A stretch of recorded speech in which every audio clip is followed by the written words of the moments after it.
We're live. I think Yeah, we we're are live. live. What is good? What's up, everybody? I see everybody in the chat. What's good? What's good? What's good? Shout out to Benny. Shout out to Logan. You know, they was here early leaving comments and Oh, shit. I love it. I Shout gotta out to turn that Joseph. down. Shout out to There Jayden it the is. champ. You know what I'm saying? Shout out to Logan's Giant Zone. What's up? What's good? Thank you Oh, for my boys. watching. We're here again, you know, just live, just going over the state of the Giants, the state of the divisions. I'm gonna post a link. What's up, Adam? I see you, brother. Let's go Knicks too. You know what I'm saying? I'm a Miami Heat fan, but we got to support the Knicks. I know it's been a long time since you guys actually, made moves. So I'm not trying to hate on the Knicks right now. So go Knicks. You know what I'm saying? And basically, we're just here talking some Giants. I'm new to this whole YouTube thing, and all I have to say is thank you for all the support, man. You guys been showing me, man. I've been so grateful. You know what I'm saying? And I just wanted to say, man, thank you all. Miz, you want to do an intro before we start taking calls and before you start talking some G-Man? Yeah, what's up, guys? What's up, Benny, Jayden? I see all the guys in the chat. All the people are coming. It's going to be a big night. We're running an hour and a half, 2-hour stream tonight, coast to coast, New York Giants Nation. Can you feel the electricity as the draft comes near?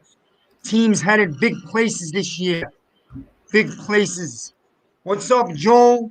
Joel's the veteran, man. One of the biggest veterans What's in YouTube. Gucci? Yeah. Oh, yeah. So we could talk about anything you guys want tonight. We could go draft. We could go NFC East division. Going to be a big year. We could talk about the disaster that the Philadelphia Eagles are. They want to trade down and trade back up again. That's called a mess. Yeah, I did see the news tonight, Jayden. I did see that Gallman Jr. signed with the Niners. So Goldman signed with the Niners. Thank you, Jayden the champ, for bringing us live from the stream. Thank you for that. You know what I'm saying? So we can talk the division. Before we go into that, I just wanted to go into some of our opponents for the 2021 season. The schedule is going to be released on May 12th, but you know our home opponents is the Carolina Panthers, the Carolina Panthers, the Atlanta Falcons, the Raiders, the Broncos, the Rams, and obviously the division. Then our away opponents are going to be the Chiefs, the Chargers, the Buccaneers, the Saints, the Dolphins, and the Bears, and then obviously the division. I do live in California, so I am going to try to make that Los Angeles Rams game if they are open. But is there any games from our home teams or away teams that stick out to you, Miz, that you're really excited to see this team go up against this season that's not in our division? Yeah, there is. I love playing the Broncos ever since I was a kid. For some reason, I like going up against the Denver Broncos. They've had some classy matchups. And one of the biggest games I ever remember about the Broncos was 2000, the night before 9/11 happened. The Denver Broncos and the Giants played in Mile High Stadium. That was a Monday night. On Tuesday morning, that was a Sunday night game. Sunday night on Monday morning was the 9/11 happened. And so I remember the Giant Bronco game the night before, just hours before that big event in American history. So exactly, and and correct me if I'm wrong, but I believe that used to be head coach Pat Shermer is still the offensive coordinator for the Broncos, and I liked seeing it was awful football by any means, but I do like seeing there's a Coke for you in the fridge, bro. Hey, you guys, that was just my roommate.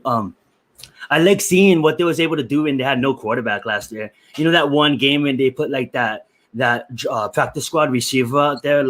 I love the fact that we're getting calls. That's what's up. So without further ado, we're just gonna bring in some people as they come along. So first up, we got Logan, and I'm gonna bring Logan on to Football Talk with Benny. Let's Football Talk with Benny before we don't get overshadowed. I see you, Ashmoney too. You also got the hub waiting over there at the same time. Yeah, so we're gonna start with you, Logan. What's up, man? How you been, man? What's good, I love man? the headphones. How you doing? I love the green. I've been good, man. What's up? Is there anything you want to talk about per se, or just wanted to come and hang? What's up, guys? What's up? The draft, man. I'm scared. I want to take Parsons, but I don't know about the character concerns, and I'm scared we're gonna take an edge rusher. You don't worry about the character concerns. That's why we got Joe Judge. Hey, yeah, believe in the coaching staff.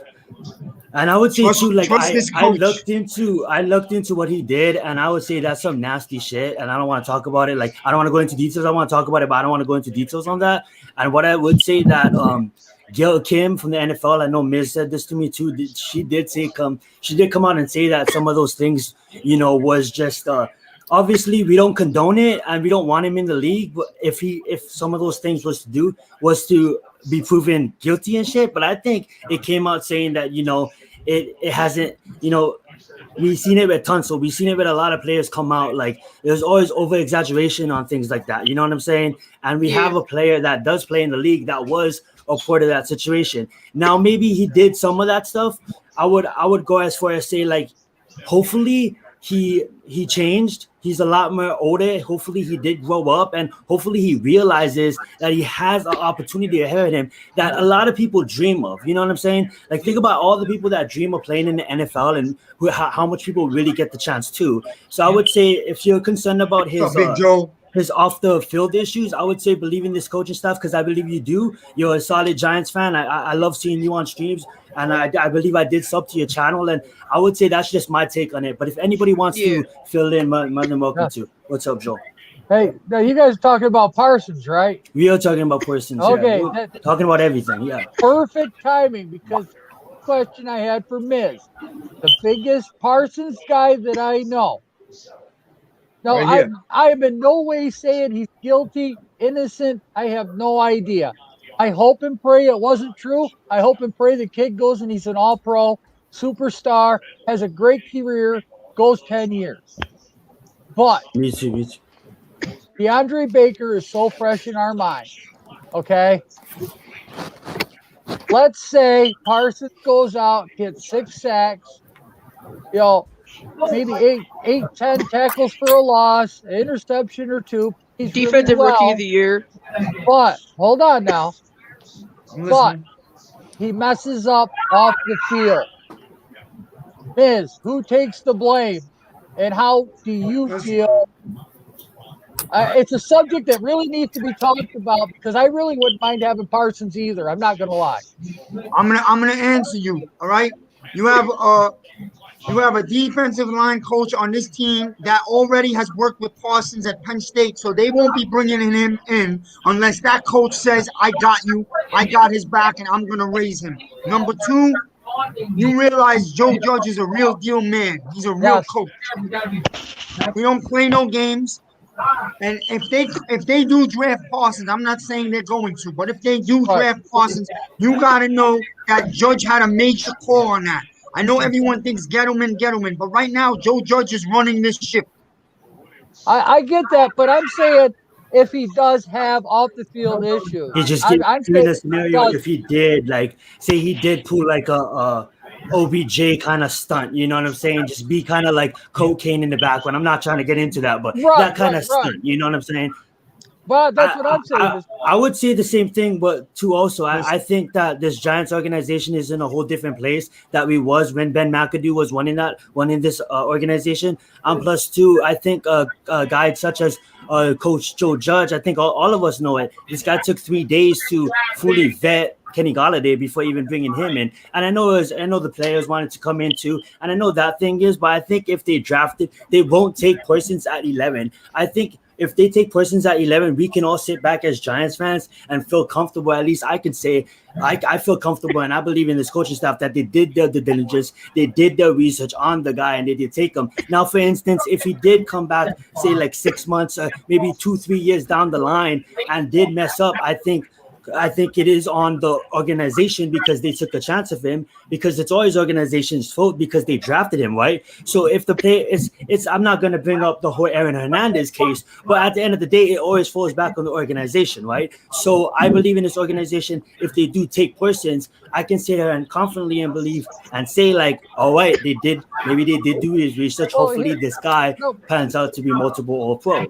I don't mean to hog. I don't mean to hog this, guys. But Joe, we're going into this. We got a long night. These other guys will get a chance to talk right now. This is important that we get into this Parsons thing right now. Let's look at Richie. Yeah, I think we're getting some background noise, by the way. What's that? Yeah, there is some background noise. Yeah, Go ahead, Joe. Who is that? Somebody muted.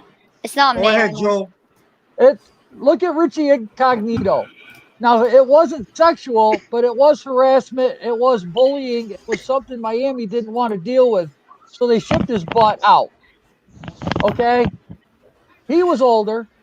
Joe, can I just pause you right now, right there? I'm sorry. I just wanted to say real fast. You guys feel free to plug all of you guys' channels. I don't have no moderators and shit, so plug away, guys. Like blast your channel in the chat. Make sure everybody can see it. Joel, I'll let you finish. Because we've seen Dallas do the same thing with the troubled player. I mean, Jason Garrett was he wasn't the Joe Judge, but he was still didn't really want to deal with BS in the locker room. Jerry Jones, the owner, didn't want to deal with off the field issues, so he gave these guys special security. They had guys that would follow these football players around, and they still messed up. I mean, this is the only problem that I'm seeing. I mean, if we look at who's the gas mask guy there? Laramie Tunsil. Tunsil, thank you. Nothing's happened with him. So it's not that every player does this. It's the worry because we're in a great time right now because we're not hearing the fire Gettleman.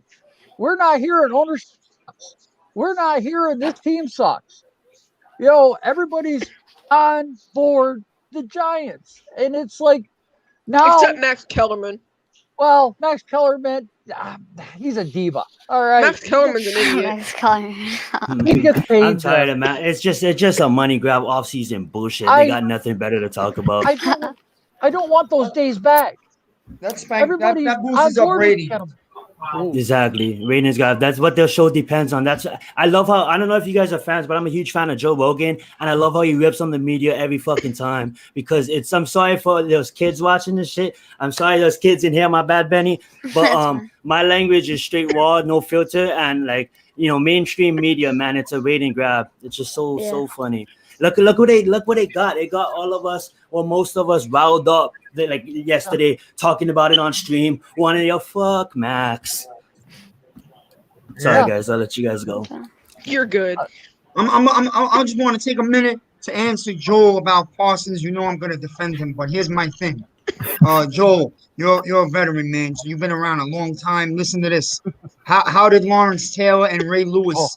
How did they perform for those organizations, man? 4 Super Bowl rings, 2 MVPs of the league, Hall of Famers, maybe 2 of the greatest ever. So if we let Parsons pass because he had a couple issues when he was 16, he was a baby, okay? And he comes out to be one of the greatest ever, how are we going to feel?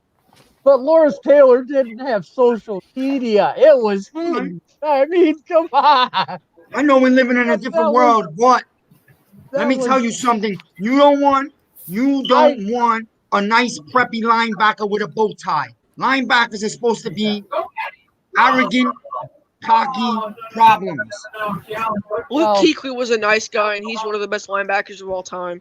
That's nice, man. But there's no Kuechly in this draft, so you're never gonna find a Mike Dick Budkiss type linebacker ever again. I mean those are rarities that.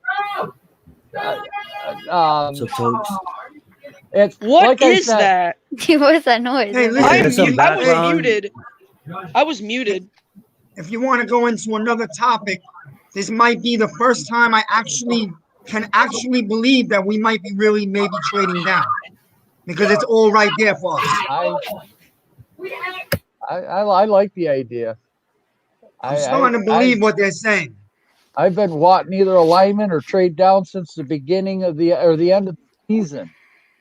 Yeah. And everybody's jumped on me, and now it's all coming to fruition.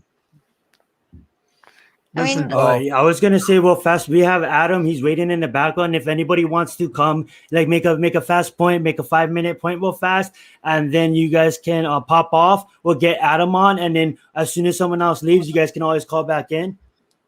Is the hub still in there? Because I know the hub only had a small amount of time, and we promised. I know the hub's not in yet. He said he's eating dinner. He'll be there. But Does anybody want to make a fast point and pop off? We'll get you guys back on.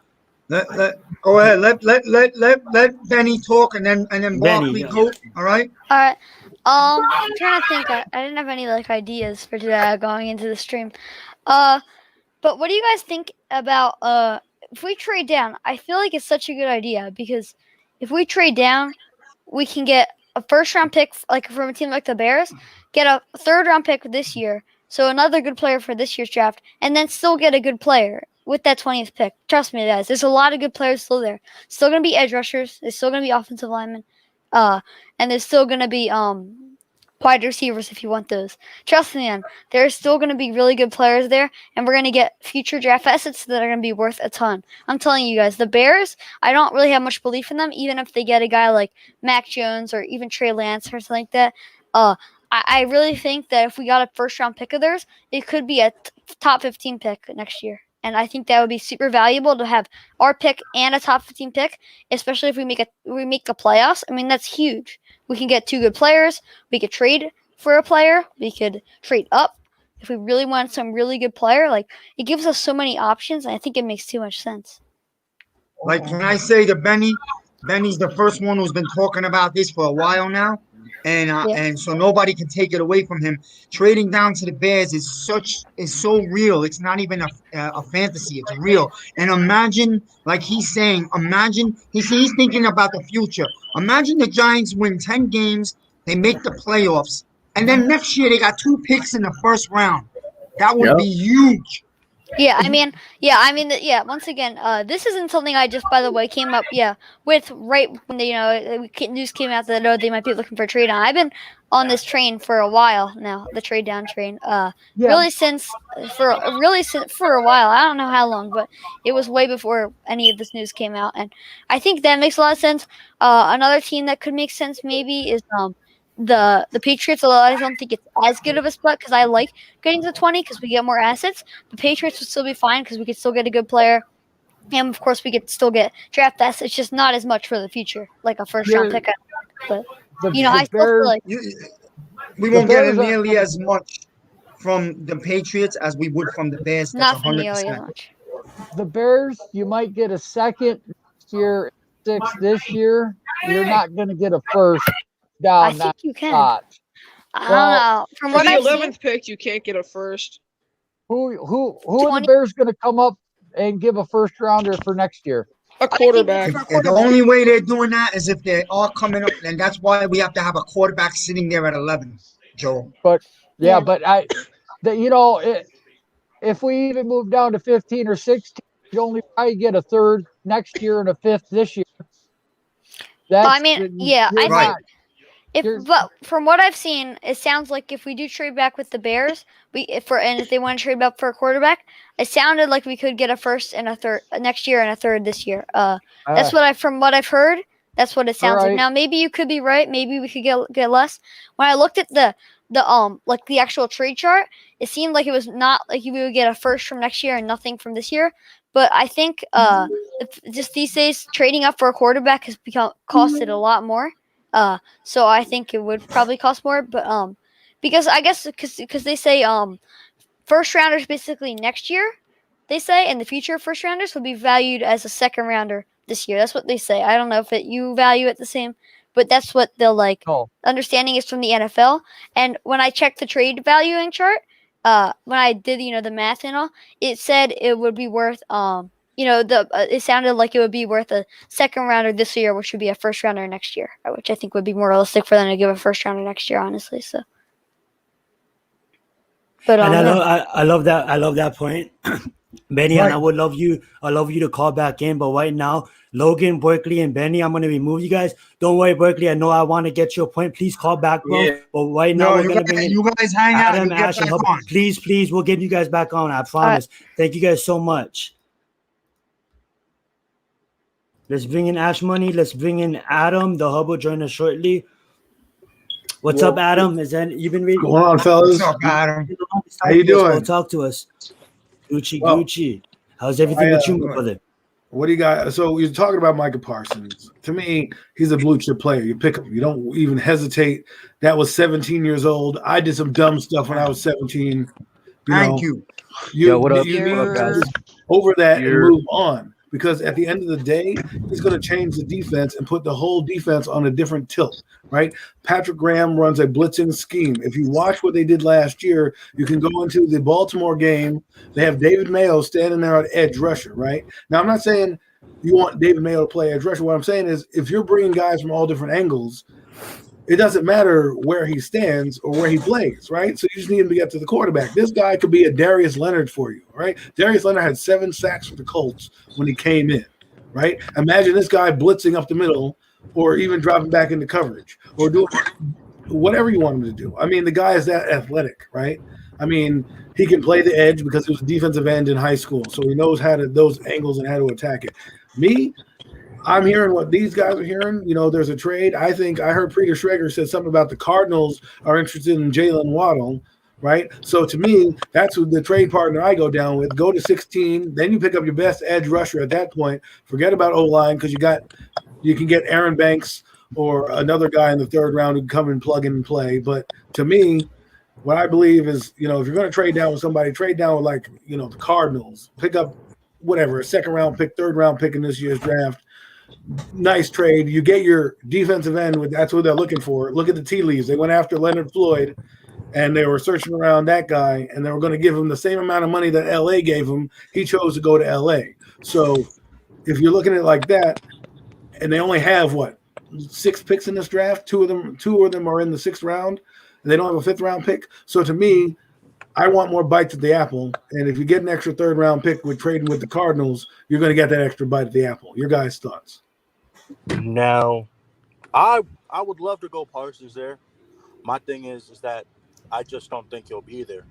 I think all right. So if Mac Jones goes at 3, I think 5 quarterbacks are going to the top 10. That's just my thought because Justin Fields and Trey Lance, their value was going to skyrocket, okay? Teams are going to try to trade up with Atlanta, Miami, Detroit, Carolina. And so I could see Micah Parsons going to Atlanta. Atlanta might surprise us all, take him. I could see Micah Parsons going to Denver if a quarterback isn't there. I can see Detroit making a stupid pick and taking Micah Parsons. How about the Cowboys? Cowboys could go with them too, but you got to remember you got Leighton Vander Esch and Jalen Smith too. Yeah, but you add Parsons on there too. Vander Esch was injured last year too. He didn't have a neck injury or something like. I'm just saying. It seems like Cowboys got him written all over him. If I were Jerry Jones, I'm falling in love with Parsons. Plus, I don't want him in the division behind me going to New York. So that's really what it is, man. Like lately, the Cowboys are sneaking and snooping around what the Giants are doing, and then they like to go grab the guy. That's what worries me. Denver might go with him; it makes sense. But I really don't want Dallas to go grab him just because we want him. That's real. That can happen. I know Detroit doesn't have any receivers, but my view on this is why is everybody ruling Detroit out? I mean, I know Detroit can get a receiver, but everybody's talking about how there's so much receivers in this draft. You got a generational player there. I know Waddle's going to be there. I know Devontae Smith's going to be there with Detroit, but they're probably thinking the same thing. Hey, as last time I checked, when has Detroit had a good defense? You know, they have an opportunity to get a guy in there that could basically be a quarterback on D for them. You know what I'm saying? Detroit. So, I wouldn't even rule out Detroit. You're not wrong about that. Oh, yeah, go ahead, Ashmoney. My fault. I didn't mean to cut you off. But I'm just saying Detroit might go quarterback. I've said this countless times. I don't think they think Jared Goff is their long-term answer. I think they just took him because LA needed to get rid of Goff, and Detroit didn't have a quarterback after they traded away Stafford. So, but why not just let the Rams cut him then? You're bringing in a quarter. I'm not saying they're going to start him. I'm just curious because if you're going to bring him in to your team, obviously, to me, everyone who tells me that Sam Darnold and Jared Goff aren't starting are out of your mind. Because they haven't been even given the chance yet. So I'm not saying you're out of your mind. What I'm saying is to me, it's ludicrous to think that Jared Goff is just there. Because they could have just got rid of him and traded him for more. I'm not saying that Jared Goff isn't starting. I'm saying Jared Goff, I don't think they think Jared Goff is their long-term answer. All right. Fair enough. But I know Kush had something to say. I was just gonna say, Zion's point on Detroit. Go ahead, Hub. Hub, I just want to throw you, man. I gotta apologize to Hub yesterday because I kind of blurted out something I should have. You know how I am. It's all good, but I love bro, you, bro. because You're the not gonna get in passion is trouble what we for like. it, so don't worry. Nah, it's all good, bro. We like the passion, though. I appreciate it, man. It's calling legend for a reason. I was gonna say Zion has a point on Detroit and defense. The difference is you were saying, well, they could be thinking the same thing. This is a deep wide receiver class, just like everybody else. The difference is Detroit isn't looking for like a number 2 or number 3 guy. They're looking for that surefire number 1, which is going to be one of those guys at 7. So that's why I think people are ruling them out from taking Parsons there at 7.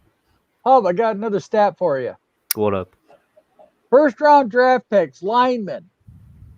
60% of them sign a second I saw this. I know what you were going to say. I saw this today. I saw it. Yeah, I know what you're talking about. Wide receivers picked in the first round, 27% of them sign a second contract. The rest are out of the NFL. Wide receivers for signing a second contract with their second team, with their team they were drafted by, is the lowest percentage of any position on the NFL roster. Yep. And then let me give you one of my own percentages. You ready? It doesn't matter what position Detroit drafts, right? Outside of quarterback, any other position, they're there for 4 years, doing a 4-year jail term, and they're out of there. Nobody stays in Detroit. No, everyone knows that. I'd say inside a quarterback too. I got a hot take. Their quarterbacks was there a long time. Stafford probably couldn't wait to get out of there, but he did the classy thing and he kept his mouth closed. We'll see. How many players Detroit chased out of the game, guys? You want to go back to Barry Sanders? Okay. You want to talk about Calvin Johnson? Listen, how about man, you send players to Detroit to die. That used to be the Raiders. So listen, Detroit could if they get a quarterback because they're not sure about this guy, they're gonna wait a year or 2 and have a young quarterback to groom. That's not a bad idea.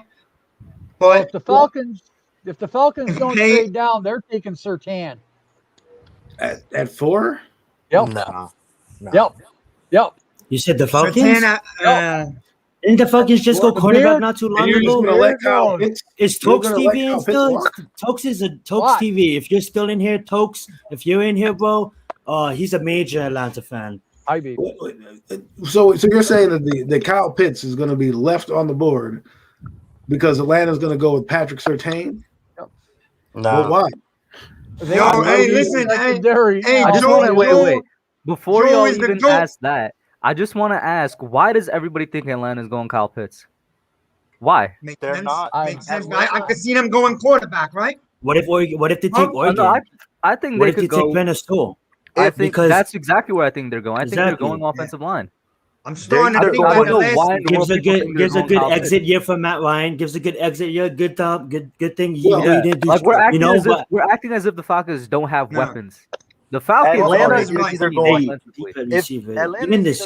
offensive line or quarterback. Hub is right, man. The Falcons are being real quiet, but it makes sense that they could draft the next quarterback, and he could sit for a year or 2 and learn a lot from Ryan. If Justin Fields is there, I wouldn't be surprised if they take him. I mean, it could be Lance also, man. It could be Lance. Yeah, I don't know. If Justin Fields go there, he's from Georgia. He's gonna give it his all every time. He's gonna give it his all, being that he's a Georgia kid. I think we interrupted. Bad if you wanted to say something else. My bad. I think I interrupted you when you was making your point. Me? No, Hub. Sorry. Was I gonna say something else?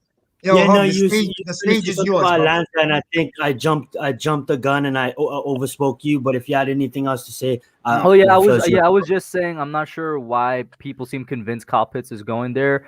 It's not like they have a bad offense. They're very similar to the Cowboys in the sense that they have a stacked offense and a terrible defense. So I'm not sure why people are just automatically saying they're going Pitts. And it is very similar to the Cowboys now I think about it, because people also say the Cowboys should go Pitts, but it's like, no, when I look at Atlanta, I see the same thing as Dallas. I see offensive line or defense, and then potentially if a guy like Justin Fields drops quarterback. I see the Cowboys going cornerback. Surtain. That's what I'm saying. Defense. J.C. Horn. Yeah. I mean, but the only reason I'm saying Pitts is because according to everybody, he's a top talent on the board. That's not a quarterback. So if you can never have too many good players on your team, right? So I mean, the Giants stacked pass rushers for God knows how many years. You draft Matthias Kiwanuka, Osi Umenyiora, and Justin Tuck, and the line that Ernie Accorsi said is you can't have too many pass rushers. So my thing is this: if you have Julio Jones, Calvin Ridley, and now Kyle Pitts, Matt Ryan's got it all. Now I know what you're saying is Penny Sewell being the best guy. I take Penny Sewell. That's how you build a team, right? I'm just saying my thought process is they're going to go with another playmaker. And I agree. I agree with you 100% with that on Adam. And to give a shout out, like I agree with you, but you gotta think in mind not to diss Tokes, because I know Tokes and Muller, not to diss on your Atlanta Falcons, but in Atlanta Falcons, like they could take Pitts, you know, they probably will, you know what I'm saying, because they're known to make that kind of decisions. You know what I'm saying? I mean, like they could go take Pitts and give Matt Ryan Pitts, but to shout out another YouTuber like Chris Vegas said in one of his videos when he roasted Matt Ryan had everybody, the who's who. You know what I'm saying? What have you done, Matt Ryan? You know what I'm saying? And not to diss on Matt Ryan and Atlanta Falcons, but man, I think an offensive line for Atlanta would just give a good exit, good exit year for Matt Ryan, and then bring in someone new. But you know, Atlanta is. I don't think they're a first-class organization like the Giants, not to hate on the Atlanta fans out there. And I just think that they'll make the mistake there at 4, and we'll see what happens. Hey, shout out to my I'm sorry, 1 second. Shout out to my brother Chris Bucco. Okay, that's my brother from the other side of town, from the Jets. And I want him to call in today and talk a little about the Jets draft picks for a few minutes whenever he has a chance. This guy's a very smart football guy, as Adam knows. Is that the guy that's Talks TV? What? Talks TV. He's got a. No. His name is Chris Bucco. He has a face. Okay. Well, highlight that Talks that Atlanta should go for a quarterback, because as Giants fans, okay, we all laugh at Ohio State quarterbacks and say they're no good. We laugh at Carson Wentz because he came from San Diego or North Dakota State University, and we say he sucked too. So you're telling me that Atlanta should take one of those two players who, as a Giants fan, you don't even want to see on. I think Tokes is an Atlanta fan. Well, I don't laugh at Ohio State quarterbacks. Well, I do in the past, but Justin Fields is different to me.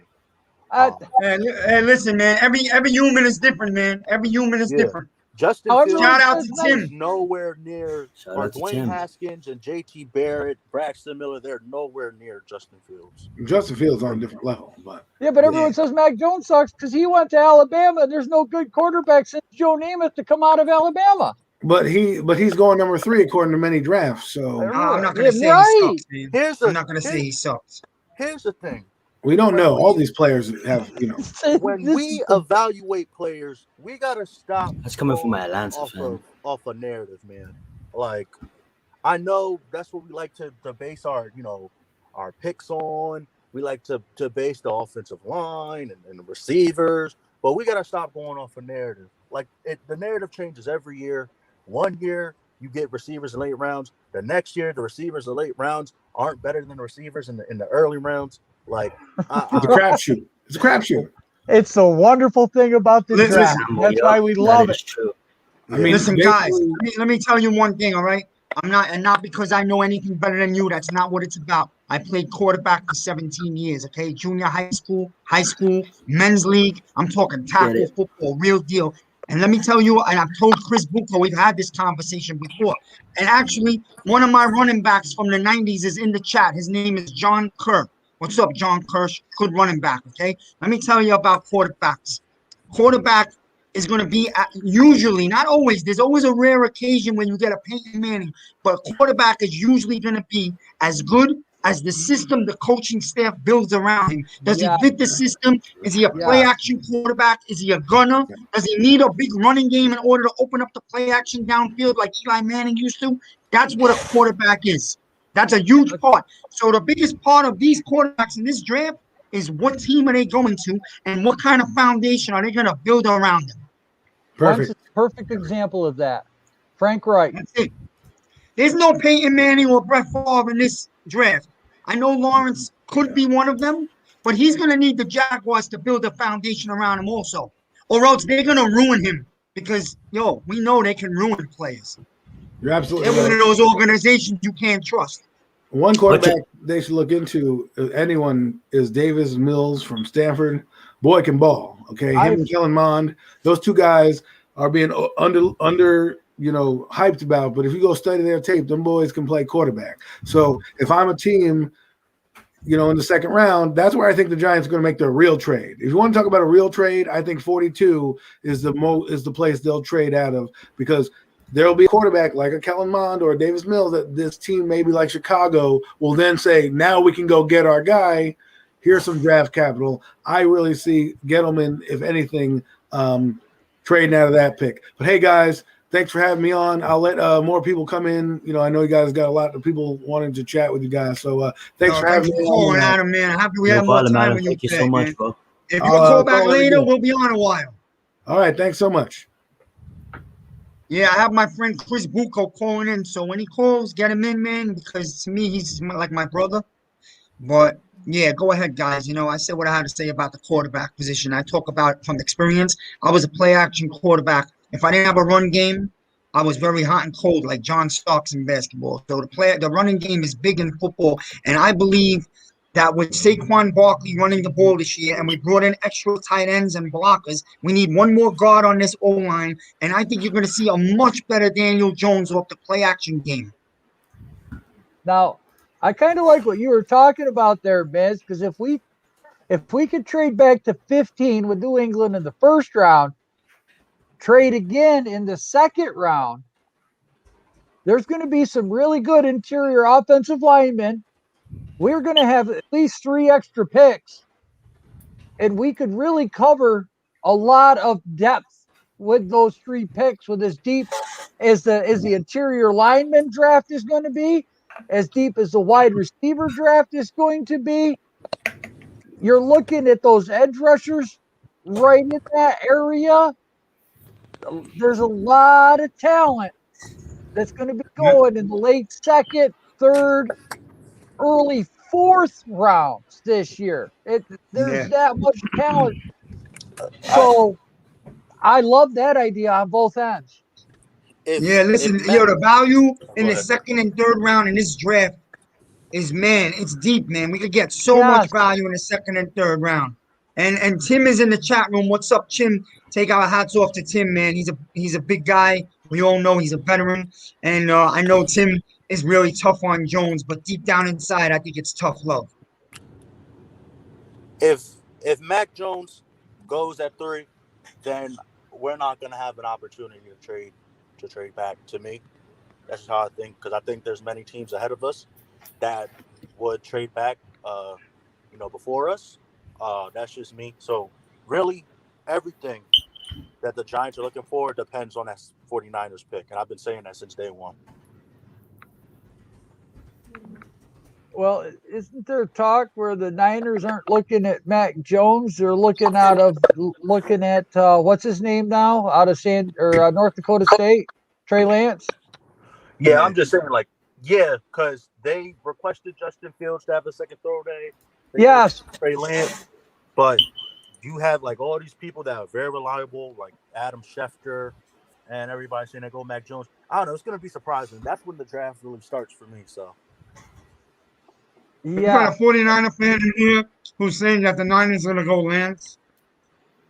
Why don't you call up Thunder and give us some input? Out of all the top 5 quarterbacks, how would you guys rank them? Obviously, we can leave out not Justin. We can leave out Trevor Lawrence. So we can just go after Trevor Lawrence. How would you guys rank them up? Lawrence, Wilson, Fields, Lance, Jones. Oh, nice, Joe. Man, I'd have you guys. I'm the wild card here.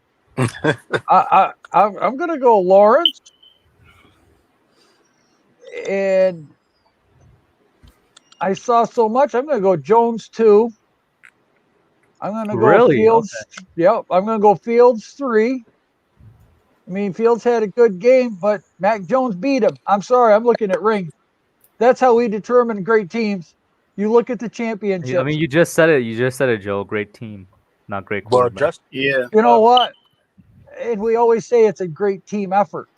Yeah, the team did a great job this weekend, win, lose, or draw. So that's been my mentality. I played football for 9 years. So it was always the team. The team.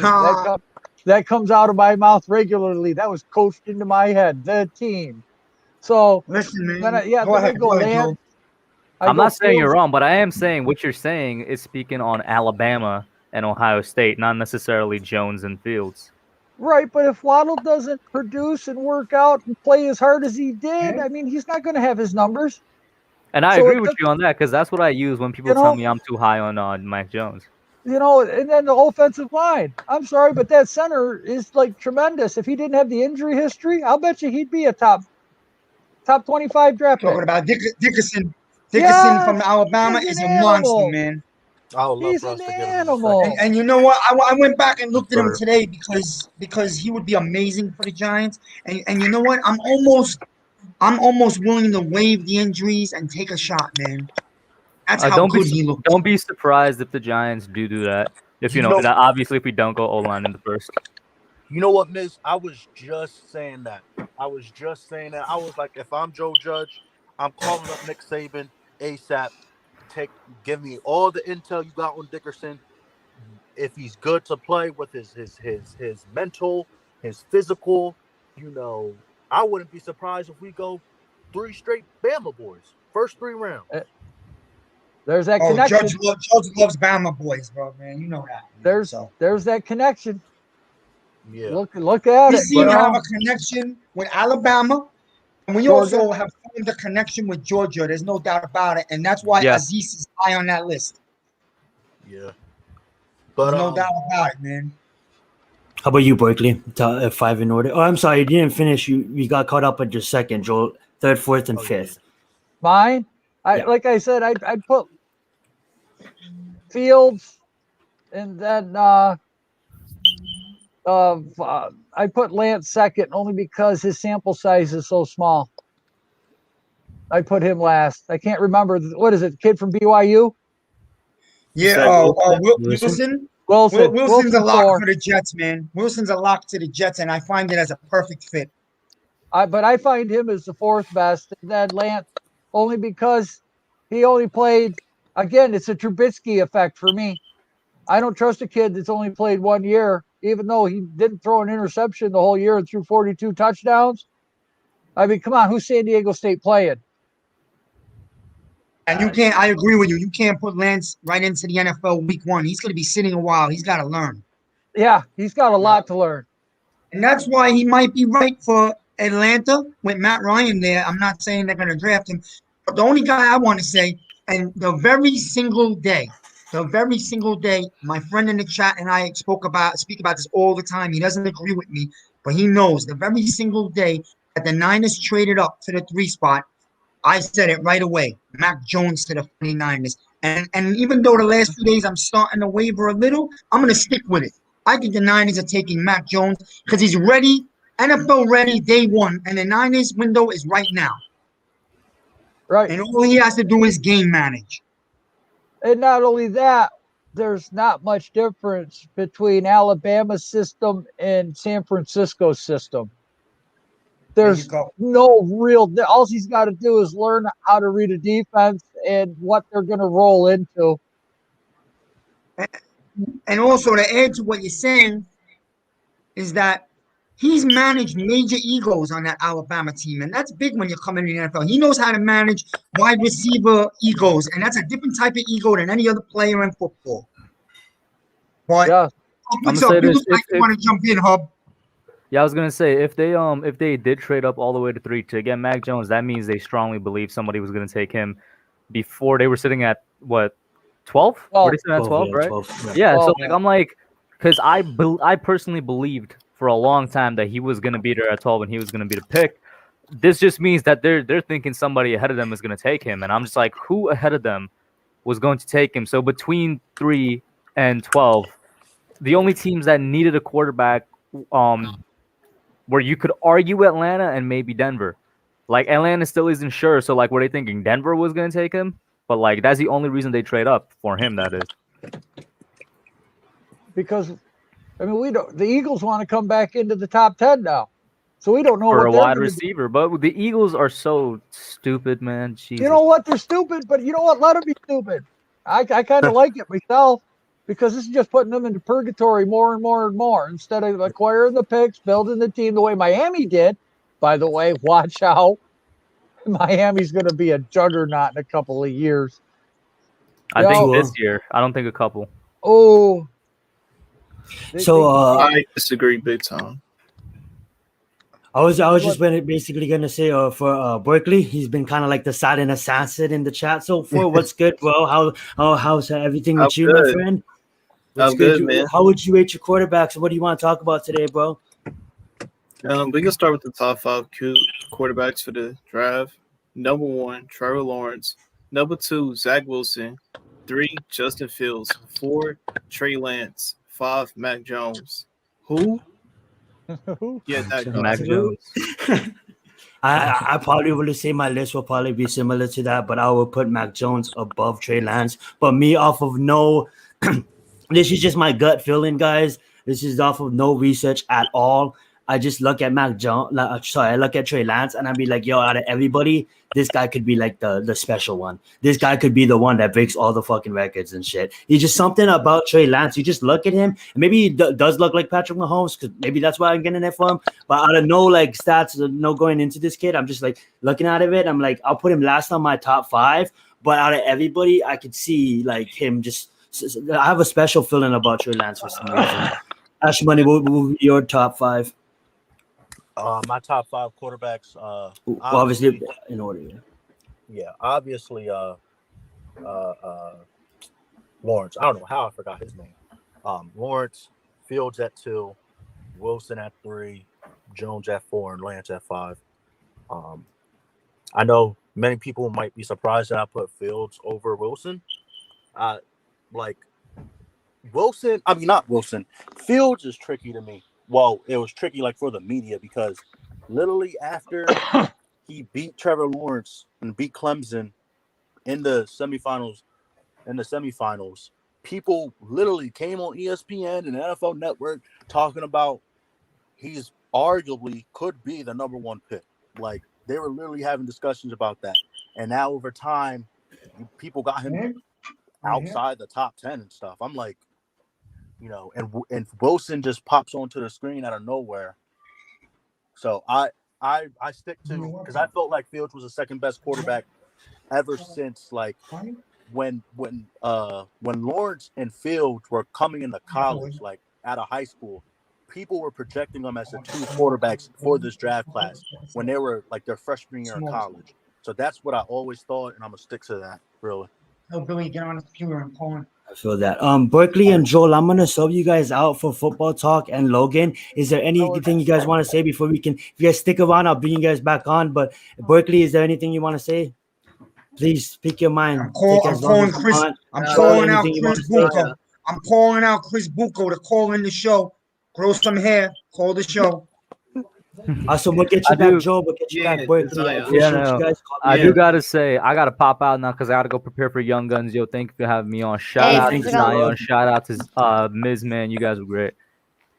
Knicks are down by 2. I want to say, I'd like to have a moment before Hub jumps off and tell Hub that he's one of the inspirations for me in this. I started watching Entertainer, Hub, and Dog. I gotta admit, they were the first 3, and I appreciate you jumping in and that you have a spot for me every Tuesday night when you do your streams each week.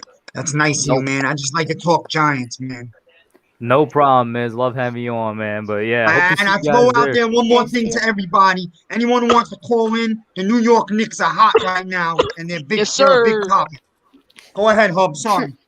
Yeah, no, that's a good one. No, I was gonna say, man, I appreciate it. It's always great to have you pop in on the call-in, man. Hope to see you guys at 9:30, man. I'm out.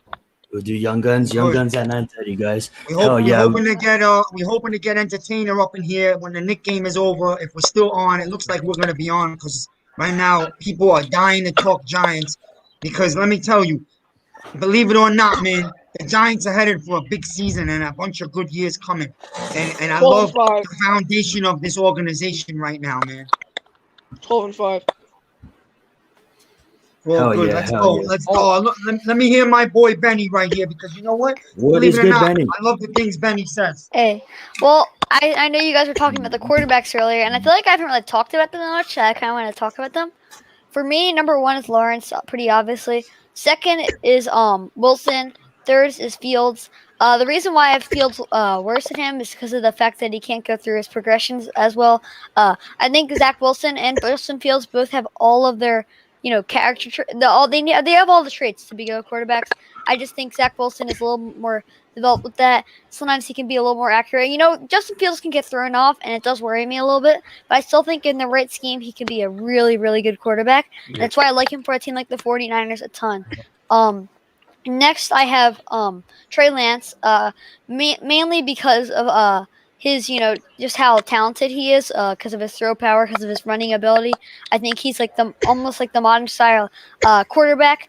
I don't like comparing guys too much, but him and Josh Allen seem like a lot alike. Because they're both very talented coming out. Trey Lance could be a guy that people are going to call a bust the first couple of years, especially if he goes to a team that's not like the 49ers, who are very well run. If he goes to a team that's not very well run or just isn't that good right now, he might come in and he might be the first 2 years a bust. But I still feel like he's always going to have that chance to be great. And if he gets the right coach, I think he'll be great. At 5, I have Mac Jones. I like Mac Jones a lot. I just don't think he has the ceiling like the other 4 guys. That's why I don't have them as high. I still feel like Mac Jones is great though. I like the fact that he's able to read the defense pretty well. He's a very smart player. He's actually pretty accurate. He doesn't have the throw power though of those guys, and he doesn't have the running ability, I guess, of those guys exactly. But I still feel like he's very smart player, and if you have smarts, it can definitely be very helpful. So I still feel like he could be. I still think he's the quarterback that could win a Super Bowl. He's not a guy I think that will be an average quarterback every year that will only take you to the first round of the playoffs. I think that's a guy that can lead you to championship. Just need a better. I don't know how. I just think he'll need a better team around him than maybe one of those first 4 guys that they develop. And those are my top 5 guys. So yeah. Hold on 1 second. I don't mean to cut nobody off. Zion, please throw the link back in there again. I got a couple people asking for the link. Gotcha, and we'll get you back. Ashmoney. Let's get throw Logan in there. Chris I know Logan's been waiting. I think that's Chris. Yeah, Logan. Logan's right there. Logan, top 5. If you want to go over quarterbacks. I'm sorry, Benny. I wasn't really listening to what you were saying. I was trying to do background stuff, but if anybody want to follow through what Logan was saying, if not, Logan, if you want to get your top 5. I'll do my top 5. Well, obviously, sorry guys. Obviously, everybody's top 5 is the same guys, but you guys get what I mean by the question, in order. Yeah, thank you guys. Awesome. Thank you, Jersey. Thank you, Jersey Life. Checking in. I'll get my top 5, but I just want to go on a little Mac Jones rant real quick. People say he doesn't necessarily have the ceiling. I think he does, because quarterbacking isn't about how fast you are, how athletic you are. Quarterbacking is about reading defenses and making accurate throws. It's not about being Lamar Jackson, scrambling around. No, quarterbacking is about reading the defense, being a smart player, and winning games. I think he could be more than a game manager. So I think my top 5 quarterbacks rated are obviously all the same, but I think mine goes Lawrence, Wilson, Fields, Jones, and then Lance. Oh, you got the background noise. That Logan's good. My dad said Fields is a second-round quarterback. Second round, that's crazy. Second round. Does your dad want to come on and explain his point? My dad. I think we need your dad on. Is your dad a Giants fan? Logan's dad. Come on. Get him on here. Come on. My dad's got some stupid takes. He says Trevor Lawrence is going to. Hey, no, I want to hear your voice. He says Trevor Lawrence is going to be the next Tim Couch. Listen, you put your dad on next to you. I want your dad. Your dad is a veteran. How you doing, sir? I want you on my stream. I want you on our stream, and we want to hear your input. What's Gucci, Logan's dad? What's your input about? I believe he said Justin Fields, you believe, is a second-round pick and not a first-round pick. We just I don't know what it is, man. I think it's the Ohio State quarterback, man. Whatever it is, whatever system they use, they just don't work out. I mean, Burrow's an Ohio State quarterback. No, Burrow was an LSU quarterback after he left Ohio State. So I don't know. I mean, maybe he'll be great, man, but I don't know what it is. Whatever they do at Ohio State, they're great in college, but they get to the pros, man, they just cannot do it. I don't know what it is. That's a fact. Hey, history shows he's right, man. History shows he's right. I like that. I appreciate you coming on. Is there anything else you want to say? Now, the floor is yours, bro. Speak. No, man, I'm good. I mean, it's I'm proud of my boy here, man. He's done a lot the past year or so, but He gets the love from the Giants from me and his mother, but that's a different streak here. I guess in case anybody's wondering, yes, he does look like Jokic, and he also my wife did turn down a date from Strahan back in the day about 25 years ago. So. Nice to confirm that. I love that. Are you a Giants fan, sir? Absolutely. Do you like the direction? Do you like the direction this organization is headed in, ran by Judge and Gettleman? I'll tell you what, man. I mean, Gettleman, I'm still open on. I like Judge a lot. I think they're heading in the right direction. I mean, I want to love Daniel Jones. We'll see what happens this year. They gave him the weapons, but it's going to all depend on what happens this year. If they can finish above 500 or, God, hopefully make the playoffs, 10, 11 wins, they're in the right direction. But it's going to rely on Jones making that next step. He's got no excuse anymore. So, I think I do like a lot of the moves they're making. I just think it's taking longer than some people had hoped. I mean, but I think we're getting there. Yeah. Yeah. Well, I mean, you're probably around for my generation. We grew up with Lawrence Taylor, and we didn't miss it down. Am I right? Absolutely. And I tell you what, man, I like Gettleman and his old ways. He sticks to a process. He drafts kids. He sticks to the process, and a process sometimes takes more than 3 years or 4 years. But the Giants have proven in history that they've stuck to processes, and they've won multiple Super Bowls each time. And I think the Giants are headed on a big road. Absolutely, brother. I 100% agree. So stick the course with Jones, stick the course with Gettleman, and Joe Judge is turning out to be a hell of a man, a coach to run a football program. And I think the Giants are going to win 10 games this year. That's me personally. I'm thinking right around 10 or 11. Logan's going 12. I'm like, oh, you know what? That's wishful thinking. I hope they do. But, yeah, thank you, sir. Thank you for your input. Anybody want to ask him something? Zion. I was just gonna say before we let you go, sir. I was just gonna say I'm new to this whole platform, and your son, he always brings that good knowledge. I thank you for you probably talked football with him growing up because the way he just brings that football knowledge is on point. And before I let you go, I just wanted to leave you. Who do you want to see a steak at 11? All right, I gotta get going. I gotta put Logan back on, man. But from one ball guy to another, man. God bless. God bless, bro. Thanks for coming on, sir. And also, what I personally think. Oh wait, I'll go. Yeah, go quickly. That's all you. Oh yeah, look. Here's what I think about Alabama and Ohio State. They got the quarterbacks, easily the best in the league. But once they get to NFL, their ratings drops. It happens every time. And also earlier, I think what Joel said about the with the Justin Fields and the Mac Jones thing. But look, I think Mac Jones. No, Fields is better. But thing is, Mac Jones had way more weapons than Fields had. We got to realize that too. Yeah. Man, to me, when you get to NFL, you don't got to be fast enough. That it's about pocket awareness and reading team defense. If they doing man-to-man zone, or if they doing blitz, like that's what it's about. Just look at Tom Brady. He's not known for running, because due his pocket awareness, he's easily throwing the ball, throw dots, throw the touchdowns. That's what we need from Daniel Jones. If he could just get the pocket awareness up, we gonna win 10 games. It was 7 losses, in my opinion. Here's my take on Mac Jones. In my opinion, I know people. I'm sorry, Logan. 1 second. I'm sorry. Just Zion, throw in the link one more time for these guys. Just throw the link into the chat. Go ahead. We got Joseph in the back. We got Ashmoney in the back. We got Joel in the back. Keep posting, guys. The link was be up. We'll bring you guys on too. Link will be posted right now. Logan, continue. Sorry. And one shout out to my brother from Brooklyn, Stuart White's big Giants fan. Had him in my living room for both Super Bowls, and the 1 year he didn't come, we didn't win the playoff game. So that guy got to be there all the time. That's Stuart. Call him. Yeah, and bring him back. We're gonna need him for the whole season. All right, Logan, go ahead. Here's my take on Mac Jones. People say Logan, not to interrupt you again. My bad, bro. Benny, I'm gonna pop you off for a bit. We're gonna get Joseph on here real fast, and Logan, you can finally continue without anybody interrupting you. My bad. You're good, bro. It's your stream. All right.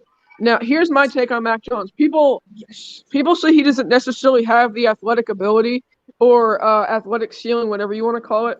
in my opinion, Mac Jones is the most, because quarterbacking, like I said, isn't about how athletic you are. It's about how smart you are, how fast you can process the game, and how fast you can read defenses and pocket awareness. It's not about like being like Lamar Jackson, who should probably be playing wide receiver, in my opinion. It's about reading defenses, and I think Mac Jones has, in this draft, is the best quarterback for reading defenses and making good decisions, in my opinion. And in my opinion, he's the most accurate. He doesn't have the strongest arm, but I think he's the most accurate quarterback and smartest in this class. Is Mac Jones you're talking about? Yeah. You can look it up. Mac Jones was in the honor society every year of high school, and it's just amazing. I think he's the smartest and maybe might emerge as the best quarterback in this class. I know people are going to say that's a stupid take, but I think it could happen. Joe got the Giants 12-5 this year, and it ain't far off, man. I love it, Joe. I got Chris Bucco in the chat, calling in. Chris Bucco, my brother from the other side. I love this guy. Go ahead, Chris. Give me a word. What's Gucci, Chris? Chris Bucco, you there? I guess we're not hearing Chris Bucco right now. Try to see if you can fix it. You gotta unmute your mic, bro. Unmute your mic, bro. Joseph. Yeah, you gotta unmute. Where's the guy you on mute? Joseph, you're on mute. Joseph, what's going on, guys? What's Gucci? What's up, Joseph? What's going on, guys? Unmute your mic. We'll get you back on, my friend. I promise you. Let me throw in a quick update on a huge game tonight. I know a lot of our guys are watching it, and they're probably going to pop in as soon as the game's over. The Knicks are down by 4 in the third quarter, 82-78.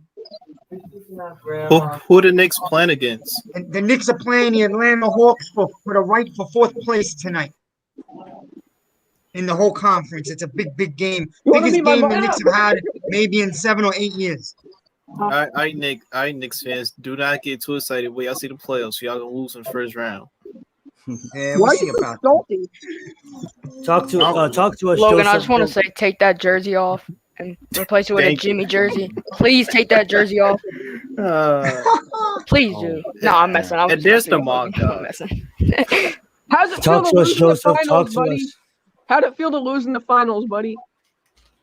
It's all good. Benny, we weren't supposed to even be there, answer, Logan. We weren't even supposed to be there, so I'm happy we're there. Just throw Benny a quick answer. Benny, we'll be on tonight late. We're looking after 10, maybe 11. We're hoping Entertainer's going to jump in as soon as the Knicks game is over. So we're going to try to hang on to the stream tonight. This is a big stream. We're only hours and a few days away from one of the biggest drafts in Giants history, I feel. Maybe since Eli Manning. So go ahead, Joseph. Joseph, who's your NBA team? I like the Miami Heat. All right. Heat for life. I see the rivalry there between the Knicks and Miami, of course. Yep. Yeah, I do see it.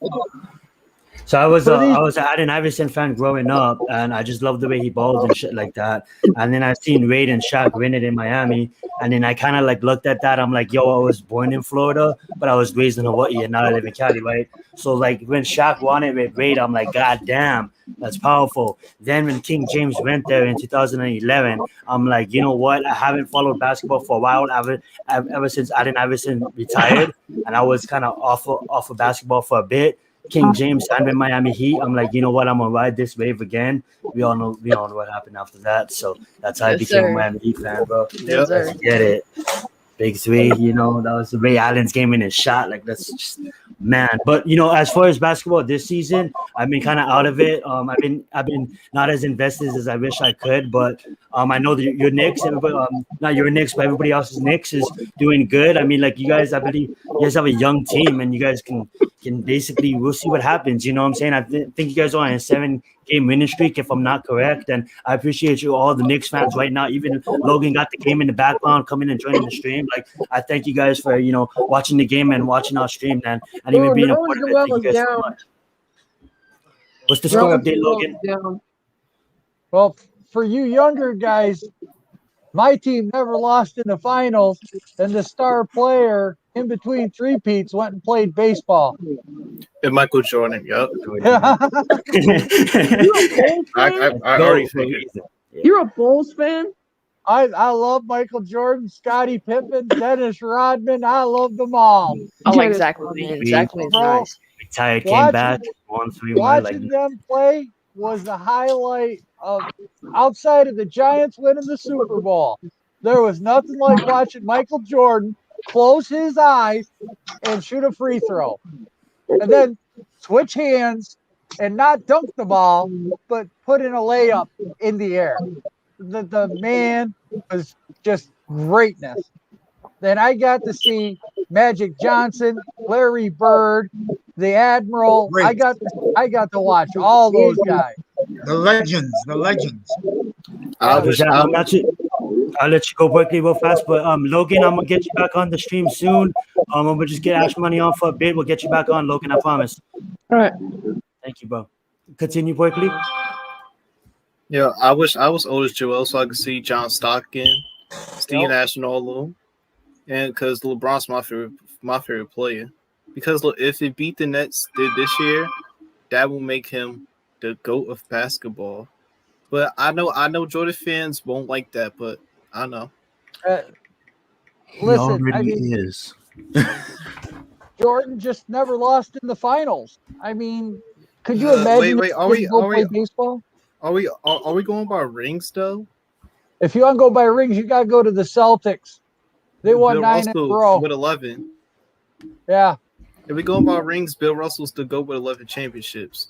There you go. But Bill Russell was playing with like 4 other teams, 6 other teams. So How we many ain't had championships much did he win, though? competition. Yo, my guys, no disrespect to anyone. In about 5 or 6 minutes, I'm gonna bring on 2 guys that I really wanted to, they requested to be on together, and they're close by me. And then you guys hang around. We get you right back on afterwards. We switch in and out. We're trying to do a long one tonight as we wait for Entertainer and maybe Bear Dog to pop in later on. I spoke with them. We'll see. But Adam and Chris Bucco, you're being called in the next 5 minutes together. All right? That should be a fun one.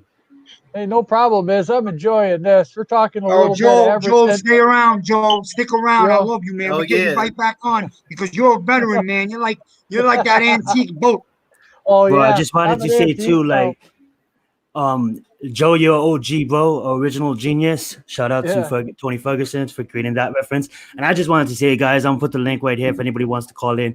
I mean, like, I used to upload Call of Duty videos back in the day, like 4 years ago. My channel was dead. My channel was in the abyss about a week ago, and I just been on my grind. I just been making connections, and to have all of you guys great people to bless us, like, man, this has been so amazing, man. And I just thank you for all the support, guys. Thank you for calling in. Thank you, Miz, man, for making us do this. Not making us do this, but inspiring me, bro. Like, for real, guys. We're gonna get better. We're gonna get better as time goes on, guys. I'm gonna apply my skills into this YouTube shit. Giants Nation has the best content creators on YouTube, the best fans on YouTube. Enough said. That's facts. And also, guess what? And Tuesday between 5 and 6. All of us, we're going to be continuing on my channel between 5 and 6. Let's get it. 5 and 6 on Berkeley's channel. I'll be there. Hell yeah. Yeah, because look, as Giants fans, we're going to start going live more videos going to be coming out because we're taking over this year. Big facts. We're winning this damn division. Zion and Miz and anybody who would want to work together, I just started my channel. If y'all want to give me your contact information or anything. Also, shout out Benny. He was in there. That's my young gun right there, man. That's my young gun. He was shout in out my Benny. live stream. Hey, Joseph, we're gonna get you back here, Benny. Right there. Shout out to Benny. Benny, talk to Ashmoney. Let's get there you we go. Hey, right, let's go. Hey, how's it going? Benny was in my live stream today. Benny was in my Benny, live stream today at 7 p.m. Or earlier. He witnessed some of my technical difficulties, but yeah, if anybody wants to work together, just hit me. I got a podcast out, which is on all seven platforms, including Apple Podcasts, Google Podcasts, and Spotify. I just did a live stream, like a mock draft live stream. So if anybody wants to work together, I'm so open to working with people. So I know Benny has me on Twitter. If anybody wants me to get on Twitter and wants to talk about me or wants to talk with me, I'm glad because Zion, Miz, we keep it real. I'm raw. You feel me? I'm raw. Yeah, I heard you last night on the Hubs channel. I didn't get a chance to get on to talk to you. I got on after you got off. I know you're big on a wide receiver. Go ahead. Yeah, we could actually talk about that right now. Listen, I know people don't like. I'm not really like an offensive line in the first type of guy. That's just because I maybe I have more faith in his offensive line as of now than most people. Now I'm not saying we don't need to draft a guard at all. I'm saying I just wouldn't draft a guard at 11. My two ways right now is edge or receiver. That's just my two ways. I'm just saying we just spent 3 picks last season on offensive line, and 2 of those 3 players didn't play the whole season. So my thing is that like we can't just end. We got to build a continuity on the line. You feel me? Like Shane Lemieux, we like to say, he isn't, he's not good in pass protection, but let's call a spade a spade. When he was on the field, the offensive line did get better. And I'm not saying he's the guy, he's the all-pro, Pro Bowl guard. I'm not saying that. But let's be honest, guys. Like, we don't need every single offensive lineman to be all-pro. We just need them to be able to block for like 30 seconds, 45 seconds. Daniel Jones going to get that ball out. If we get another receiver, like I'm tired of just scoring 20 points a game. I'm tired of scoring, I'm tired of ending drives and field goals. Like we've been doing. I'm tired of our defense coming on the field tired as fuck. Wasting our defense being tired. And I'm also tired of Giants of being fucking 3 and out on offense. Yeah. Listen, this guy's right. I understand the receivers at the top of this draft are all world. I understand that. And if we took one, I won't be upset. We're all going to be happy because we trust the Giants know what they're doing. But the thing is, you're right. You're right. We could get a good lineman in the 2nd or the 3rd round. We do have young kids that need more time to grow, like Lemieux. I still believe in Hernandez. If they do go center, you can move Gates over. If you want to keep Gates at center, he's a feisty MF. But the thing is, my thing is this, man. About the receiver, we just brought in a few guys and Kenny Golladay, who is a number 1 receiver. I don't care what they say. You're going to see it. And the thing is, if you go number 1 receiver at 11, right? Are we finding the type of edge or linebacker that we could get at 11 in the 2nd or 3rd round? I don't know. But you will get a real good wide receiver in this 3rd round, a real good number 2. You see what I'm saying? Yeah, but let me respond to that. So my thing is that Kenny Golladay is a number 1. John Ross has injury concerns. Darius Slayton had 3 touchdowns last season, man. 2 of them in week 1. He was gone for the rest of the season. 1 of them in October. Sterling Shepard he was injured, man. But he was injured, bro. He played injured all year long. Sterling Shepard he's injured. Last time I think Sterling Shepard played a whole season was his rookie season. Yeah, he's gonna be in the slot. I get that. Evan Ingram can't catch a pass to save his damn life. Our receivers, we're a Kenny Golladay injury away from being the same receiving core last year. Now, let's say this isn't gonna happen, but let's say Kyle Pitts gets drafted by Dallas. I'm not going into the game against Dallas trying to run the ball, control the clock. You with that many weapons, you're just not doing it. Now, we need to get a receiver at 11. I'm not saying that. I'm just saying I think Rashawn Slater's not going to be there. I don't think Micah Parsons is going to be there.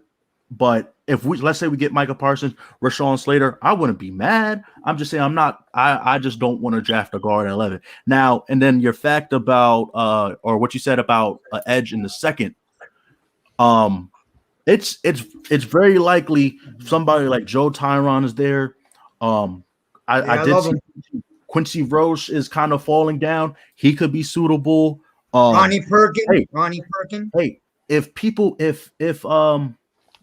really don't like Jalen Phillips' injury concern and he's there at 42, I'm taking him. I don't care who's there. The dude's hands is quick. If he didn't have injury concerns, he would be a top 10 pick. Miami wouldn't be looking. Listen, many people think Miami's going to take Jamar Chase. If Jalen Phillips didn't have no concerns, that would be the pick right there. Joe, I see you stroking your beard. I know you got something to say. But the thing is, you're making Joe angry right now. Look at him. I was gonna just say real fast, guys. funny. I'm gonna give you guys everybody 5 minutes, and then I'm gonna swap everybody out for people. Stay in. We'll bring you guys back and forth. Joel, I'll let you go. Okay. Now we got our cornerback number 2, but he could get injured. We got Galladay. He could get injured. We got John Ross. He could get injured. We got Dante Pettis. He could get injured. Well, and not only that, the tight end that we got from the Vikings just had foot surgery. Yeah. Andrew Thomas had foot surgery. He played hurt all year. Injuries are a part of the game, but we can't go in thinking that we're one injury away because these guys could go the whole season and not get injured. Plexico Burress, his last year, he was injured the second half of the season, but still we were dominant football team until he shot himself in the leg. Yeah. We fixed everything in free agency but the O-line. Yeah. We got 2 wide receivers. What was Joe Judge? A wide receivers coach at New England. He's got to see something, talking to Galladay for 2 or 3 days. He talked to John Ross for a couple of days. They brought these guys in. It wasn't just a quick one and done, sign it 1 hour. Hey, see you, pick up, bye. You know, they took their time. You know, they were digging in depth. And I'm not going to get mad unless we take a quarterback at 11. That's the only way I'm going to get upset, because I think Daniel Jones, as hard as he's worked the last 2, he's already got the team together down in Arizona. You cannot work that hard and not succeed. Yeah. You can't do it. I mean, if you look at the ones that aren't succeeding, look at Baker Mayfield. He didn't do an off-season workout program. He was too busy filming commercials for Progressive. He filmed like 27 commercials for like right. So, I mean, I get what everybody wants, and I want the flashy guy too. Yeah. But if we fix the O-line this year, the next 10 years, we can take anybody we want in the draft. There's going to be some good edge rushers next year. We're going to see what this team is really made of. This is Joe Judge's draft to define who he is as a coach. Yeah. We've already seen his free agency. Him and Gettleman, they were knocking heads together 1 hour after the last football game. You know he was in that room. Who do we need? Who do we want? What were we lacking? We brought in more coaches, because if Garrett ain't going to cut it, we already seen him fire one coach. Yeah. I can see Garrett being gone too. So I personally, I have just, so I know I scream O-line, but it really doesn't matter if we do take a wide receiver, if we do trade down, if we do take an O-lineman, if we do take it, because I feel that we finally have the staff, ownership staying away. They're not getting involved. They're not talking to the media. They're letting Gettleman do his job. Yeah. The fan base is hollering, fire Gettleman. The fan base isn't saying, fire the coach, a la Shermer, a la McAdoo. I mean, look at how much passion that we all have right now. When Miz and Zion came and started this stream, it was fire from word go. I loved it. These guys were on fantastic. Cat got fired up. I mean, how upset are we really going to be if we do take an edge? Yeah, the experts call it reaching. However, the experts aren't going to get fired if they're wrong. I mean, exactly, too. And we all believe in this organization. We all believe in this coaching staff. And if they do take an edge, it'll surprise a lot of us. But I believe it'll be like, okay, if they believe he's valued at that pick, let's see him perform. You know what I'm saying? Because nobody really knows that. Like, it's so, everybody, including myself, gets so tied on, oh, he's not valued at that number. He's not valued at that number. But, you know, we're not experts. You know what I'm saying? If the guys that actually get paid good ass salaries to go and scout these players think he's valued at 11, and he's valued at 11 because we believe in these coaches stuff. That's a fact, because The thing is, look, it don't matter where you get drafted. As long as you go to NFL and make your presence known is all that matters. Yeah, exactly. Now I know you said you had to get some people in. I just want to say this real quick, and then if you want to switch me out, yeah. Listen, I wouldn't anything the Giants would do. I would not be upset at all. Like, and I don't want it to seem like I'm not an offensive line guy. If the Giants had a chance at Penei Sewell, I'm taking him over anybody in the draft. Okay, that's just it. I'm taking him over. It's going to be a kind of a debate, but I'm taking him over Jamar Chase if I had an opportunity. But here's the thing: the edge you need, and this I agree with Miz on this. You need a playmaker that's able to take over on the defense because I watched a lot of games where our defensive line wasn't really a pass rushing defensive line. It was kind of early on in the season. It was kind of like a run stuffing, and then we rushed by committee, you know. And then when the defensive line couldn't apply pressure, the secondary couldn't really cover for that long outside of Bradbury, you know. So, but back to the O-line receiver kind of debate. Really, not really a debate. I'm just saying, like, if Rashawn Slater isn't there and people want to get somebody like AVT, I just don't. I feel like that's a kind of a reach to me, and I feel like I could get somebody like Wyatt Davis in the second if he's there to match that productivity, and if not come close to it. And about like we didn't address offensive line in the offseason. Well, like maybe the coaching staff, like maybe you've seen Judge come out and say, "You're right." Oh, he has the faith in the coaching staff and in the O-line. You had him coming out saying Matt Pert is the guy, all right, or he believes Matt Pert's the guy. Then I saw something on Twitter on Bleacher Report saying that Shane Lemieux expects to start this year. Will Hernandez is coming up on a contract season, so he's gonna put in work, okay? And he's spending time with Daniel Jones, building that chemistry. So I don't expect Will Hernandez to come out and be, you know, trash, you know. And you brought in all these offensive line assistants so they can work on what these things can't do. Again, I don't want them. I'm not expecting them to be all pro, all pro bowl offensive line. I just need you to block. That's all. Like Daniel Jones is going to get hit on some plays. It's just going to happen. It's football, right? But I just need you to block, give him the time like you did in the second half of the season when you fired Mark Colombo. Just real quick, here's a stat on Daniel Jones. When the offensive line does its blocking scheme correct, he is like the 12th or the 14th best passer rating in the NFL. When the offensive line does not correctly blocks and protect, he's like 40 for passer rating. Mm-hmm. So that tells you his progression and what he really needs to succeed.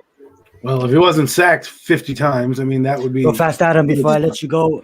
Joel, Ashmoney, I really want to get you guys back on. I didn't really want to cut it right now, but I want to give everybody a chance to get on. So, Ashmoney, Joel, stick around. Adam, I want you to go, and then Benny, I want you to go after Adam. So, I'll get you guys back on. I promise, guys. Thank you so much. Beautiful. I have Chris Bucco calling also right now. Chris Bucco. We'll get you back. Here, wait. One thing I did want to say about. There he is. That's Mr. Chris Bucco right there. That's my boy, man. Hey guys, we'll let Benny say what he needs to say, and then we're gonna replace him with. We're gonna let Benny say what he needs to say, and we're gonna replace him with Logan. And then stick around, Benny. We'll bring you back on. But the floor is yours, Benny. So here's the thing. This is why I want to go edge over wide receiver. I think honestly we have the edge rushers that are the guys that can come in and sometimes generate pressure and kind of cover a little bit. Although I would like a guy that could cover. I think what we need is the guy that is the game, like the really good edge rusher, the guy that's going to get you that sack at the end of the game when you need it the most. Because look, we have a lot of guys that can do this stuff, but something that a lot of good defenses have is that they have that good number one edge rusher. And I think that's what we really don't have yet. I think right now we're kind of working out because we have the whole like scheme thing. But I think at a certain point I think in the playoffs, honestly, I don't know if it's going to be able to work, the whole like scheme through pass rush thing. It will work sometimes, but I still feel like we could use that number one edge rusher, and this is why I would go edge rusher over receiver. Here's the thing about receiver for the second round. I think we should go receiver in the second round because if you look at it, it's like really perfect for us in the second round because of the amount of guys that are available there that are still really good receivers. Like just listing off some guys. Elijah Moore could be there, although I think he'll go in the first round. But if he goes in the first round, you got Terrace Marshall that could be there, Rondell Moore, Kadarius Toney, De'Ami Brown. There's so many of these guys, and I think that we can get them in the second round. That's why we don't need to go in the first. That's why I want to go edge in the first, because I don't think there's a guy that's going to be that number one edge rusher for us after the first, unless it's Jalen Phillips. But he also has the injuries, and I don't think he's going to make it to the second, honestly. Let me tell you, I heard this name, Kadarius Toney, so much from some of these guys, including this guy, Buko. I thought he was my brother that I never met in my family. You know, no, but this guy's name is everywhere, man. I got to be honest. I have to agree. Thank you so much, Benny. We'll get you back on soon, buddy. I promise. Like, hey, what's up, Chris? What's up, Adam? What's up, guys? What's up? Like, the floor is yours, my friend. I got these guys on together. I want Chris and Adam to have a few minutes here to go at it with each other. Chris, give us some Jet stuff also. They're all Jet fans out there watching. We'll go with the Jet stuff after, but as far as Benny was saying, I have to agree with him because it's like there's only so many elite defensive players in this draft, and that's what no one understands. It's not a deep class for elite defensive players. This class is loaded with receivers. The Giants don't need to take a receiver at 11. Take the defensive player in the first round because you're not going to get him in the second round. And there's plenty of receivers to go around. There's Elijah Moore, like Benny was saying. There's Kadarius Toney. I don't know where – everyone's speculating these guys are going in the first round. Doesn't mean they're going to go in the first round. There's someone that always falls. CeeDee Lamb was supposed to be a top 10 pick last year. He went 17. So you don't know where these guys are going. Take the defensive player at 11, and then you get your receiver in the second round. There's plenty of them. Or third.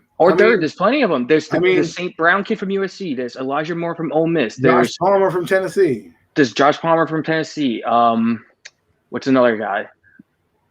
I can't even. There's Terrace Marshall. A report came out today that teams are concerned with his injury, so he might even fall to the second round, to the late second. So you don't know what's going to happen. I just think if you have a shot at getting a Parsons or an edge rusher, I think that's what the Giants should do. From a Jets fan's perspective too. So I don't know.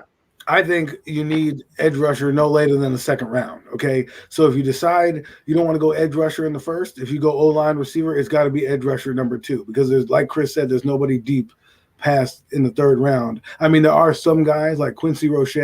If he makes it, I do believe he has enough explosiveness to get off the line. He's the guy. If you look at his sack total, continued to go up, even if he was in at Temple. I mean, I know he had 4 sacks last year, but at Temple, he has over 30 sacks in his career. I mean, that is a lot of sacks for a college kid. But what Chris is saying is, to me, the Giants like defense. Okay, if they're going to pick their guy at 11, pick him at 11. I don't want to hear about it's not a value pick.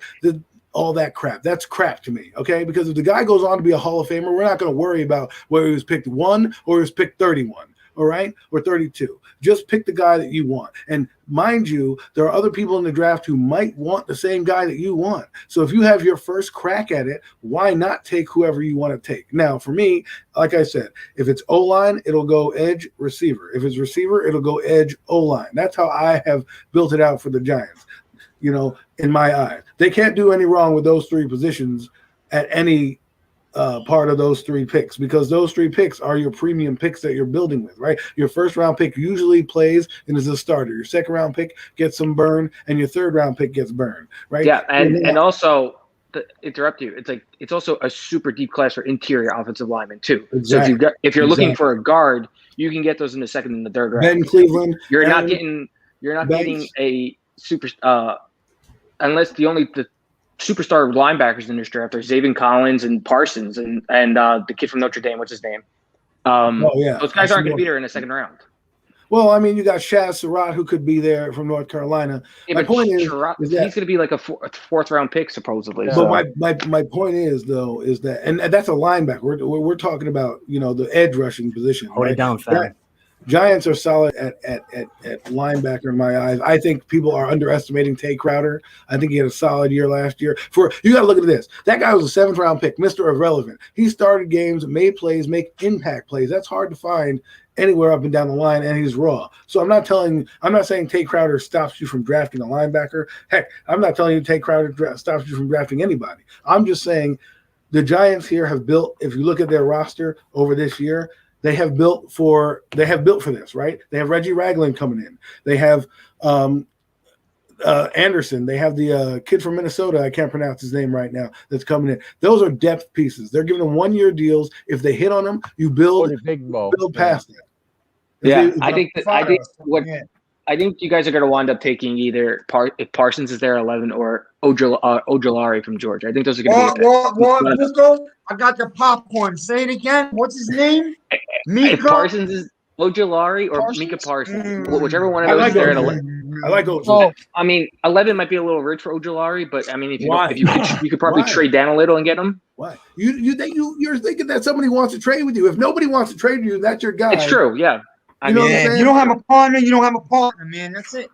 It takes 2 to tango. Everyone's like, this is not Madden. We're not playing Madden football here. Can't you make trades and throw stuff around and make your roster the fantasy roster that you want it to be? I'm tired of this crap. Everyone's telling me, oh, they're going to trade down and get all these picks. I mean, do you know they're going to trade down when there's nobody that wants to come up and get that player? They got to want the guy you want to make that trade. You can't just say, oh, well, New England's going to trade with us because we're friends with them. No, they're not going to do that because Bill Belichick likes Joe Judge. That's not how this works. No, you can't just go mad and do that. Yeah. There's no magic wand where it's just, I want this, I have it. Exactly. Logan is right, man.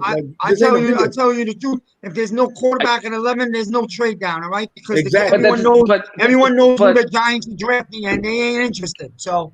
See, Steve, I agree with that, and I don't, because it's like the quarterbacks are going to go early. In a normal draft, a bunch of these players would have been rated a lot earlier than the quarterbacks. But because quarterbacks are going to go early, there's going to be a very good prospects that actually wind up falling in the draft, whereas the team may want to come up for that player because he would have been an earlier pick in any other draft. But because the quarterbacks are going early, I agree. A team may want another cornerback.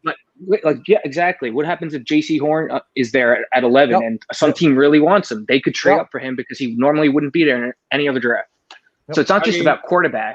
I agree with you. That's what I'm saying. I think we focus too much, and the media has focused too much on these 4 quarterbacks who, by the way, nobody knew about up until, a few months ago, right? Nobody was really toting their horns. All of a sudden, they get on ESPN and whatever, Mel Kiper's draft board, and now, oh my God, look at the stock is rising. Get out of my face with this crap, okay? There's a lot of other players in this draft that I love to see, and you have a chance to get. Patrick Surtain name is being bandied about between the Cowboys, the Giants possibly, and some other teams. So how do I know? Even the Patriots have that guy on his mind. Why wouldn't they want to come up and say, listen, I don't want so-and-so to get, Patrick Surtain, Giants, let's go get him. Now, again, you have to have a trade partner. This is all a game of poker right now, right? Everyone's trying to play who plays what, who does this. Don't give me trade value because I don't want to hear about a 3rd-round pick that nobody knows about, right? All I want to know is if that's the guy, pick him and be strong with it and convicted with it. You got a coaching staff to coach up this guy.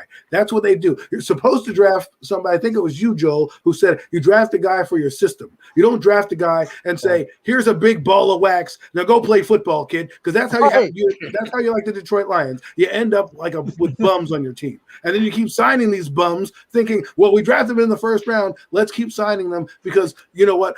Our GM's job is on the line. So we're going to keep signing these bums who don't work out and fit in our system. So the reason why I like Parsons, I like Slater, I like Waddle and Smith, they all fit what the Giants are doing. That's why they are good fits, not because that's the sexy pick. I don't want a guy. I don't want the guy who's not going to perform for me because if Kyle Pitts doesn't fit the Giant system, I don't want him. I don't want him there. Even if he's the best player, I want a guy that's going to work out and come in and you utilize his traits that are going to be strengths. Last year, the coaching staff was great. I love it. Adam's all fired up. I love it. Yes, this is Giants football, baby, right here. But this is what I'm talking about. People sit here all day and they complain and they argue and they say we can trade down with this team and we can trade down with that team as if they know the teams on the other line. They're talking to them right now saying, you know what? I know for a fact Arizona is going to trade up. Rah! You know what I mean? No, you don't. Well, I know, and you can go by last year. Everyone said that people were going to people were going to trade over for Tua and Herbert, and everyone stayed put, and no one even traded up, and that all went in the same spot. Right. And I look at revisionist history, right? We all talk about what was. Look at that kid from Minnesota, that receiver. Do you think he wouldn't have been drafted higher if they knew that was going to be what his output was? That's what I'm saying. You don't know what that guy is going to do. You have no clue. Randy Moss wouldn't have slipped so far in the draft if they knew he was going to be a Hall of Fame receiver. Cowboys would have gotten him. He wouldn't have passed the Cowboys. Oh, yeah, that's biting Jerry Jones in the ass every weekend. Right. I just want to say, guys, I am absolutely loving this. I feel like Molly Quinn right now, just moderating this and letting you guys take. This is awesome, guys. Continue, please. Yeah, I mean, Jerry Jones. I want you guys to hold it down for like about 5 minutes. I'm gonna disappear. Hold it down, guys. You guys been amazing. Thank you all for watching. Don't disappear too quick. I got my cousin calling him from Florida. He's a big Jets fan. Big Go do what you gotta do and come back. I'll be back soon. I don't want to really tell you guys because you got kids watching and stuff, but I'll be back, guys. I'll be back. Throw in the link before you run away, Zion. Throw in the link real right fast there, for Mike. His name is Mike Cuz. Call in Mike. Let's see you guys handle it, guys. You guys been talking knowledge. I'm loving this right now. Thank you so much for watching and get back to it. Awesome. Even though he's 2 feet taller than me, so that's my nephew. I mean, like we were saying, is that you can't just sit here and look at Todd McShay and Mel Kiper because Mel Kiper in 1994. Who's Mel Kiper? You know what I mean? I love that one. All I'm saying is, see, and that's exactly what you just said. That's the problem because people are looking at these mock drafts that whatever, and there's going to be a lot of people that they're not even talking about it are going to get picked in the first round, and people their fan bases are going to be like shocked. Patriot fan. And they're going to be shocked because they weren't in mock drafts. But at the end of the day, the media, it's how the NFL scouts feel about a player, and not what Mel Kiper and Todd McShay about these guys. You build. This is why you have a scouting department, right? Why have a scouting department if Mel Kiper and Todd McShay are going to pick the draft for you? You might as well go with those guys, right? Oh, I bought James Brooklyn's draft guy. He says that this receiver from Butt Hell State is the best. He said, "Get that shit out of here, Mike." You know what I mean? Yeah, that's why I just feel like for you guys, I just think it's going to be Parsons or Ojulari because I just think Ojulari is a 3-4 outside linebacker basically, and Parsons you could play anywhere. And Petty, I think is more of a defensive. Well, he rushes inside. That's why I like him. He rushes inside. I don't think the Giants need that. I think they need more of a 3-4 outside linebacker or another middle linebacker. And you know what? I love Kwity Paye. Prince knows, but I know he doesn't fit our style, our system right now. So. I love Kwity Paye. Go ahead, Joe. So, Joe. Giving up on Lorenzo Carter and O'Shane Zimenez? We're just giving up on those. I'm not giving up on him. I'm adding to the depth. Listen, I think Lorenzo Carter can come back and have a big year. Lorenzo Carter can have a big year with another edge on the other side. But I'll tell you what, I'm not a huge believer in X-Men yet. I'm sorry. Well, listen. Patrick Graham utilizes weapons. So the more you get him, the more he can use. It's not necessarily about how much this. Somebody said on your team here before, the Giants didn't generate pressure. They generated a lot of pressure last year. They didn't get home with their pressure. They had 40 sacks last year, which is amazing. They were eighth in the league in sacks, man, with no real edge rusher.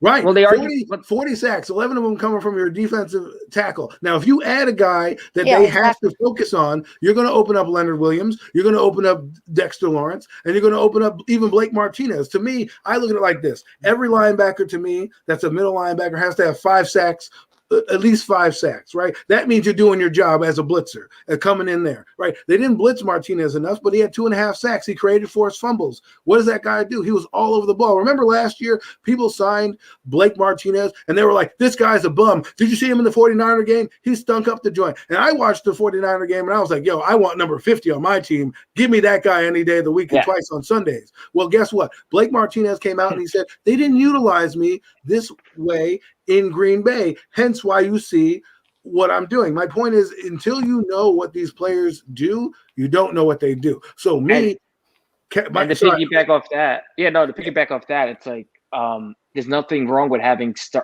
guys with starting experience as backups because that's like it's the same people that have the argument which like we have 3 receivers, so we don't need any more receivers. But it's like, okay, you have 3 receivers and one gets hurt. Where's your depth? That's how, coming from a Jets fan, that's how we get put them on the field. Clyde Gates and guys like Clyde Gates and Greg Salas who you never even heard of. Because and you can use them as trade bait down the road. There's nothing wrong with having depth at the point. Right, and you can trade an asset. The Giants don't have long-term contracts at a lot of positions, right? So that's where you have to look at when you're looking at a draft. They don't have a long-term position in middle linebacker, right? Blake Martinez, this will be a second year. Do you really want to? Do you think next year they're going to sign him? I have no idea, right? To an extension. So you're looking at depth. This is depth pieces in the draft. Remember, they want to build through the draft. Good teams do that, right? Oh, we've already got it. We got a better second corner. All we need is another half second. We're going to get 60 sacks. Well, you know. I mean, Yadam couldn't cover a wet blanket with a fire, you know? Well, you're right. You're absolutely right. They have built their secondary out, and it is good. They're taking like the Legion of Boom. The Legion of Boom built their secondary, and that's why their linebackers in front seven were so effective because they didn't have 3 seconds. Everyone wants to tell me about this new age football. Listen, I've been watching football for almost 30 years, right? Close enough, right? I look young, but I started when I was 10 or 11, just like Benny. Benny, I probably started a little later than you, right? I started in 95 after the Giants stunk up the joint. My first game was on a TV about 7 inches big and watching Emmitt Smith wave bye-bye to Jesse Armstead when he ran to the end zone for 35 yards for a touchdown. We lost 35-0 that game. How I'm still a Giant fan, I have no idea. My point is that we look at this offense and we look at these teams like as if this is the first time offense was invented, right? I see people, 2.5 seconds. Yeah, you know why they're doing 2.5 seconds? Because the offensive line stinks and you can't drop back 7 feet.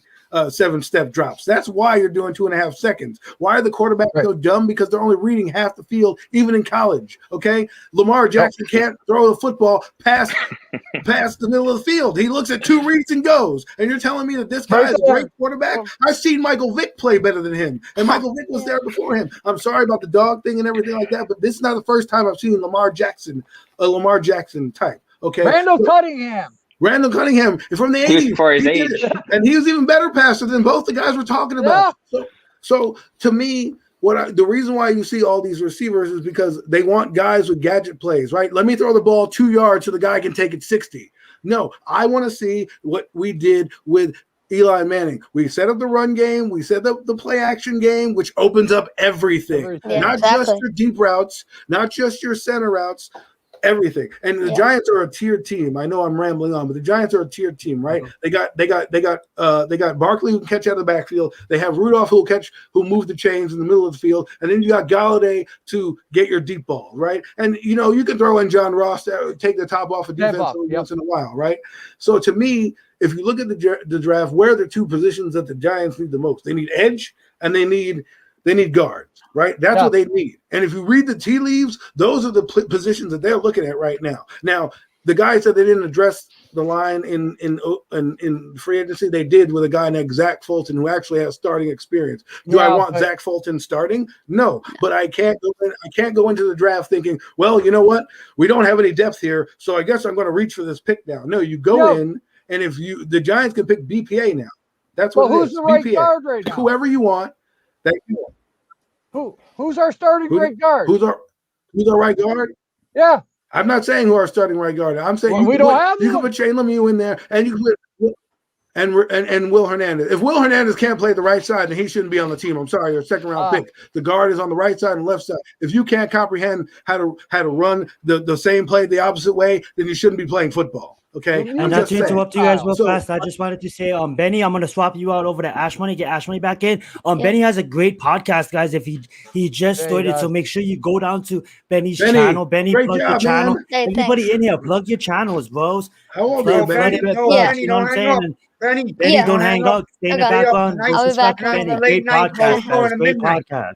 Yeah, Benny needs to get back. Ashmoney put on the web. I want to have some quarterback talk. Let's be honest for a minute, man. Let's be honest for a minute. For a little guy, man, that kid's gonna be a GM one day, man. Yeah, he's gonna run. Benny always for him one day. He's gonna call us for scouting.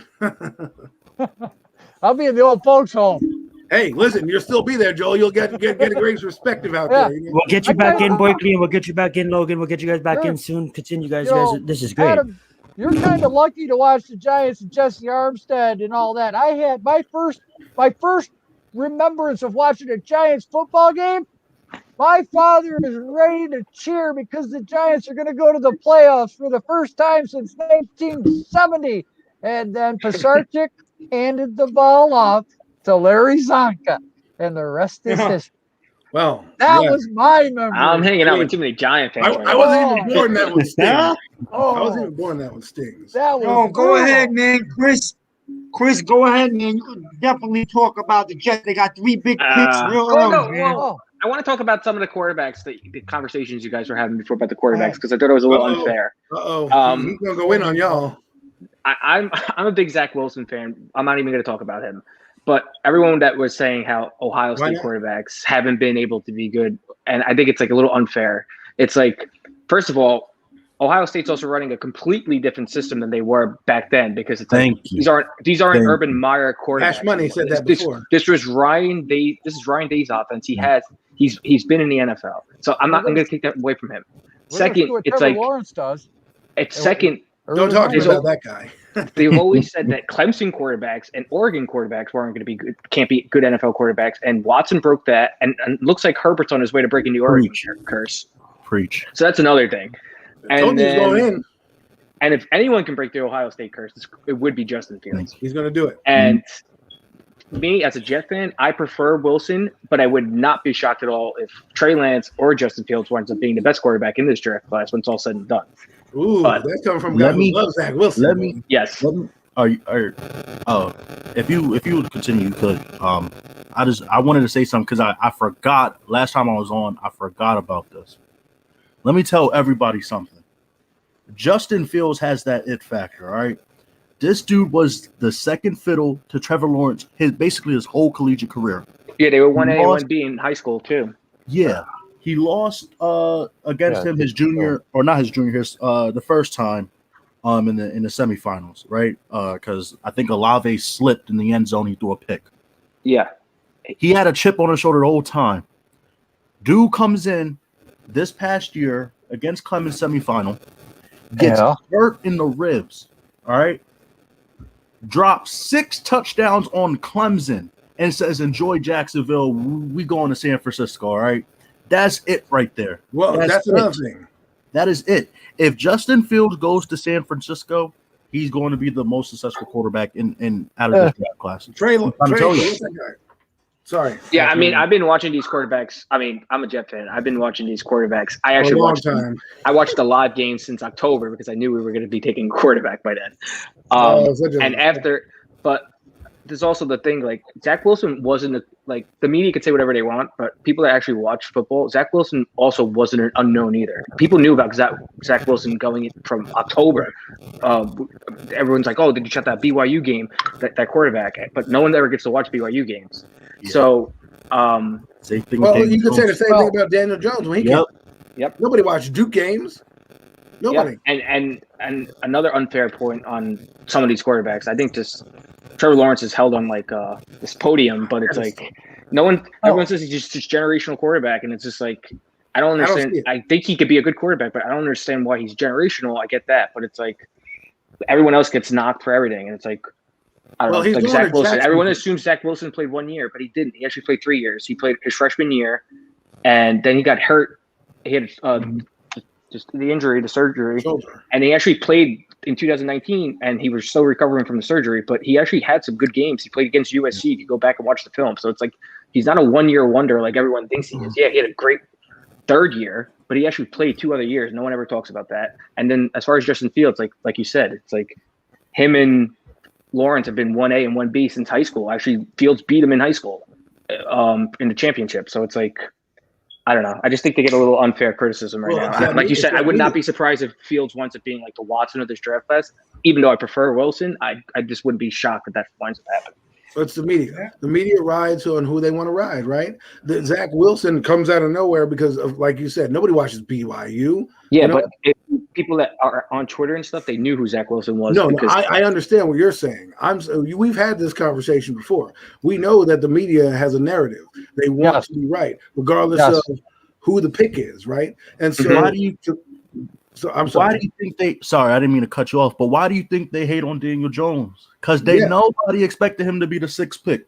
This is what I said about him, okay? I said, who's watching Duke football? Really, who is sitting there watching that garbage team play, right? And they were telling me when I watched this film, the guy couldn't throw deep. The guy is throwing a deep bomb in the end zone in the beginning of the highlight reel that I watched. So how can you tell me he can't throw the ball deep? What do you want? And the guy dropped it.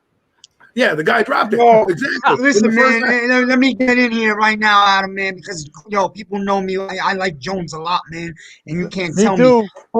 Call me cocky arrogant. I played quarterback, and I studied the position like crazy, and Daniel Jones has got it. But you know what Daniel Jones didn't have last year? His name was Barkley. Right. I want to get a point in here. Jones is going to be winging this ball all over the field, man. He showed it on and he showed accuracy. He's a yeah. Well, that's because Jason Garrett built the offense around Barkley, not realizing that his quarterback had this skill set, right? Because you watch when that offense went down, all of a sudden now Daniel Jones running RPOs. I don't want that guy running RPOs. It's a good arsenal to have, but you don't want that. You don't want your quarterback doing that. They had no idea. Somebody said that Daniel Jones couldn't throw and it was crappy because of this. Well, the offense was stunted when Barkley left, right? They had nobody. I had to pull it out. And you know what's I like the jersey, Joe. I like the jersey. Oh, I had to pull it out right there. Adam, you're right. And you know what's scary? Sherman might have been a better offensive system for Jones, but he was a terrible coach. And boy, was he scared of the New York media. They ate him alive. Right. Listen, exactly. let's say if Daniel Jones doesn't pan out to be not saying he will do this, but let's say Daniel Jones doesn't pan out to be the quarterback for this franchise, and I want to piggyback off this after you say this because I have something to say exactly on the lines of this. So, but continue. The Giants. Let's say he doesn't pan out, and the Giants let go of him. Right. Let's say we go, just speaking hypothetically, let's say we go draft. I mean, I'm not draft, but let's say we pick up Deshaun Watson if everything's clean or something like that. Let's say we do something like that if Jones is the guy. You think Pat Shurmur is not going to tell John Elway to go pick up Daniel Jones in the offseason? That's the only reason why Pat Shurmur was successful as the coach, because it was Daniel Jones. And the thing is, it's like the media gave the Giants so much crap for taking Daniel Jones and all this crap, but no one ever mentions the fact it's like, and everyone still says, "Oh, they picked Daniel Jones 6th overall." It's like, but what were the other choices? It was Dwayne Haskins, who everyone bashed him that they didn't take him. He's on his second team already. He's almost out of the league. Is Drew Lock. He was a second-round pick. So at the end of the day, Daniel Jones and Kyle Murray was still the better pick than Haskins, what everyone gave them crap for. So I don't care what anyone says at the end of the day. It was still the right pick over him. And two reasons. He came from Duke because of Dave Brown. Dave Brown ruined all Giant fans from Duke quarterbacks, all right? That guy stunk, and he wore the same number as Dave Brown, hence why they gave him 8, because 1 + 7 is 8. They said, you can't wear 17. No one's going to like you. They already don't like you now. You wear 17, they're going to hate you even more. So they didn't do that. And the second thing is that they hate the Giants. They hate Gettleman, so no matter what he does, he could have gold coming out of his ass, and they would still say that gold is not big enough coming out of his ass. You know what I mean? I always tell Miz this too. I tell Miz this all the time. It's like, this is the make or break year for Daniel Jones. He has everything he needs now, other than the offensive line. Hopefully, you guys fix it in the draft. And like I told you, if he fails, wait, hold on. If he fails, then I could.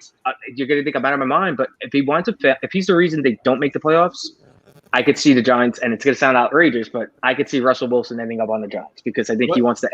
I think he's done it in Seattle after this year, and I think he actually wants to come to New York. I don't think wanted to play in New York. We forget about Kerry Collins. The same thing happened in 1999 with Kerry Collins. Everything's on Daniel Jones this year. Kerry Collins came in. He was a guy who said some racist stuff, was drunk from Carolina. Everyone knows the story. Of course, he took a flyer on that guy, and guess what? He led us to a Super Bowl. So don't tell me you have to draft a quarterback to get one. Now, do I believe, there's going to be someone's going to do that stupid stuff that Kerry Collins did and end up like that? But no, but there is a Mariota that's hanging around out there. Guys like that who are solid quarterbacks when this team is built. Remember, we're building this team. Go fast, Adam. Go fast. Actually, make your point. I don't want you to lose it, and I'll go after you. Sorry about that. They're building a team right now for a quarterback, for this quarterback, and for possibly the next quarterback, right? Or the next team. You want to build longevity, so you want depth. So don't just think about this year, because that's what everybody wants. You got to think about the past this year. Yeah. I mean, Eli Manning. I mean, does Daniel Jones have to be a top 10 quarterback in the league? As a win? No. Was Eli Manning a top 10 quarterback in the league? Not really, but he still won a Super Bowl with them. Couple years. 2011. He was elite in the playoffs, but he wasn't a top 10 regular season quarterback. He was elite in the playoffs. So you don't need to have he doesn't have to be a top 5 quarterback for you guys to win. It's just, I don't know. Yo, it's not fantasy, bro. It's win a championship. It's not fantasy. And if Daniel Jones is an average quarterback without the great stats, but he goes and wins a division next year, or he comes a game short and does it the following year, Daniel Jones is going to be here a long time. That's all. He might not have 400. He might not have 4,000 yards and 45 touchdowns. That's okay, because you know the Giants are building their team around the run game. Whenever the Giants won championships, it's always been defense and run the ball. Right, Joe? So it's not going to change, man. Well, listen, I want to address. I just want to address. Oh, Joe, go ahead. I didn't mean to cut you off, man. Oh, you guys are fine. I'm enjoying this. So Me too. I was just going to add real fast to you guys. Well, I got a Jets fan right next to me. Yeah. I think Daniel Jones is a taller, with a stronger arm, Chad Pennington. No. Yeah, and if Chad Pennington was super smart, he was a very good quarterback, and he got injured, which made his arm even weaker. And if he would have had a stronger arm, he probably would have been the answer probably for them. But his arm wasn't strong enough, and then he got injured on top of it, which made it even weaker. But he was like a doctor on the medical field. I mean, he was a really good quarterback. He won games at Marshall. Who watches Marshall football? But the press didn't chew out because even though he was picked 22nd, 23rd, he was a later round draft pick. But that's not the point. You know, the point is we could have got Daniel Jones at 17, and that's not true.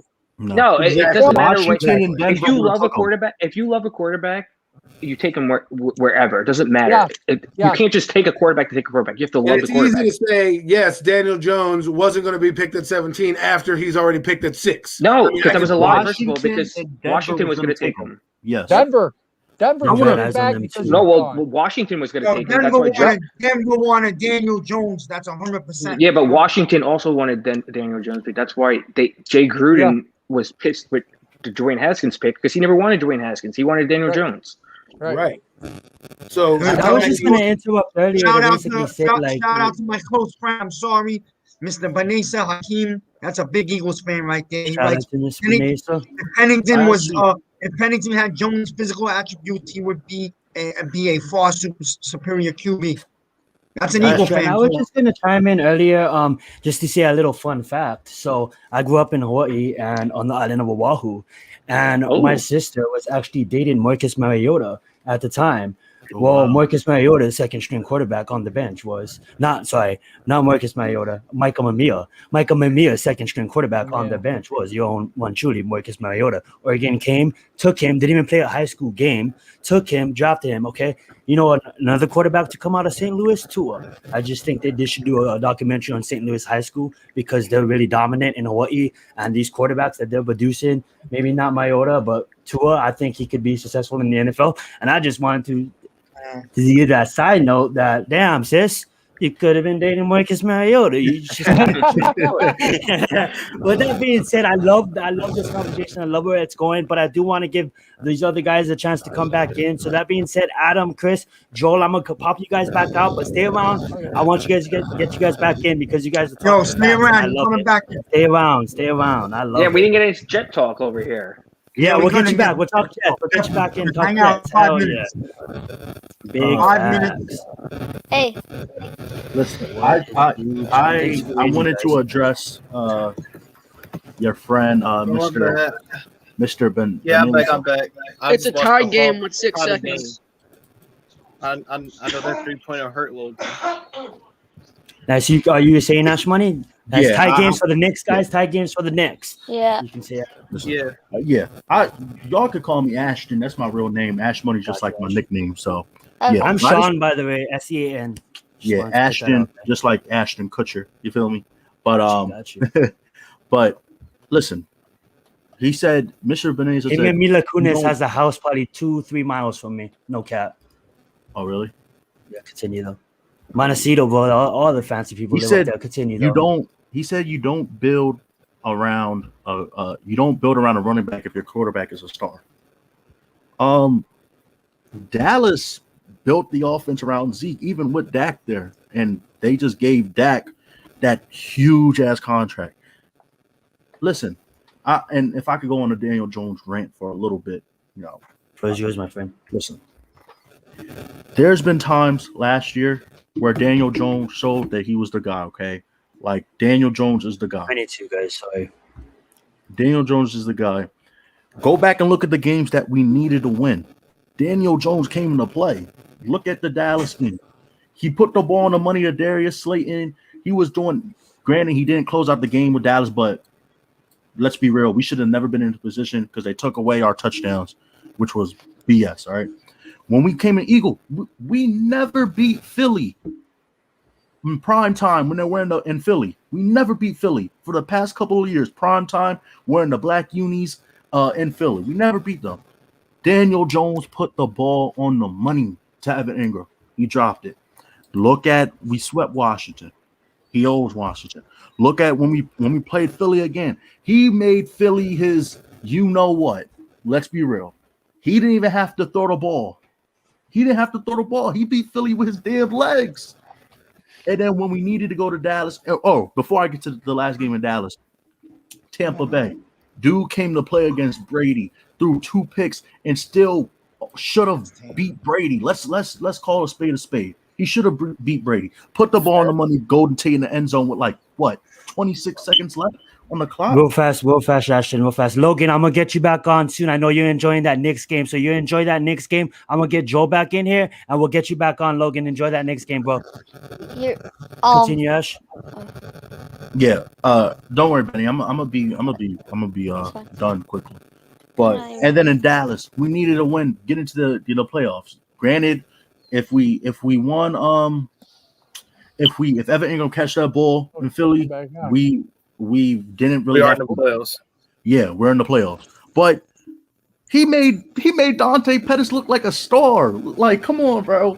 Like, so I'm just saying, like Daniel Jones and the offensive line, like I've seen, and people like to say like he throws too many interceptions. Listen, I've watched the games. The offensive line was protecting Daniel Jones, and nobody was getting open. And he tried to make a play. He tried to force stuff. And those are mistakes that young quarterbacks are going to make. Josh Allen was making those mistakes. Eli did. Yeah, Eli did. Peyton did. Like, let's be real, bro. He's gonna, Zeke isn't relevant, but they still built the offense. They still constructed the offense around Zeke. Yeah. And that's why Dallas was losing so many games because Zeke wasn't doing nothing. That's what they constructed the offense about. So Daniel Jones is the guy, and that's why the Giants drafted him, because Dwayne Haskins people got caught up. Listen, I'm gonna be honest. I wanted Dwayne Haskins. I'm not gonna lie, but I was young. Okay, I was young. So I mean, I'm still young now. But you hear 50 touchdowns in one season, like, come on, Come on, bro. If you hear 50 touchdowns in one season, you think if Mac or Zach Wilson threw 50 touchdowns in one season, he already will be the number 1 pick. So I wanted Dwayne Haskins, but the thing that Daniel Jones had over Dwayne Haskins is that he adapts. Like he's like what they talk about, the little fish in evolution. He put the work in. Huh? He put the work in. Yeah. He put the work in. Duke didn't have nothing. So it was going to be a good transition to the NFL with the Giants, who really didn't have anything. Y'all could get your thoughts in. I also have one more thing to say about Michigan and Quinnipiac, but y'all can get that. Yeah, go ahead. Say what you want to say, Benny. Then we're gonna do a little transition into NFC East football. We got an Eagle fan here. We got a couple guys who talk about the division and what the expectations for teams are coming up this year, even though we didn't even hit the draft yet. All right. Well, what I was going to talk about. I'll be back in 2 minutes. Talk, Benny.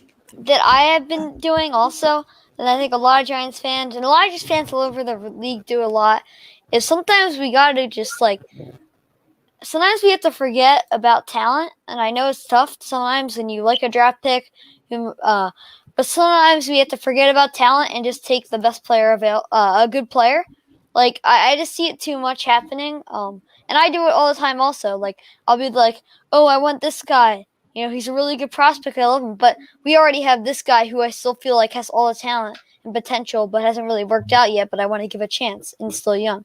But at a certain point, I think we have to like kind of let go of players and just learn to sometimes we can't be afraid to get better. I think we can't be afraid to get better players. I know we like our players, you know, we learn to like our players. You know, you look at like guys like Wayne Gallman, you know, people at the beginning, they wanted him to, you know, stay. We were like, oh yeah, let's definitely keep Wayne Gallman. But let's be honest, the smart move was to get rid of Gallman and get somebody who was cheaper, who was probably around the same amount as Gallman. Although I don't know how much Gallman actually ended up getting paid, but I feel like we can't be afraid to get better, and that's one thing with the edge position.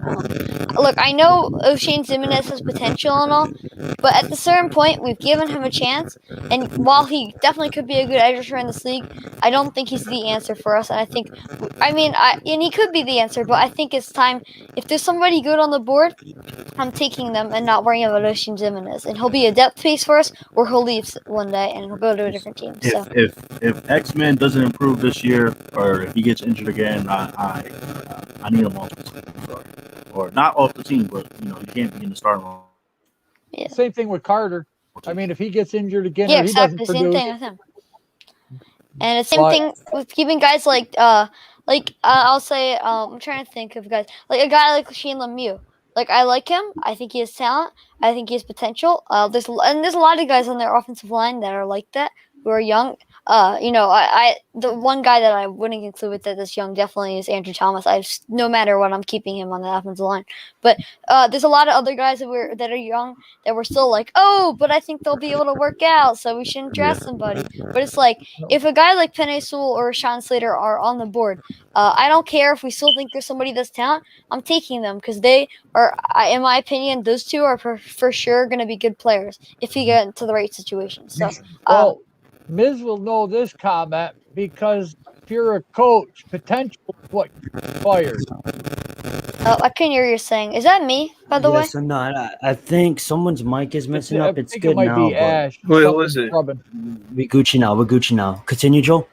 I said Miz will know this comment from being a coach. Potential fired. Because if they don't live up to the potential, your team's not winning. So when you look at potential, it has to be more than just potential. Yeah. Because if you look at it, all the guys we've been talking about today that haven't made it had potential. Marcus Mariota had potential. Chad Pennington had potential. You know, even Darnold coming out of college had potential. You can go back into the trade too. Ryan had potential. He was the number 2 overall pick. So there's a difference. That's where the scouting and why I like to see the combine more, because when you have a combine, everybody's running the same. Everybody's jumping the same. Everybody's running the 3-cone drill the same. And we didn't have that. At your pro day, you're looking at different AstroTurf, different weather conditions, different footballs even. I mean, we all know from Deflategate that quarterbacks like to have a certain air pressure in their football. Well, if they can't get that football lower or higher than league standard, you know, anybody can look good at your college. So this is going to be the most interesting draft by not having the combine, where you've really got nothing to base this off anything. So all these experts and everything are kind of lost. So now it's all clickbait. Well, this guy's no good because of this. This guy's no good because of that. This guy's got off the field issues that just come out. Well, why didn't they come out 2 years ago when they happened, or 3 years ago when they happened? Why was it hidden?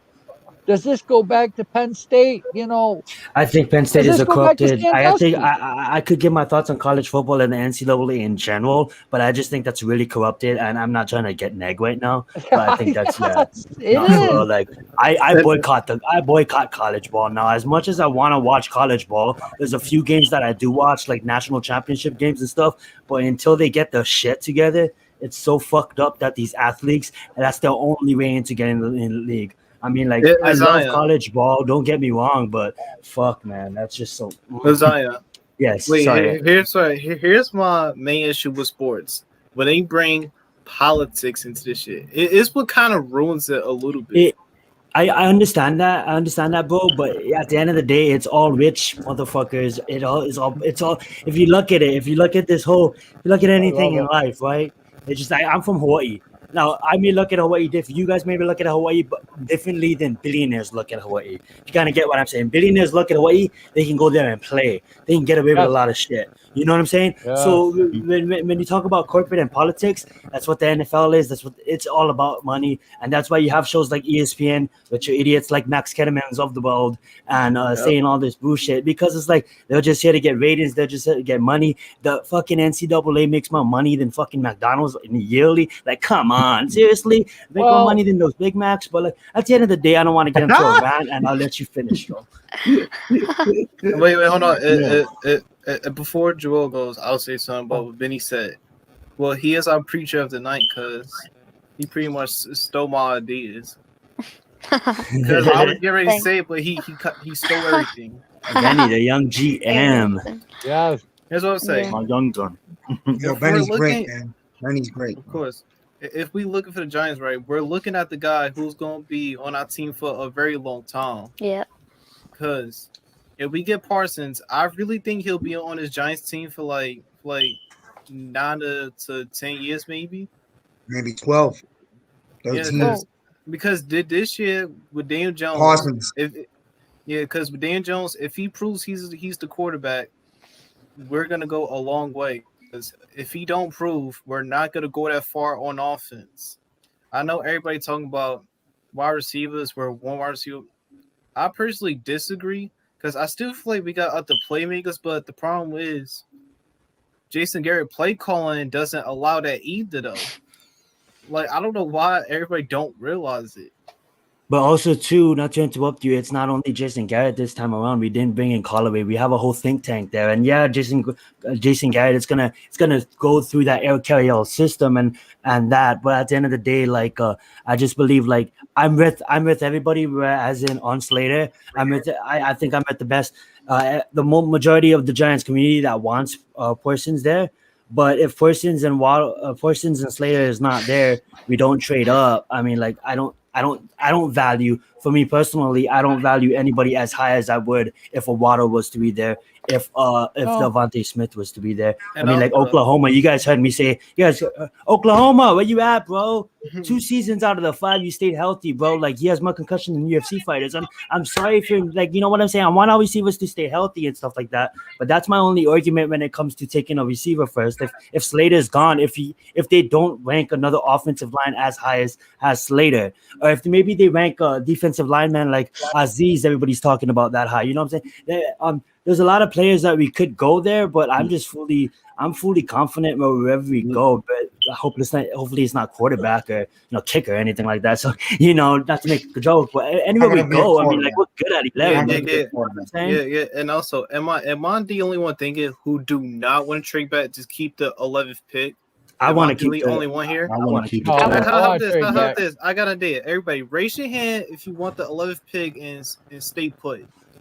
I don't mind staying put at all. And also, I want the 11th pick. Everybody, raise your hand if you want to trade back at 15. All right. I'm down for trading back too if we can get value for that. I would trade down to if we can get value for that. If we can acquire, like Benny's point he made about getting extra picks in next year, that's a really solid point he made on that, and I do respect that. I don't cut nobody off. We got a live update from the Garden. The Knicks just went up by 10 points in overtime. Man, how do I know? Because entertainment's going absolutely nuts. Wait, so Jayden, since you don't want edge, wait, what do you want? What do you want again? I forget what you want. I want Parsons at 11. So here's Benny, I get it. We want an edge, but this year's draft class edge is not good. It's not. To me, edge is not as important. I think Joe wanted to rebuttal on that. I don't know about edge is not important because I think it's one of the more important positions, honestly, right? If you know the Giants' history, we're built on edge. So, do you all remember last year you want Simmons or Thomas? Well, this year do you want Slater or do you want Parsons? I was such a big Simmons fan. Yeah, Joel. We see when we get to 11 who's hanging around on the board, I'm Because sorry. If Parsons and Slater is gone, I gotta go Smith. I got to. Sorry. Smith. I know you like the wide receivers, but you gotta also realize a couple of these edge guys like Aziz definitely fits the Giants. You know that he's high on their mind, man, whether you like it or not, man, because we're one big edge or a Parsons away from being maybe arguably the best or top 3 defense in football. Defense still win championships. It don't have to be this year, but it could be in 2 years. And I was just gonna say, we're gonna switch Joe, Barkley, and Benny out real fast, and bring these other guys 3 in. Stick around, guys. Probably Any head points out you guys for the want to rest of make? Sounds good. Any points you guys want to make before you head out or stick around? I got it. Hang around, Benny. I got a feeling Entertainer's going to be sliding over soon in the next 15 Yeah, minutes. We've been going for 2:15, Stanley, guys. but I'll be in the 2 hours and chat. 15 I'll be minutes in the going chat. strong. Let's Oh keep yeah, it up. Continue, no. I was gonna say before I get subbed out because you got different players coming in. Because Benny is the leading scorer on our team. He got like 100 points. He's carrying us. Let's get it. And also, I get it. We talk about how we want that and all that to happen. We got to see on the field first before I say anything. Let's see on the field. True. All right, you go ahead and sub me out. Hey, stay locked in, bro. We'll get you back on soon. Stay locked in. Stay locked in too, Joe. We'll get you back on soon too. Okay. I don't leave Joe. Miz, what do you want from me? I'm tired of this shit now. Come on, you got a chance to talk about your Jets. It's right now. Let's go. You guys got 2 big drafts coming up, and it's your entire future, and you've waited 52 years. Let's go. All right, the so Jets. What do you guys think? What do you feel about that head coach, man? That defensive I head love coach it. from That's what I SF? wanted.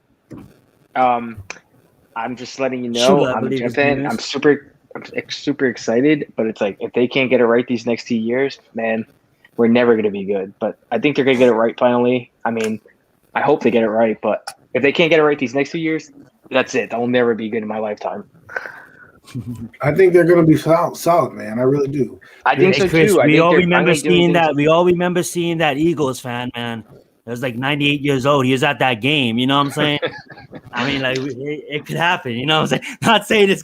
We don't want it to be. Obviously, we want you guys to get a championship soon. You know what I'm saying? But hey, this is the first time. This is the first time in a long time as a Giant fan watching the Jets. This is the first time they look like they're going in a competent direction in terms of how they're building their team.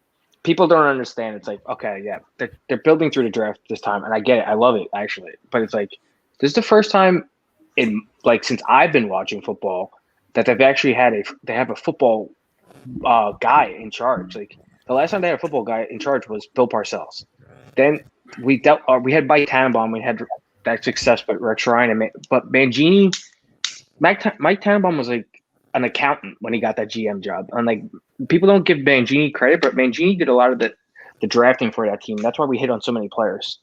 And then we dealt with Izek and McCagnon, and they were both like glorified. One was a cap cruncher that did not deserve to be a GM, and the other one was a glorified scout who was in way over his head. So like for the first time, I could say like this is the first time they actually have a football guy in charge. So that kind of gets me excited, and that's why I think they're moving in the right direction. And you guys picked second in the draft. Like that's a plus. And you got the GM, the coach, and the quarterback, and they're all going to be on the same playing field, and they're all going to be part of the plan. So we'll see if it works out. No, real quick, Chris. Real quick. Hurry, give it to me. Number 2, Wilson. Number 23 and number 34. Number 2. What is Chris Bucco, the GM, going?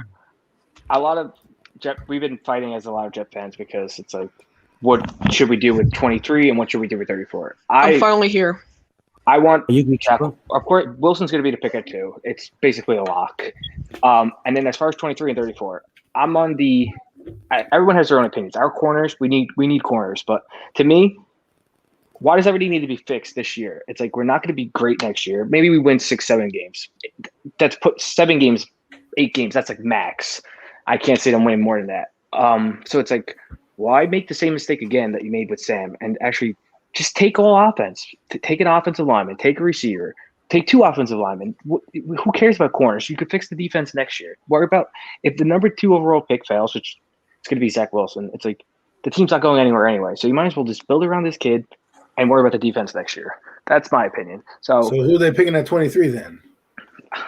I would love for Vera Tucker to be there, the guy from USC, the guard, but I don't think he's going to make it. So you're saying best O-lineman available at that point? Best O-line, but honestly, I don't think when it's all said and done, I don't think it's going to be the best available player, and I think they'll take the best available player. And I think I would be shocked if they take a linebacker, running back. Yeah, what about that? I heard some. Sorry, so I'm so against taking running back like in the first round, and I think the Jets are not going to take a running back in the first round. If you were to tell me that Harris or ETN were there at pick 34, I would think about it, and I just don't see the Jets taking a running back. Sleep on the North Carolina third round. Yeah, Javonte Williams and Michael Carter. Yeah, those boys. I just don't think they're going to take a running back until the third round. Just based on how Joe Douglas values the running back, I think they're going to go basically offensive line and corner and possibly edge rusher. And I think I don't know, maybe even I wouldn't be shocked as a dark horse pick is the linebacker from Notre Dame. I wouldn't be shocked at all. Not that I would agree with it, but I wouldn't be shocked with it because listen, he's a jack of all trade kind of guy, man. I mean, he's now what they call the money backer role, right? That's now a new thing evolving in the NFL. He's going to probably be the prototypical guy because remember they first had Deion Buchanan come in and do that role, and they had Jabril Peppers kind of do that role, and now this kid. So, I mean, there is a place for a guy like that on your defense if you know how to use him. So, I wouldn't be opposed to picking him. I mean, the Giants have been rumored for that guy as well. Yeah. I don't know if that's the guy I would, want for the Giants, but again, he's a jack of all trades. The Giants have all those type of players. So, I mean, to me, the Jets are looking pretty fun to watch. I just don't think any of the top available linemen will be there, like Tucker. I mean, you got Tevin Jenkins. I don't even know if he'll make it there.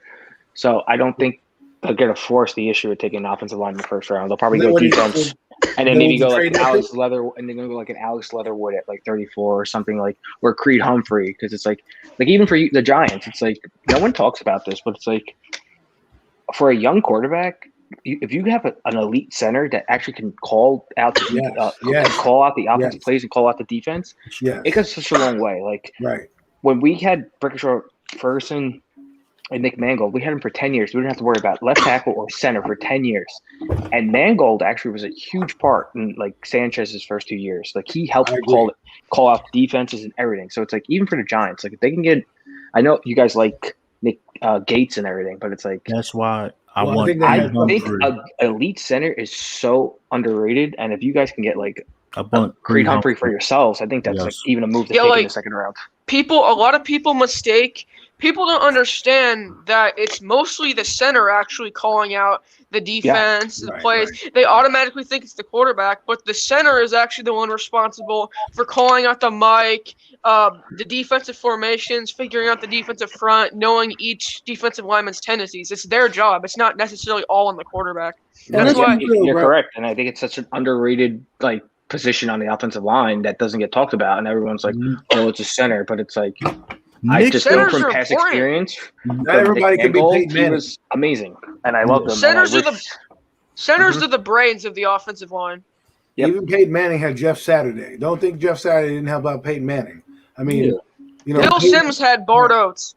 Exactly. And so from what I heard about Creed Humphrey, it's like I heard his football intelligence is off the charts, and I just think either one of our teams, he would be a really good pick. And Eli Manning had Sean O'Hara. Listen, I said it earlier, man. I'm really big on. I'm really big, even though he's had the major injuries. I like that. I'm not gonna lie, man. Dickerson looks like Dickerson's like a giant type of guy. Yes. My problem with Dickerson is he's a really good player. I don't know where he's gonna go. I would take two torn ACLs. He actually has. I know. 4 season. But he was young. He was young when he had. I was just saying that I was looking over the roster for your team as you was going over them, and you guys' roster is young. You know what I'm saying? You do have a lot of young players on your roster and stuff, and you do have some older heads that could be leaders. It's gonna be some time, but obviously you guys are in a way better place with your coach that you have now, and with the quarterback that you do bring in. I believe in what you were saying. Surround him with great weapons, with a great offensive line. You know what I'm saying? Like if you look at if you look at anything in everything, like I don't want to compare football to Madden, but I am in a way. I'm gonna say when I play Madden, bros, and when I do my fantasy draft with my homies, I'm drafting through the trenches because guess what? I could put whoever back there. I could go grab a Chad Kelly, a 59 overall, and just put him back there. As long as you have a good front up, a good line up front. I mean, like anything's possible. Obviously, I'm exaggerating about the whole Chad Kelly thing, but you guys know what I'm saying. Sorry, Zion. I have a question. Can I just go off on a little? Can I just go off on like a mini rant here? Of course. All right. So here's the way I look at football. Okay, I think any team can beat any team. This is the way I look at it. The 2007 9-7 Giants beat the previously perfect New England Patriots by controlling the clock, running the ball. They made it a low possession game. They wanted to have long drives so that Tom Brady couldn't have the ball. This is the way I look at it. I think if Saquon is healthy next year, we could beat the Chiefs because all you have to do is control the clock and make it a low possession game to win the game. Just keep it out of Mahomes. Keep the ball out of Mahomes' hands as much as possible, and throw every single thing that you can at Patrick Mahomes. Disguise coverages, different stuff from the defense. But if you waste clock down and keep it out of the offense's hands, game management, manage the game through Barkley. Yeah, and that's what we did in the Bills Super Bowl. Like, to handle Jim Kelly, Bill Belichick actually made a game plan where the defense let Thurman Thomas get 100+ yards rushing, so that the ball was kept out of the hands of Joe Kelly. Or am I saying that right? Jim Kelly, man. Jim Kelly. Logan, man, 40 minutes of time. You're throwing that history out. Young buck, man. I like that. And I agree with Logan. What Logan said. I think it was like maybe 2 years ago, where it's like the Colts were playing the Chiefs on like I think it was a Sunday night game, and everyone's like, "Well, the Colts aren't going to win because they can't beat this team." But the Colts were the first team to like beat the Chiefs, and they pressured Patrick Mahomes. They ran the ball. They played good defense, and they were able to beat the Chiefs. So, if you have a good offensive line and defensive line, and you could run the ball, you could beat anybody. That's what it comes down to. It's like the Chiefs lost that Super Bowl this past year because that's why I say let's get Micah Parsons. They couldn't block anybody. That offensive line was terrible. And I do want to continue this conversation real fast, but Ashmoney, I'm going to replace y'all to Joel because I know Joel is just itching to get in on this conversation. I want to talk to Joel so bad about this. We'll get you back, Ashmoney. We'll get you back. I see you, Joel, in the background. Come get in on this. Logan was saying that, and Chris was saying to build defense. Let's get LA Sports to call in also. That's my boy right there. I'm sorry. But the one thing I do have call in. The one thing I do have to say right my question is, if Logan and Chris are saying that the defense brings championships, then why aren't we thinking strongly about Parsons? Because I'll tell you right now why. Hold on. If you add him into that defense, him and Blake Martinez are a 1-2 punch in the middle. And I'm putting him in the middle and blitzing. So, Chris, tell me why you don't want Parsons and why, if you tell me about defense, why you wouldn't pick him at number 11 if he's a blue chipper. Well, all right, so I'm going to give you two things. I would personally, if I was for the Giants, I would take Parsons. But I'll tell you why people wouldn't take Parsons. Because, yes, defense wins championships and a running game wins championships. But to get to the playoffs, lately you have to have a top offense. Which wins you regular season games for the most part. Lately, it's like you need a top offense now. You need to be able to score points. So that's why I understand why people want receivers and everything, because it's like I have to stop. You win the regular season with offense, but you win in the playoffs with that defense and with that running game. Well, there's a lot of good defenses out there in the regular season. Okay, so I get what you're saying, but to me, at the end of the day, I need to attack the quarterback from all angles, and that's what Patrick Graham does. You give me Micah Parsons, and you give me a guy who's going to light a fire under this defense and come at you in different ways. Then you can get your third-round edge rusher, and then you have chess pieces all over the place, right? Well, you can put Coughlin in, you can put Micah Parsons in, you can put Lorenzo Carter in. You have so many matchups. It's like the wide receiver position, just on the opposite end. I'm coming at you at 4 different angles. You come block me. You can't block all the guys I'm sending. And then I have Leonard Williams in the middle. I'll take those odds. Well, Adam, I got an Eagle fan, and the other teams in the division trust me also. But I got an Eagle fan who does not want Parsons on the Giants. So. Well, the thing with the receiver is, it's like I agree though. It's like you can get receivers in the second round in this draft, and it's like as for the Giants, it's like I feel like you guys have your 50-50 number one receiver in Galladay. You have your speedster with Slayton, and you kind of have like you could use Shepard as your possession receiver. I think you guys personally, I think you guys need someone like a slot receiver that's shifty that can pick up his yak yards. That you don't. I think that's why I don't think you have that type of receiver on your team. Well, no, but just remember one more thing, man. Barkley's not just a running back. He's a receiver. Well, here's the thing. To go off of Chris's point, let's look at the Tennessee Titans. They run the ball, they win the games, but why did they lose in the playoffs? Defense. And Derrick Henry was not good in the playoffs last year. But they go deep in the playoffs. They did 2 years ago. Nobody expected them to be in the playoffs at all this year. They still made it. That's what running the ball does. Yeah. I mean, if I'm the Giants, I would take Parsons.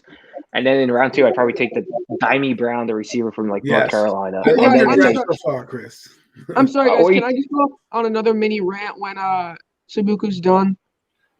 Yeah, go ahead. We're gonna let you go on your rant, Logan, and I'm gonna switch you up to I'll switch you out for LA, and then we'll bring you guys back on. But go on your rant, Logan. The floor is yours, my friend. All right. You could say this for any really good offensive team, so I'm just gonna use the Chiefs as an example. This is the way we can beat the Kansas City Chiefs, okay? You guys don't have to worry about the Chiefs though, because you're playing. You don't play them. Yeah, we do. Yeah, but you don't have to see them into the Super Bowl. Yeah, that's true. Okay. We'll see him there. This is how, okay? Let's get it, Adam. We'll see you guys there. You got to beat Tom Brady. All right. We already did it twice. You run the ball. They know we're Tom Brady's kryptonite. Stop playing. Let's go, Logan. Poor Logan. He's having a midlife crisis here. He's trying to get that in. All right, go, Logan. All right, so this is how you can beat the Kansas City Chiefs. You run the ball and keep it a low-possession game for Patrick Mahomes. You play 220 Tampa around Tyreek Hill with Adoree Jackson and Xavier McKinney and get to Patrick Mahomes. That's true. But what happens? All right, I'm going to counter that now. What happens if Kansas City now goes out in the first round now and they go draft one of these awesome receivers, Elijah Moore, or like this another? They're gonna have speed all over the field now. You're gonna have Tyreek Hill that can run a 4.2, and then if you draft another receiver that can run a 4.3, and McCole Harmon that can run a 4.3, and you got Kelsey. How are you covering all these guys? So it's like Kansas City, they could be a little scary in this draft too. They might be able to take advantage of this draft and take a first-round receiver that no one's expecting. And it's like, I don't know how you're going to block this team anymore. I see that, but brings me back to my point about Micah Parsons, right? Look at Devin White. Devin White stopped Mahomes in that Super Bowl. Why do you think they did so well? They had two linebackers in Levante David and Devin White to basically man the middle and go crazy on them backs. Devin White played a great game, but Kansas City also had 5 backup offensive linemen. I don't want to hear it. That's who you put on the field. I don't want to hear it. I don't have excuses. Shout out to JPP2, ex-Giant. This is another way I look at it. How is Mahomes going to throw the ball if he's in the dirt? Well, that's what the defensive line is for. I mean, I know what you're saying, Chris, but at the same time, you can't give me excuses. If ifs and buts or candies and nuts every day would be Christmas, okay? My point is that you got to have you just got to put the players out there. And if the scheme, the problem is Kansas City was built to go deep. When you have no linemen, you can't go deep. When your quarterback is playing on one wheel, that's another reason why you lose the Super Bowl. And then when you have two of the fastest linebackers doing everything from sideline to sideline, cleaning up all the garbage, that's another thing. Antoine Winfield Jr. sat there and just was cleaning up anything that came his way. Why? Because Devin White and Levante David were kicking ass. If Tom Brady's not the MVP of that game, it's probably Devin White, because if you watch him, he's all over the field. And he was drafted, 5th overall? I'm not saying Micah Parsons is even half the talent of that guy, but if you think of him and Blake Martinez as two solid linebackers, you could have them running around all day all over the field. I think Micah Parsons is going to be the pick for you. I think the only two teams I could see taking Parsons is basically the Lions and Denver. Denver and Dallas. Watch out for Dallas. No, Dallas will not take Parsons because they have money tied up into Jalen Smith. They have money tied. They have money. They have He has Jerry Jones written all over him. Nah, I think Jerry Jones is going to take Patrick Surtain or someone like that. Well, I don't trust that piece of shit star in Texas. Okay, I don't trust that piece of shit star in Texas. Kenny Galladay will be doing a lot of POs on the Dallas Star this year. Okay. Yeah, but Surtain's not even going to be there because he's going to Atlanta. Mark my words. No, stop that. Mark my words. Wow. Joe, the hot take is that. If it does happen, Joe. If it does happen, If that happens, go to Vegas, man. Go to Vegas. If it does happen, no. Listen, Joe, if it happens, if it happens, I'm sending you some kind of giant gift. Okay, because that'll be a great call. That'll be a great prediction. And you'll be the only one that says. Joe, if that happens, I'll send you my Lawrence Taylor plaque and my signed Dexter Lawrence ball. It's on video. No. The Falcons are not taking all right, so the Falcons are either going to go Trey Lance, Kyle Pitts, or they're trading. Apparently they ain't taking Surtain at 4. They're not going Kyle Pitts because he doesn't fit their system apparently. They already have a tight end too. Not you. Somebody else said that. System, right, Adam? So what do you have tight ends? Look what the Patriots are doing. They have 2 tight ends. So Atlanta has a new defensive coordinator. They lost a huge lead to Dallas. They've got to have somebody that can cover the wide receivers for the Saints. So this is the thing. This is the thing with Atlanta. The rumors are the coach loves Kyle Pitts, and basically he's the best player in this draft other than quarterback. Yes. And let's face facts. Julio is getting up there in age too. How much longer is he going to play? Do I agree with taking Kyle Pitts there? No. I tell Miz this all the time. It's like I don't care how good he is. To me, he's still a tight end, and I wouldn't take a tight end. It's fourth overall. If I'm Atlanta, is he really? Or is he the best receiver in this draft? It could be like a whole other Evan Ingram situation. He is not the best receiver in this draft. You don't want to play him at receiver. You lose his value if you play him at receiver. But I'm saying, he catches the ball. He catches the ball and goes down the field. He's a more lethal weapon to me than any receiver. I'm sorry, Chris. Look what I started. I'm sorry. It's the same argument with Evan Ingram. I don't want to make a guy that's played tight end, that's run tight end routes, that has seen the field as a tight end, and the way his eyes are muscle memory. Why am I going to do that to him? When you play receiver, you got to run a whole different route tree. You have to look at a whole different set of defensive skills. His best position is tight end because yes, it is. Regardless of not. But you could line him up anywhere on any given play. That's what makes him special. I just think that Atlanta should take a quarterback, or they should trade down because they do need defensive help pretty bad, and there's no defensive player worth taking at 4. I can't say it, but type it. Let me tell you something. Atlanta's doing 2 things, okay? Atlanta is either selling everybody a smoke job that they would take a quarterback in order to get a big trade back, or they are going to draft a quarterback. One or the other. I agree with that. I think the Niners are going to take their quarterback because I think the Niners are going to take Trey Lance, and I think that's. I know that sounds crazy, but I think the Niners take Trey Lance, and that's the only quarterback the Falcons would take. And then go ahead, Logan. Go ahead, man. As a diehard old school Giant fan, I hope the Niners die. How you like that? Because I hate that team's guts almost more than the Cowboys and the Eagles. Because I grew up in that huge rivalry in the 80s and early 90s. What was the 90s?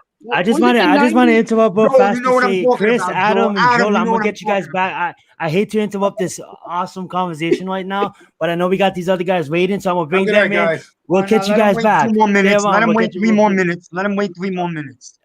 Oh, we're gonna let you guys wait for 3 more minutes. Come back for a bit, and well, all right. Put it this way, Joe. I'll give you my top 10, and then we'll take it from there. The Giants are gonna end up with Parsons. You're gonna get Trevor's going 1, Zach's going 2, Trey Lance or Fields. I don't know which one is going 3. One of them is going 3. At 4, Pitts is going. No Patrick Surtain. 4 is gonna be Pitts. 5 is gonna be Sewell. I don't believe there's Jamar Chase crap at 5. They're gonna take Sewell. The Dolphins are gonna take Jamar Chase. Who's 7? 7's the Lions. They're going to take the Lions are going to take a receiver because their receivers are garbage. I don't know if you guys looked at them. They have Rashard Perriman and Tyrell Williams. Give the Lions Waddle. Give Lions Waddle, right? Yeah, and then we'll give the Panthers Slater. We'll give number 9. The Panthers might be Panthers might be a wild card, dark horse for a receiver too, because supposedly Robbie Anderson deleted all his crap off of Instagram, and he's due $12 million, so they might get rid of him. I don't know if that's true, whatever. So whatever. We'll give Slater to the Panthers. That takes us to Denver. I don't know what Denver's the wild card. I think Denver's the team that could take Parsons because Denver really doesn't need a corner because they just signed Kyle Fuller this offseason, and they signed Ronald Darby. They signed 2 big money free agent corners. Yep. They don't need they could use I don't know if they really need they don't need any receivers. They have Judy. They have they went heavy last year. Yeah, they have Hamler. So it's like to me that's either Parsons, quarterback, or trade down for them. They might go one of the quarterbacks, right? Yeah. That's left. They might go quarterback. Yeah, and I think Dallas takes Surtain or JC Horn. And I think Parsons ends up, and as long as Denver doesn't take Parsons, I think he ends up on the Giants. That's how I say it. Yeah, unless Dallas want to do one of these stuff. Crazy. Hey, we'll get you back on, Joe. We'll get you back on. Chris, stick around, guys. Don't be surprised if Jamar Chase is there at 11. Don't be surprised. I will be shocked. I will be shocked. But don't be surprised. Chase won't get to it. Shocked. Forget about surprise. I passed surprised. I will be shocked out of my mind if Chase is there at 11. I'm gonna turn off my camera.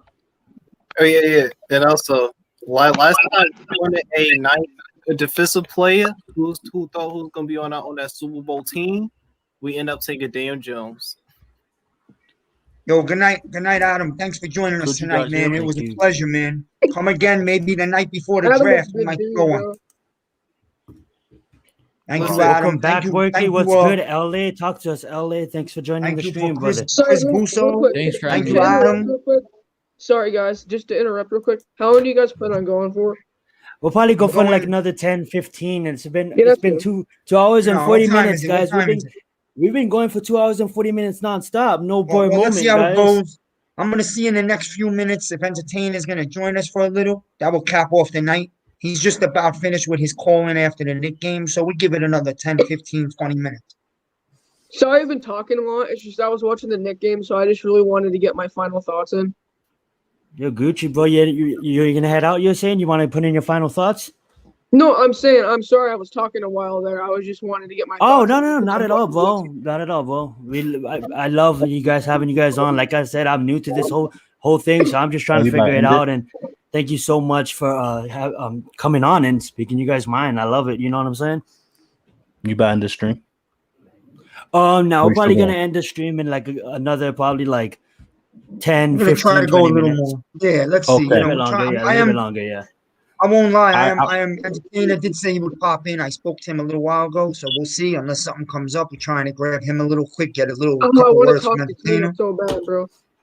Yeah, listen, I'm gonna let him do it. We're gonna let him do the talking because Entertainer is Entertainer, and then that's we'll see how we go here. Go ahead, talk. Let LA Sports talk. Tell LA Sports that he has this thing on mute. Now he's good. Yeah. Lucas, you're good. Yeah. Go ahead, Lucas. Hey, Lucas, I wanted to say thank you for having me on the other day, too. That was awesome, bro. I appreciate it. Yeah, no problem. I think the Giants are going to go receiver because I think the players that are at the top of their board are just going to be taken in the top 10, like guy like Slater, guy like Parsons. I think both those guys go within the top 10. I actually think Slater goes 8, Parsons goes 9. But I hope I'm wrong, but we'll see. Got you. Now to interrupt, LA, Logan, I'm gonna pop you off. We're gonna get this new caller on. I'll pop you back on. I promise, Logan. I got you, brother. Sorry, continue. Yeah, but LA Sports. Let's say we. Oh, my man. I invited this guy today. I'm happy you're here, Lou. This guy Lou right here is a veteran man. I've been watching his videos lately. Okay, and he preaches the real deal stuff. You know, he's about football and winning, and he knows all about defense wins. Go ahead, Lou Rock. Wait, hold on. I didn't want to cut off LA real fast. Hey, what's up, Lou? Glad you joined the stream, but LA, I think if you was making a point, we don't want to interrupt you. If not, Lou, the floor is yours, bro. No, I just think we're going to go Smith or Waddle. That's all. Smith or Waddle at 11. I feel like Smith or Waddle at 11 too. If a Parsons is gone, if a Slater is gone, you know what I'm saying? God, if the universe aligns and we get Penasul to fall to us, that's heaven. But that's not happening. You know what I'm saying? So thank you guys all so much for being here, man. It's been going 2:43, guys. That's amazing. What's up, Lou? Talk to us. And we're gonna keep it going for a little while, man, because people want to talk Giants football. Go ahead. Big facts. Thank you for having me on, guys. No problem. I can't talk too loud because I just had a tooth pulled today. But man, I honestly think we're not gonna go O-line in the first round. I just made a video yesterday, my first mock draft ever. I've never really been a mock draft guy, but I tried it out. And with Ian Rappaport saying that the Giants were considering trading back, I did my first mock draft. I had us trading back to pick number 16 with Arizona, with Arizona moving up to try to get Jaylen Waddle. So we moved back to pick number 16 and snag Azeez Ojulari at 16. And we got their 16th round pick and their second round pick, which is the 46th overall. So the way I did it was Azeez Ojulari, pick 16, Jamin Davis, linebacker out of Kentucky, pick number 42. And with the pick number 46, I went Tevin Jenkins, the guard who plays right tackle, right guard, and left guard. And we all know that Joe Judge likes a guy who's versatile. Mm-hmm. So I like that. And that guy's a beast, man. And where can we sign that sheet right now? Because we would sign for that and run away with it, man. Oh, I'll shit. tell you that. Listen, that's a wet dream. That's what that's a sign. You sign it and you run. Like you see Gentleman put on a running Nike hat, and he's gonna run like you never saw him do that. Because that's a hell of a deal right there. But the thing is, I think Tevin Jenkins is gonna be going in the early 20s, late teens, and a team you should watch to grab him at 23 is probably the Jets. 23, because I expect him to go out that early. Man, I hope he don't go to the Jets. That's where players go to die. Oh, the Jets in Detroit, right? Yeah. Yeah, man. You should have been on what I'm earlier. saying You is, had Chris what I'm on. He's saying to you amazing, is Jets. Tevin Jenkins is a very high quality player. And at 11, and I know it's a little high, but I don't believe in high value pick and all that. I believe if you love someone and he plugs a major hole in your team, you go get him. And that might be a guy on the Giants list at 11, and they're just keeping it quiet. Definitely, he's one of the guys I can promise you on their little list at 11. And he's actually a better pass blocker than he is a run blocker. And that's been our main deficiency on the line, has been our pass blocking. That's why he got sacked, 40 times last year. And how would you put him up against Slater? And then I got one more question for you.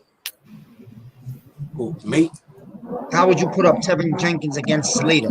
How would you? I think they compare quite even. I think they compare quite even. And, I he think so actually too. has longer arms.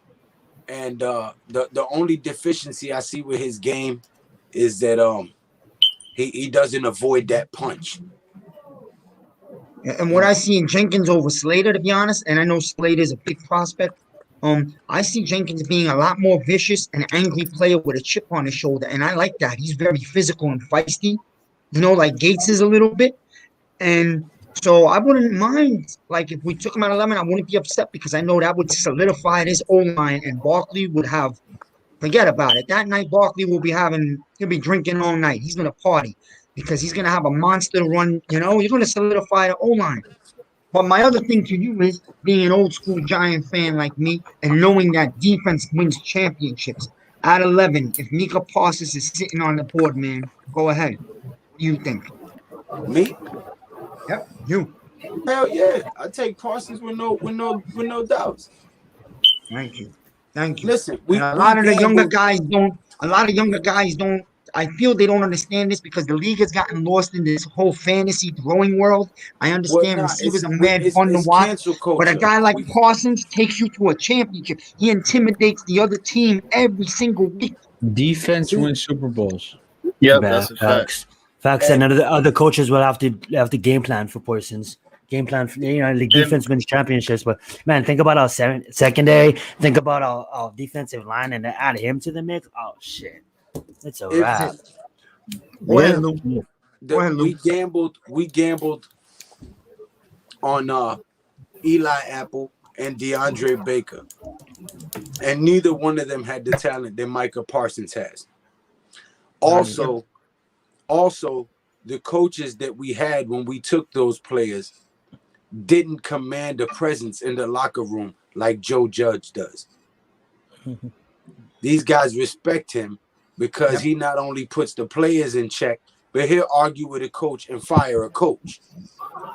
Right. So this is a no-nonsense guy. If he's ready to go to blows with another colleague, a fellow coach, to the point where he fires him, then you know he ain't taking no mess from no players, especially no rookie.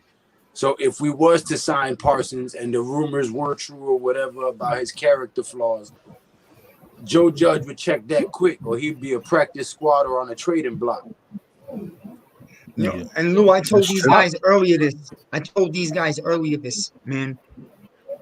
People worried about his issues when he was 16 years old, but kids make mistakes, especially on a big college campus. But how did Lawrence Taylor and Ray Lewis turn out? Because they also had flags, right? How do you like 4 MVPs? No, whatever it is, 2 MVPs and 4 rings between those two. And Parsons can be a generational linebacker.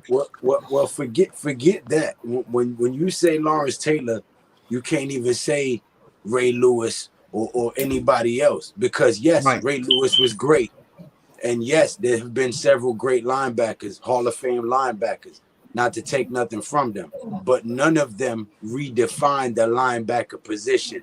But no one's like Lawrence Taylor. No one's like Lawrence Taylor. Lawrence Taylor came we all know LT's the GOAT. We know that. And revolutionized the way the linebacker position was played. Yeah. The guy played everything, huh? Yeah, like when I watched everything. He stuffed the run. He had interceptions and pick sixes. I mean, the guy was phenomenal. Yeah. What I wanted to say is they're getting quarterbacks injured. Parsons, he's not Lawrence Taylor because there'll never be a Lawrence Taylor, but Parsons is going to play the exact same style that Lawrence Taylor played, a stand-up. Yeah, he has the same intensity. And if you pair him with a Blake Martinez and a Fadio Denebo and Ryan Anderson and a Reggie Ragland and a Zoe Carter and a Leo Williams Jimenez and a Tay Crowder, and then you start to look like something when you got a guy like Patrick Graham scheming up all types of defenses to make the quarterback look like a hot dog. People forget Leonard Williams, what he was best at doing is opening up holes for other people on the defensive line like Dalvin. I said this in Cush's stream the other day. I said Carter Coughlin is going to be a good dark horse candidate to improve this year. I think he's going to be a monster this year. And I forgot about him. If Micah, I'm a receiver guy. If Micah's there, he's my number one option. I just don't think he's going to be there. But if he's there, I'm running that card up to the podium. I don't care. It's like almost too good to be true. You're right. It's like almost too good to be true because the Giants would have the most complete, perfect, vicious defense in football, man. Because I put Pittsburgh up there, but they lost Bud Dupree, and I think that's a big loss. And it would be someone like the Cowboys to come and steal them from us. You know what I'm saying? Take them at 10. It would be something like Dallas would do. Pittsburgh is wasting their defense trying to get their offense together. They're keeping Ben Roethlisberger on too long. Ben Roethlisberger needs to retire.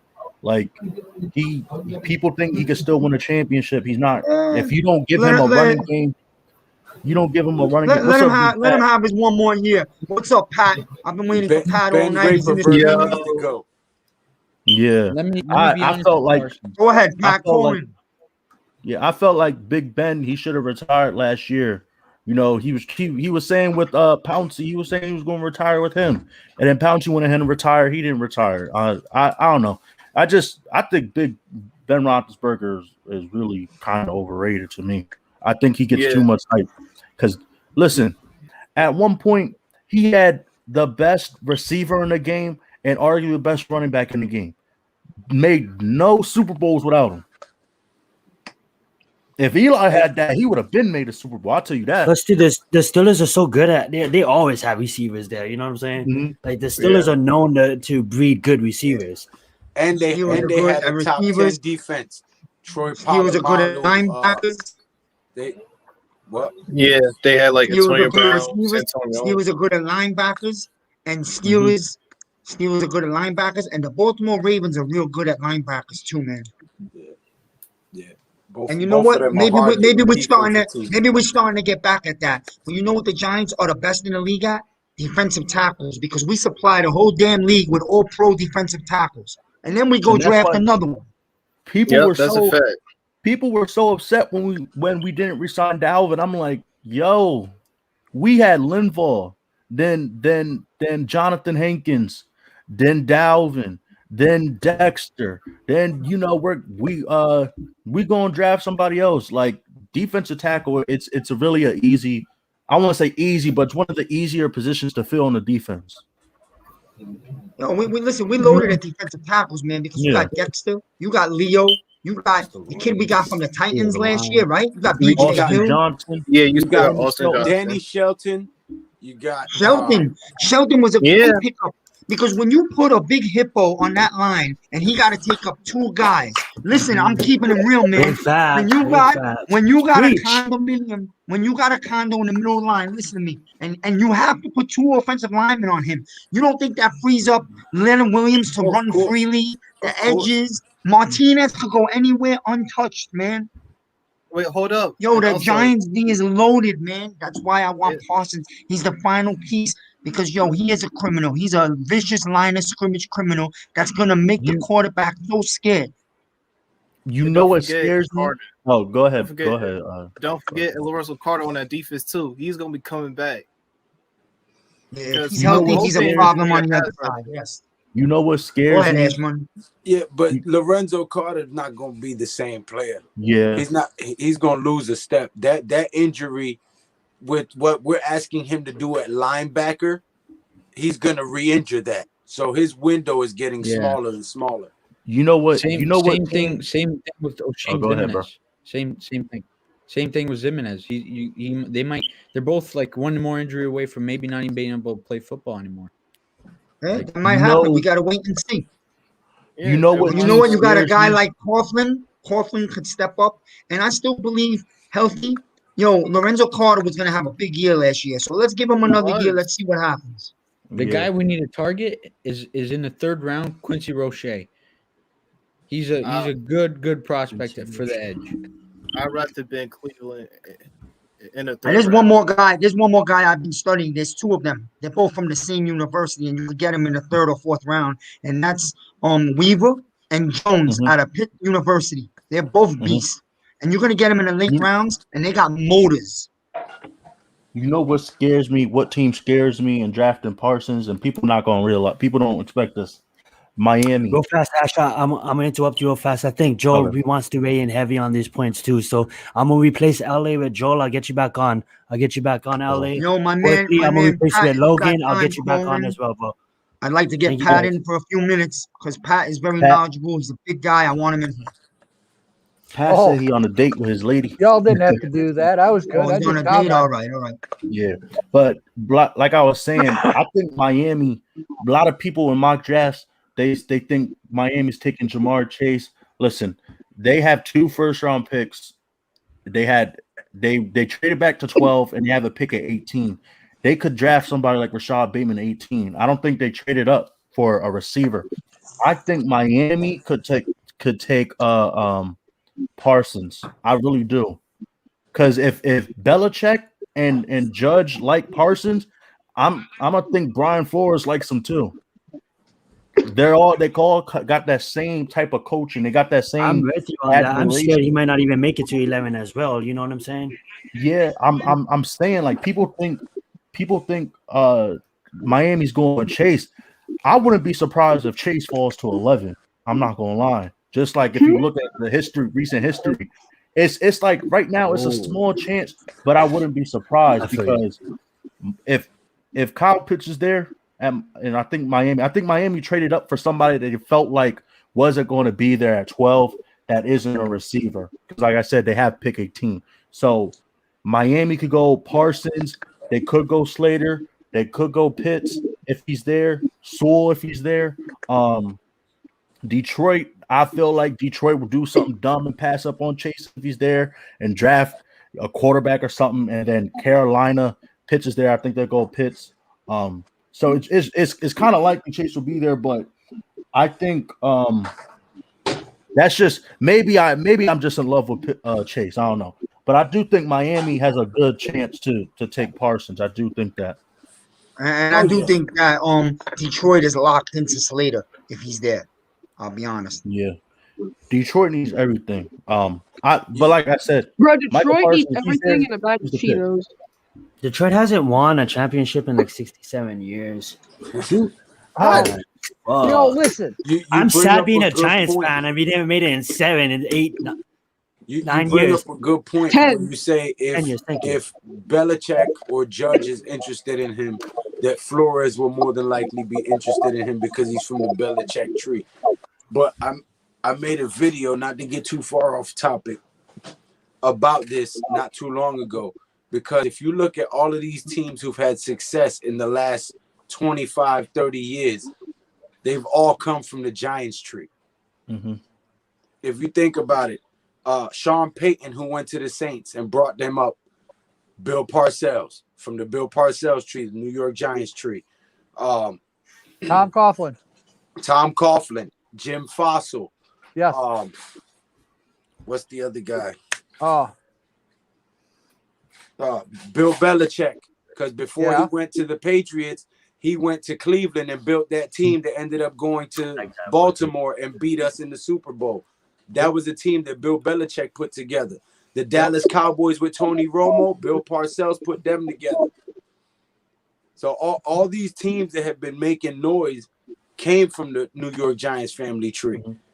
So when people talk all of this defense and all this historic football, look, Vince Lombardi was a New York Giants coach before he went to Green Bay and made noise. Tom Landry was a New York Giants coach before he went to Dallas and made them who they was. So people don't give the New York Football Giants, they just do. And I just want to throw that out there. It's big facts. But that's fine, man. That's fine. ESPN is a clown crew, man. Max Kellerman is a clown. Stephen A. He's a basketball guy, but I get what his job is. Together, Disney. That's all right, man. Listen. I like flying under the radar. I like being shitted on because the Giants championship years came when nobody picked them or even thought about them. I said that in my intro video. Everybody knows what we did in 2007. We flew under the radar in 2007. Nobody ever would have expected a 9-7 team to beat a literally perfect team. With Randy Moss. Tom Brady and Wes Welker. Randy Moss. Enough said. There's always one team in the league that is a matchup nightmare for a championship team. And New England knew it in week 17 that the Giants was a team they did not want to see again in the Super Bowl. And 35-38, we took them to the wire.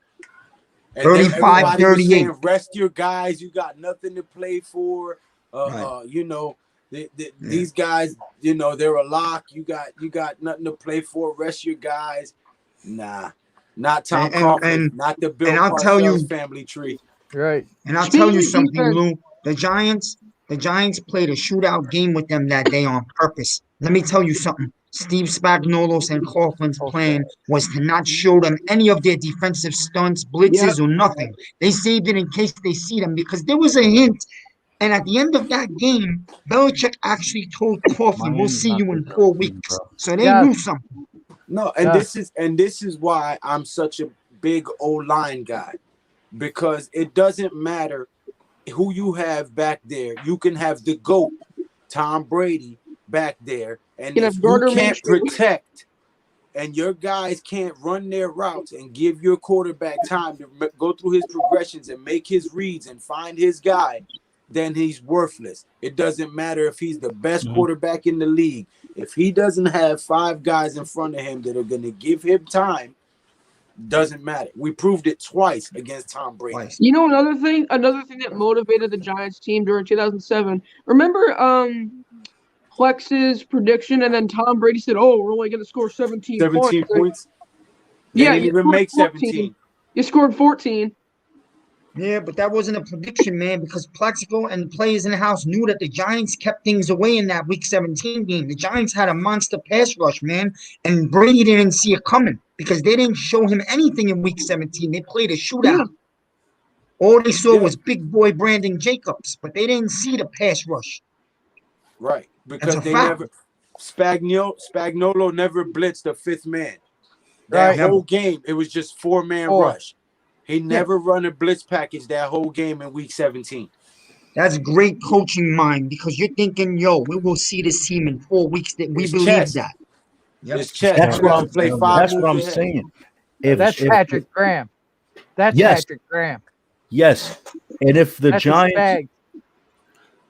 Giants were to get Micah Parsons, Patrick Graham's not gonna know what to do with himself. Like he's gonna have a wet dream, bro. He's gonna have a wet dream. He's not gonna. Not only you got.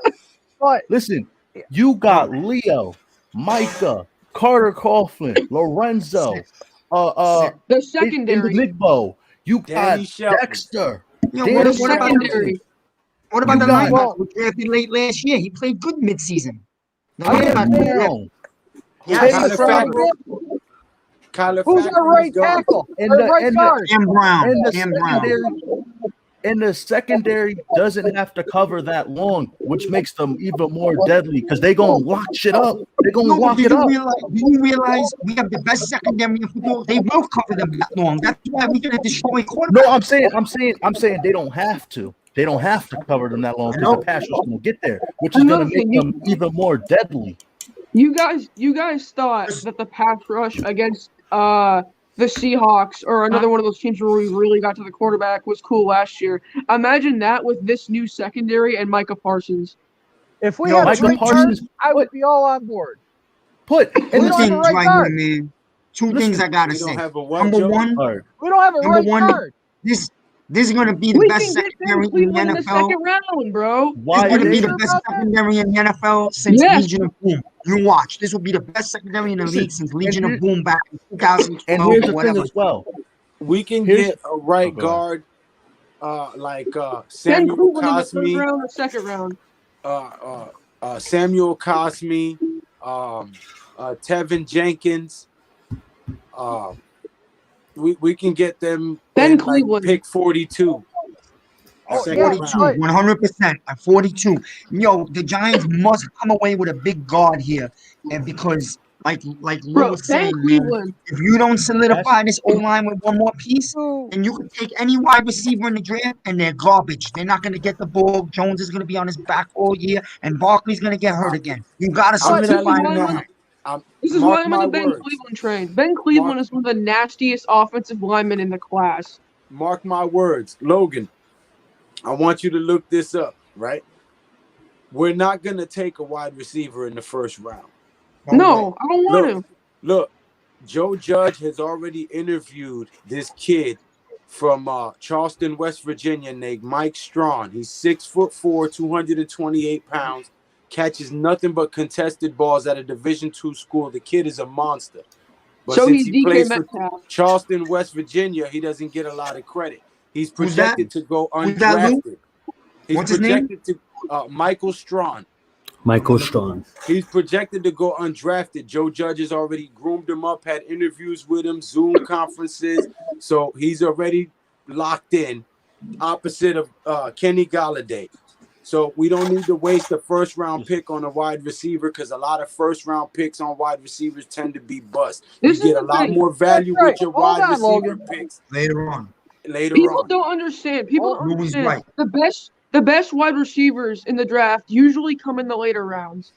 Let me ask you something, man. You little kids, let me say something, Joe, and then you go. I'm sorry. Let me say two things, and then you go, man. You got off the stage. You kids all loved Odell Beckham. He was fun, sexy, amazing circus act. Guess what? I don't like Odell Beckham. Man. We didn't have an O-line. We didn't have an O-line. It did nothing. He got hurt. He ran his mouth. He was never happy. It was like a cancer on the team, okay? Gettleman was great for training him. Number two. He talked junk about the person that made him look good because ever he went on he the was separated from Eli Manning, he was trash. Garbage. Without Eli Manning, garbage, and he knows it. You think he's not dying to come back to the Giants right now? It ain't happening. He hates it in Cleveland. But here's another thing.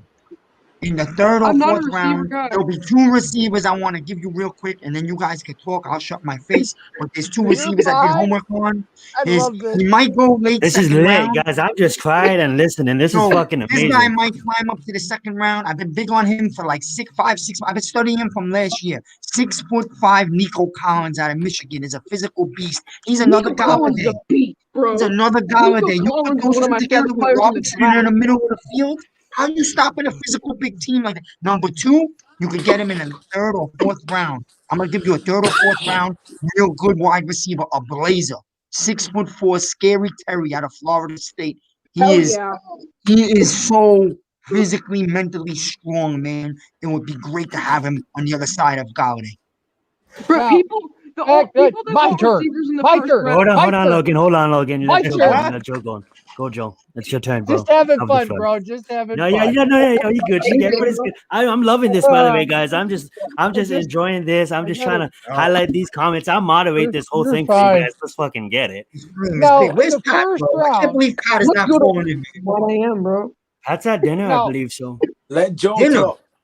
In the This first is dinner round, right here, man. This is dinner because the- we are days from the big draft. This is dinner. Go ahead, Joe. Let's get it, Joe. No, I'm gonna go ahead. All right. In the first round, you have a 50-50 shot of getting a starting player. Is that about right? The second round, The it first round, drops you to should have a about better chance than that, 30%. bro. Only But 50-50? We're gonna round- keep it like presidential debates. Please don't interrupt your candidate until he's done talking, please. I'm not interrupting Joe. I'm just No, I'm asking joking, Joe. man. The vice president I'm is asking just- Joe I'm a just- question. I'm joking, Joe, man. I'm joking, man. 50-50 in the first round out of 11? It better be more like 90-10. Mr. Vice man. President. Mr. Vice But in President. the first round, Mr. Vice President. the first round, you're 50-50 of getting a starting player. In the second round, that drops to 3%. In the third round, that drops to 18%. In the fourth round, it drops to 9%. You guys really want to go one out of players being a starter? I want a right guard. I know you guys want defense, but if we can get a right guard and then Perk comes to play, our new right guard comes to play, or I would be okay with moving Gates back to guard and drafting a good center in the second. Somebody like Logan talked about earlier, where they know the defense, they're used to calling the blocking teams, they're used to calling out protection. We don't know if Gates is really good at that or not. We know he's still working on it. We know Daniel called him down there for the conference. But I know if we do that, though, this year, next year, the following year, the next 10 years, we could take any pass rusher. We could take the top player. We can trade up. We're good. Our line is going to be that good. And locked up. It's locked up. So in 5 years, when that stud, awesome wide receiver comes out, or cornerback or linebacker, we can just take him. We don't have to worry because we know the offensive line is taken care of. The defensive line is definitely taken care of. And we know that that's going to be continued on because they're not going to let that drop. Listen, success. You listen to this guy. Trenches wins championships, man. Both trenches. Listen, man. It does, but I wanted, why can't we just get a guard? There is very good guards in the second round. Why would you very good? I do want to get Cleveland, Wyatt Davis, Sam Cosmi. I could go on. You can move Dickerson. I you just can want move to say something to him. Let me throw this down here for Zion and then get Zion's input because he's been great tonight. He's allowed everybody at the floor. But here's the thing. Tell me, Zion, Lou, all you guys. Tell me this much, man. The New York Giants, we're diehard fans, so we follow them day in and day out. We're waiting for news at any tick of the moment of the day. That's how we are. You tell me how clueless these people on TV are. They don't see it coming. They just don't see it coming, but we do. The Giants are coming like a train, man. You can see the smoke from miles away. They see it, but they work for the media machine. Yeah, now, exactly. when New York is the sports epic center of the world, So if they glorify New York, then everybody says, okay, you're not paying us no attention. So they have to pick on New York just so everybody else feels like they can even compete. That's exactly, and I want to let you finish on that, Lou, but we're going to pop in Pat and LA Sports. Logan and Joe, stick around. We'll get you guys in. We're pushing we're already on hour 3, guys. Big boy, bro. Like the Pat McAfee show. We're going I want to just leave. I want to leave Lou in because he's new and he hasn't been on. Lou, and I like to leave Lou in there because I invited him today. That's fine. I'm good. Hang around. You come right back on, man. We don't have to close this stream just yet because a lot of people are starting to come over from other channels. What's up, Pat? Big boy Pat, What's going Louisiana, on, my man? man. What's going on? Can y'all Thanks for hear me? calling in for dinner, bro. What you chopping on right there? What you eating, man? Yeah, we at Applebee's. Me and my little lady at. Do it, bro. Do it. Enjoy. I man. never had Live on a date.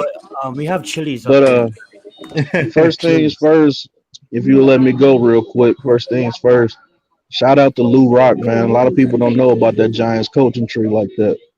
I need the link to your channel so I can subscribe, bro. Yeah, me you got too. knowledge. Plug your channel down there. Yeah. Everybody in the I've panel. been on the DL watching Lou, all his videos on the down low. And today I reached out to him. I said, bro, I want you on tonight because we need to show the world another big Giant fan. Yeah, I gotta get to his channel. But I will tell you guys this. I know none of you guys really want a receiver in the first round, but if Devontae Smith is there at 11, I believe Joe Judge takes it. He loves Devontae Smith, man. And he legitimizes our offensive receivers. Because you have to respect each one of them. Yeah, you have to respect each one of them. Offensive line, I don't think it is bad as people make it out to be, but we do need guard help.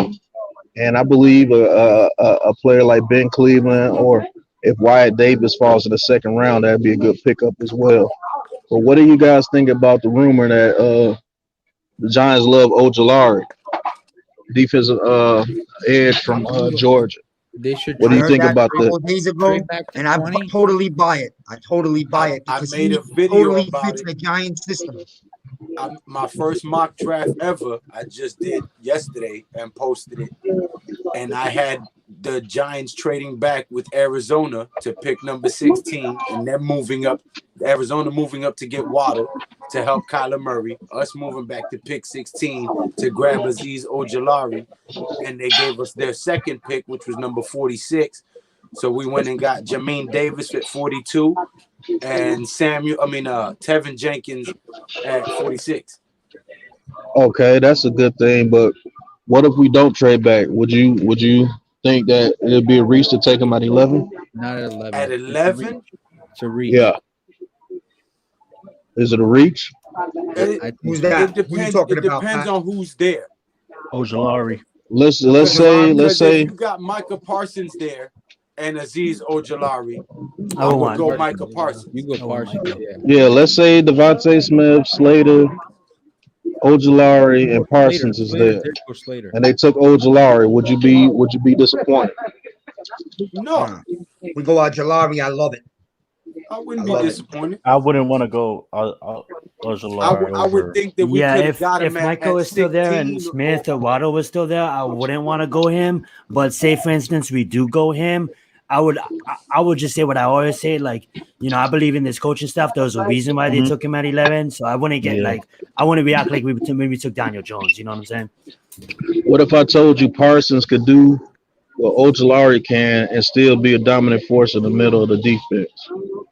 You take him. What if I told you Parsons on third downs can actually rush the passer? Listen, man. If we pick Parsons, we're gonna have the most dominant defense in the NFC. I think I'm with you on that point. I think I like Slater, I like Parsons, I like Waddle, and then I like Smith. But getting back to Parsons and Slater, I think I like them both equally. But I like all of them. Like with Waddle, with Smith, I'm having a hard time choosing if we should go Parsons or if we should go Slater. You know what I'm saying? And the reason why I do Parsons bring up and Slater, I gotta take Parsons. That's because what it is, Parsons can listen, change man. That's the why game. you weren't on earlier. Pat and Lou weren't on earlier I have a diehard Eagle fan, and he ain't a kid. He's a grown-up, man. He goes down to the link all the time from Brooklyn. And you know what? He's a diehard Eagle fan. And he said, I'm going to tell you this, but I don't want to write it in the stream. He was in here earlier. He texted my phone. I do not want you guys to have Parsons because I'm scared of that. And that's a diehard Eagle fan. No, because I'm what trying to Pat tell you, just said is a They'll be fact. trashed for 5 years. My board, Pat my just said a board, fact. If my we board get is Parsons, we have the most dominant defense in the league, hands down. The most lethal, the most scary defense. Because you now look like the '87 Giants, but with a secondary to boot. I think Ashmoney wanted to say something too, dude. Yeah, go ahead. I was just You had a saying, point. Good point, Luke. You said you don't want receivers. I would love a receiver. I'm not gonna lie. Miz don't like when I say that. No. I got nothing against that. I understand. Yeah. My tiers are it's Parsons, Waddle or Smith, and then offensive line for me. Here's my thing. There's a narrative. You can get a receiver in the later rounds. Joe said it earlier. You know, people are really overrating these receivers in later rounds because you don't have the combine. You don't get to see like what these receivers are doing. You have different stuff like at the combine. You got the 3-cone drills. You got you got all the different things, and really. We'll see at the pro days, you see the 40-yard dash, you're like, oh, this dude's going to be a monster. You see the measurements, you're like, oh, this dude's going to be a monster. Listen, last year, I just want to say something real quick. I got this on my phone.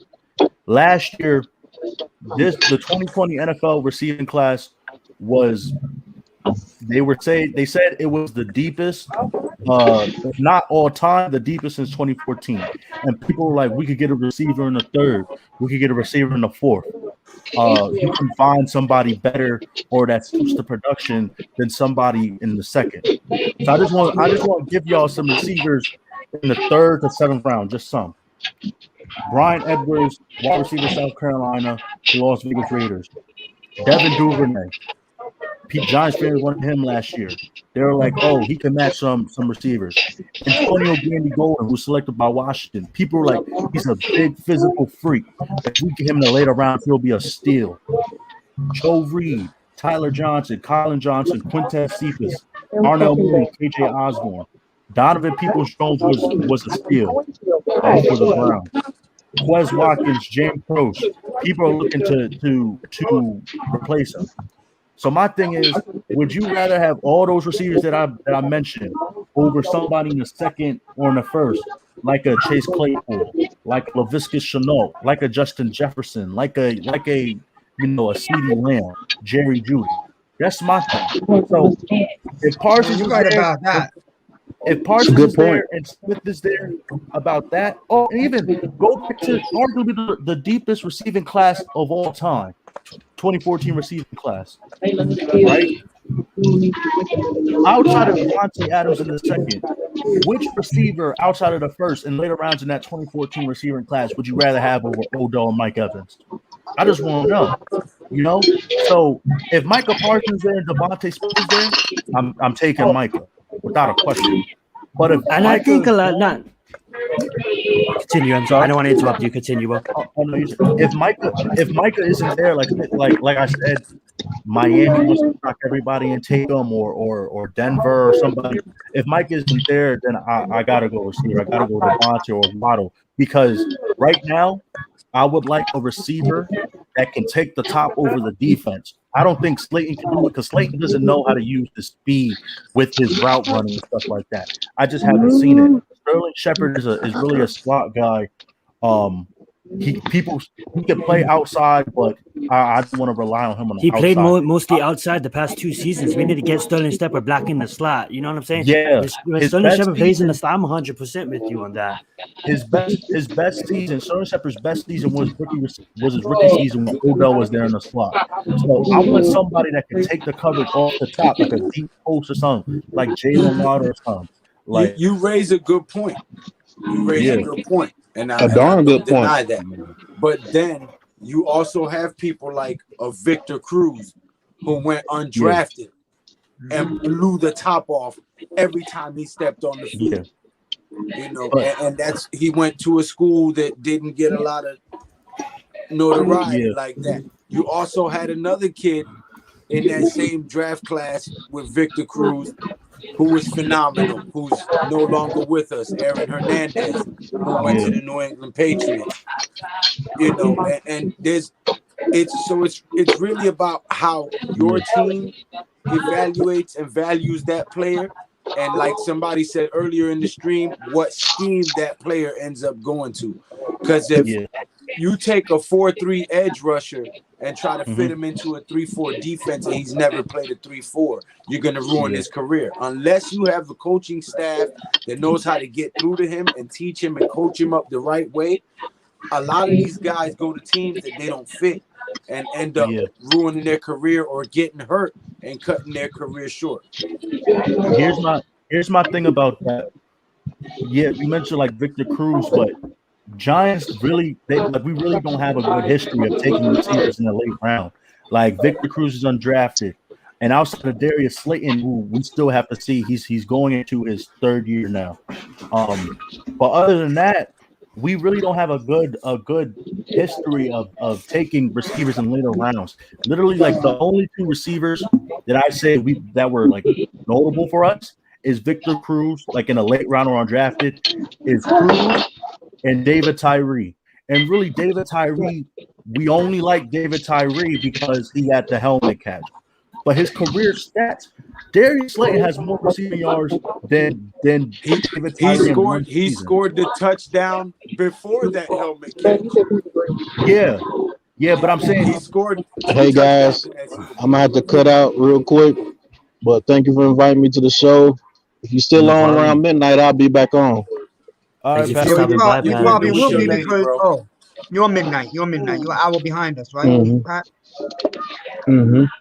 Yo, Pat, go ahead. Throw your last few words in there. Thank you for coming on, and anything you want to say right now, it's yours.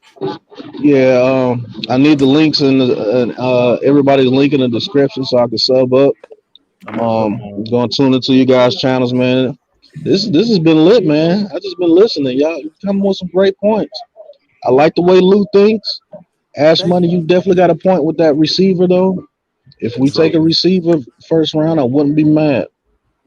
But other than that, you guys have a great stream, man. Thank you. Be good, Pat. Have a good night, man. Thank you for coming in. All right. You know what? Another guy I wanted to mention, since we're talking receivers, and he knows that I'm not the biggest on receivers, but listen, a lot of people sleeping on Mr. Bateman. I believe he's right up there with those other three, man. Yeah. Listen, another guy that I really like. Have you ever heard of Sage Surratt out of Wake Forest? Yeah, cornerback. No, you say Chaz Surratt. Yeah. Sage Surratt. When you say blowing, you said blowing the top off, going deep, right? But we have a guy on this team that I guarantee you has a major chip on his shoulder, and he's a blazer, and that's Ross. He's itching for an opportunity. Yeah. Cincinnati didn't use him, and they didn't treat him right. Yeah, he just gotta stay healthy, man. I'm just saying, like I said, the two notable receivers, David Tyree and Cruz. David Tyree, I think his career receiving stats are like 4 touchdowns and 600-something yards. You know, but when it mattered most, but when it mattered most, you know, he made the catch. But I'm just saying, like, our really only notable receiver taken in late round was Victor Cruz, and I just felt like undrafted, man. He was undrafted off the streets of Jersey, and that's why he, well, you know, not my favorite player of all time, but in that 2010s decade, he was my favorite player because he got me into football. Like literally, I would watch Victor Cruz highlights nonstop. I remember the play. I remember the exact call when he had that 99-yard touchdown. The exact call. Christmas Eve. Yeah, man. Big facts. That play sent us on to the Super Bowl. That play sent us on a Super Bowl run. We didn't lose another game. And the biggest thing about that game, I always bring up, And I love Rex Ryan for it. He covered our 4 trophies, and Eli brought the Giants out of the locker to go look at them before the game. And it was over from that moment on. Brandon Jacobs said after the game, Jacobs said Rex Ryan is a stupid bastard. Nah, Brandon Jacobs made a beeline to Rex Ryan on the field, stuck his nose in his cheeks, and said, I'm not somebody you want to F with, and none of your players, so get the hell out of my field. Same thing. I love Rex Ryan's like sound effects and shit. Brandon Jacobs bled for this team, man. Saquon is going to be like that, bro. Saquon is going to be like, listen, people don't remember Saquon. Go back and look at that Week 17 game versus the Eagles.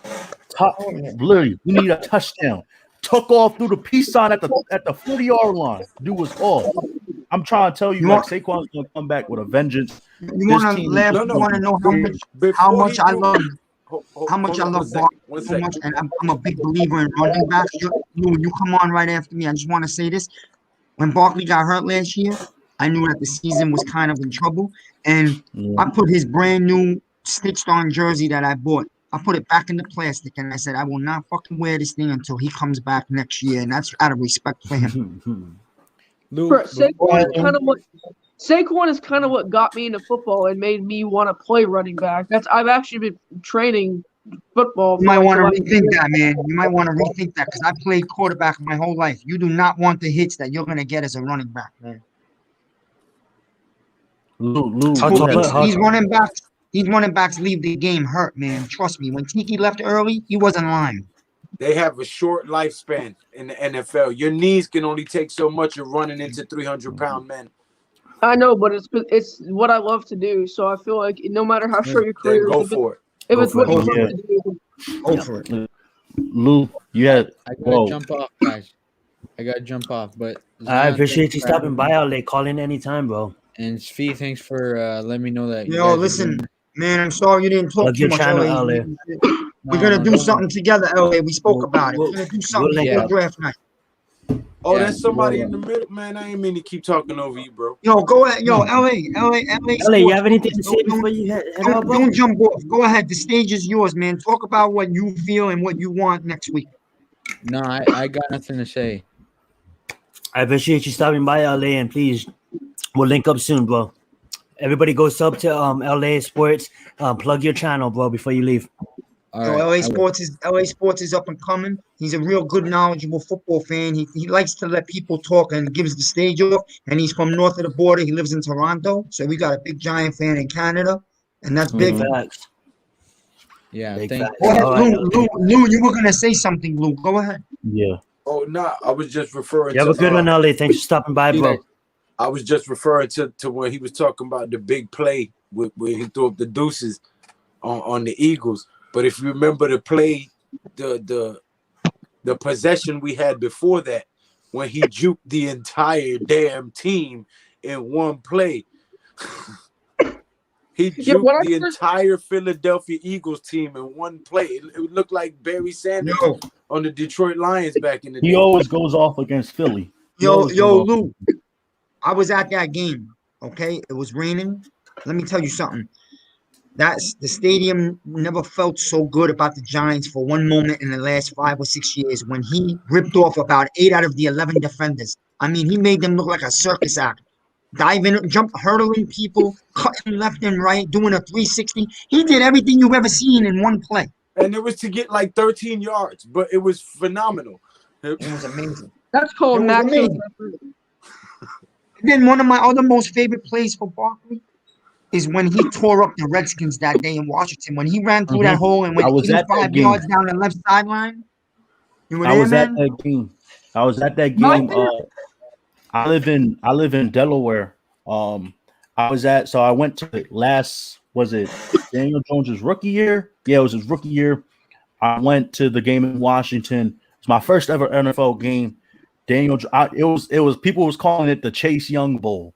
Like, I kind of wanted the Giants to lose because I really wanted Chase Young, but man, Daniel Jones came in there, threw 5 touchdowns. I was there. Saquon had that long run, took off. Like, oh my goodness, bro. Well, my favorite play for Saquon is probably different than a lot of other guys. Mine isn't even a touchdown. It's just like a first down. Remember the play against Detroit where he stiff-armed the hell out of that corner? Yes, bro. Yeah. Yeah. He pile He drives was a you. monster. Did you see? And dude, Did y'all see the go clip? turn on YouTube and watch. I watch this every so often because I love hearing the Giants crowd roar. Did you ever hear a roar like it was at the podium when Barkley's name was called up in that draft? The place just Yeah. shook. Oh man, yeah. Everybody wanted You know? Barkley. And then the And next listen, day, they don't talk. everybody was complaining, talking about how do you take the number 2 pick and use a running back? And I'm like, Yeah. yeah. Because he may or may not be the reincarnation Yo, of Jesus. yo, These are the how we same were supposed people. we were These are supposed to the draft same Bam. people. These are the same people who crucified Eli Manning and said he had no arm, he had no skills. Meanwhile, they haven't put an offensive line in front of him for a damn half a decade, but they're saying it's all Eli's fault. And they expect him to get the ball off in 1.5 seconds to a slant route and expect it to go the whole way every time. Like, this is ridiculous. Some people No, the Giants, let's be honest, I love the Giants. Their organization did Eli wrong the last 5 years of his career, man. Agreed. He could have won another Super Bowl, but they never built him an O-line. It was disgusting. Ownership did Eli dirty when they fired Tom Coughlin because once Coughlin left, Bang.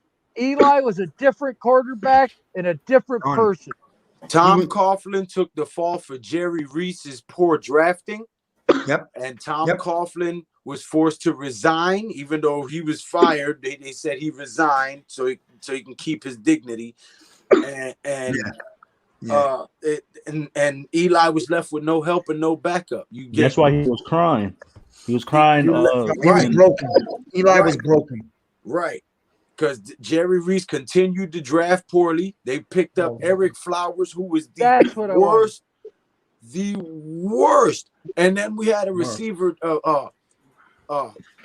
something Perkins, could not catch a Paul Perkins.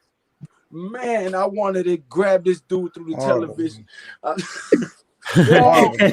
Going off of that, don't get me started, man. Going off what you just said. Real fast, Joel, I'll let you go, but I'm gonna disappear, guys, for 5 minutes. Hold it down, please. You guys We are got amazing. it. Gotcha. You got it. Besides Evan Ingram, from 2010 till 2017, do we have any draft picks, please? There's our depth. Tell me the years. Tell me the years. From 2010 to 2017. What draft picks do we have from that Reese era, which should be our depth? We should have guys on the team, first, second, third rounders. We don't have any. I think BJ Hill is the only guy we have that was drafted by Reese. And Ingram. He's a rotating guy. No, BJ Hill was drafted by Gettleman. Yeah. But that's why the fans need to realize why the Giants suck. Yeah. Come Jerry on. Reese, man. Yeah, I've been saying it for They years. didn't Jerry know Reese, what they were going to do. Here's the thing.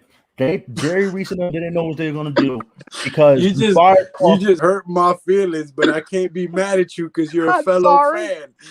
I'm sorry, but when you don't have that depth, I'm sorry, Ashton. No, you fine, man. When you don't have that depth, you look at Kansas City. They've been building for the last 10 years. Mm-hmm. You look at Tampa Bay. They've been building, wrong quarterback. Couple pieces, Super Bowl. The Saints been building. They always draft an old lineman in the first round. Minnesota, a good team, bad quarterback situation, but they draft well. They've got depth from their draft. We're back to the 1970s because Gettleman had no choice with no cap and hardly any picks. I really would like to know if he wanted Barkley or if he would have traded down if Merritt didn't say do this last season for Eli. Here's the thing. They didn't know what they were doing. When you fired Coughlin, if you wanted to move on from Coughlin, fire Reese too. Don't bring in Ben McAdoo. So then you have Ben McAdoo come in. He doesn't like Eli. And the next draft, he wanted to trade up for Patrick Mahomes and Deshaun Watson. He benched Eli Manning for Geno Smith. He should have been taken out in freaking Times Square and beaten with bamboo. Bad Dog said this, and this is what I agree with. because Ben McAdoo, the draft prior, he wanted to trade up for Patrick Mahomes or Deshaun Watson because he didn't like Eli. John Mayer and Jerry Reese didn't want him to do that. So Ben McAdoo was like, you know what? I'm going to be fired anyway. So F you. I'm going to bench Eli. And instead of putting Davis Webb in, I'm going to put in Geno Smith. And they fired him. Then and here's the thing about John Mayer. John Mayer is sneaky too, because he was on terms with it. He was on terms with it. And he was hiding. And when he got the backlash, he made him. Yeah, he was like, you know what, we're gonna fire Ben McAdoo. So then he saw the same backlash. thing that just happened in Philly. Yeah. So then when he got the backlash, he got Dave Gettleman. He wanted to go like inside the Giants organization. He got Dave Gettleman, and he was like, you know what, we're gonna win with Eli. So go out, give him some protection. Dave Gettleman got the best left tackle on the market at the time. Nate Solder. It didn't work, but he tried. And then he was like, you know what? Don't take a quarterback at 2. Don't trade the pick. Take the best player, Saquon Barkley, and let's make a run. And they killed Dave Gettleman. Dave Gettleman didn't have a choice. So, well, you know where the mess up by Mara was? I'll tell you. The year before all this, when they brought McAdoo in as an offensive coordinator, and he undermined Coughlin all year, okay? So it looked bad, and they thought they had a young genius from Green Bay on their hands. Let me tell you something. There's nobody better in this league at rebuilding a young team than Tom Coughlin. You should have let him rebuild the team for 3 years. And then you offer him something higher in the organization. That's the right thing to do. He bled for this team. He loved this team. But the Eagles wanted Tom McAdoo. Coughlin was on this team during the 80s. Special with teams Belichick coach. and freaking Gilbright and that's why he looked like he was about to have a heart attack during the game. Coughlin was the special teams coach, okay? And he also played running back in high school and point guard in basketball. Coughlin was a hell of an athlete. People don't know that because they're still an old man. No, University of Rochester. Tom Coughlin lived 30 miles north of me, where I live right now. Now he's down in Florida, Joe. I think he's down in Florida. Oneida? Palmyra. Yep. There was I don't know if you guys are on social media, but there was a picture of this old Giants coach. It wasn't Tom Coughlin or somebody looked like him, and it said player on the Giants. Coach, my knees hurt. And then the coach was like, my knees hurt too, damn it. Get back on the field. And it was a picture of Tom Coughlin. Yo, I tell you guys something that probably you guys know. I'm telling you something. This is real. This is not made up by me. The Giants quietly, definitely spoke to Belichick last year, and he decided to do the right thing and rebuild New England. So he said, I got a great young guy for you who's like a clone of me and Parcells, and he offered them Judge, and that's the only reason the Giants hired him, off of Bill Belichick's mouth. But they really were going to bring Belichick, and he was thinking of coming back. The guy loves the organization, still close with Mal. Yeah. And by the way, here's another thing. Belichick loved Daniel Jones in that draft. He was dying for Daniel Jones.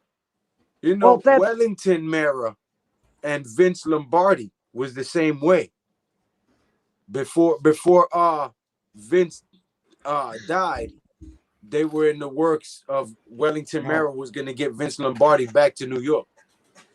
And Vince Lombardi, not that I knew him, was out of my neighborhood, I'm proud to say. Sheepshead Bay, Brooklyn. I played for Sheepshead High School, and he grew up right there, Kings Bay and Sheepshead Bay. So we always talk about, we're from Vince Lombardi's hood. But that's why before we hired Garrett, I wanted Jay Gruden to come here as the offensive coordinator. Because when Jay was with Washington, he wanted Daniel Jones. And I think that would have been a match. He would have known how to use him.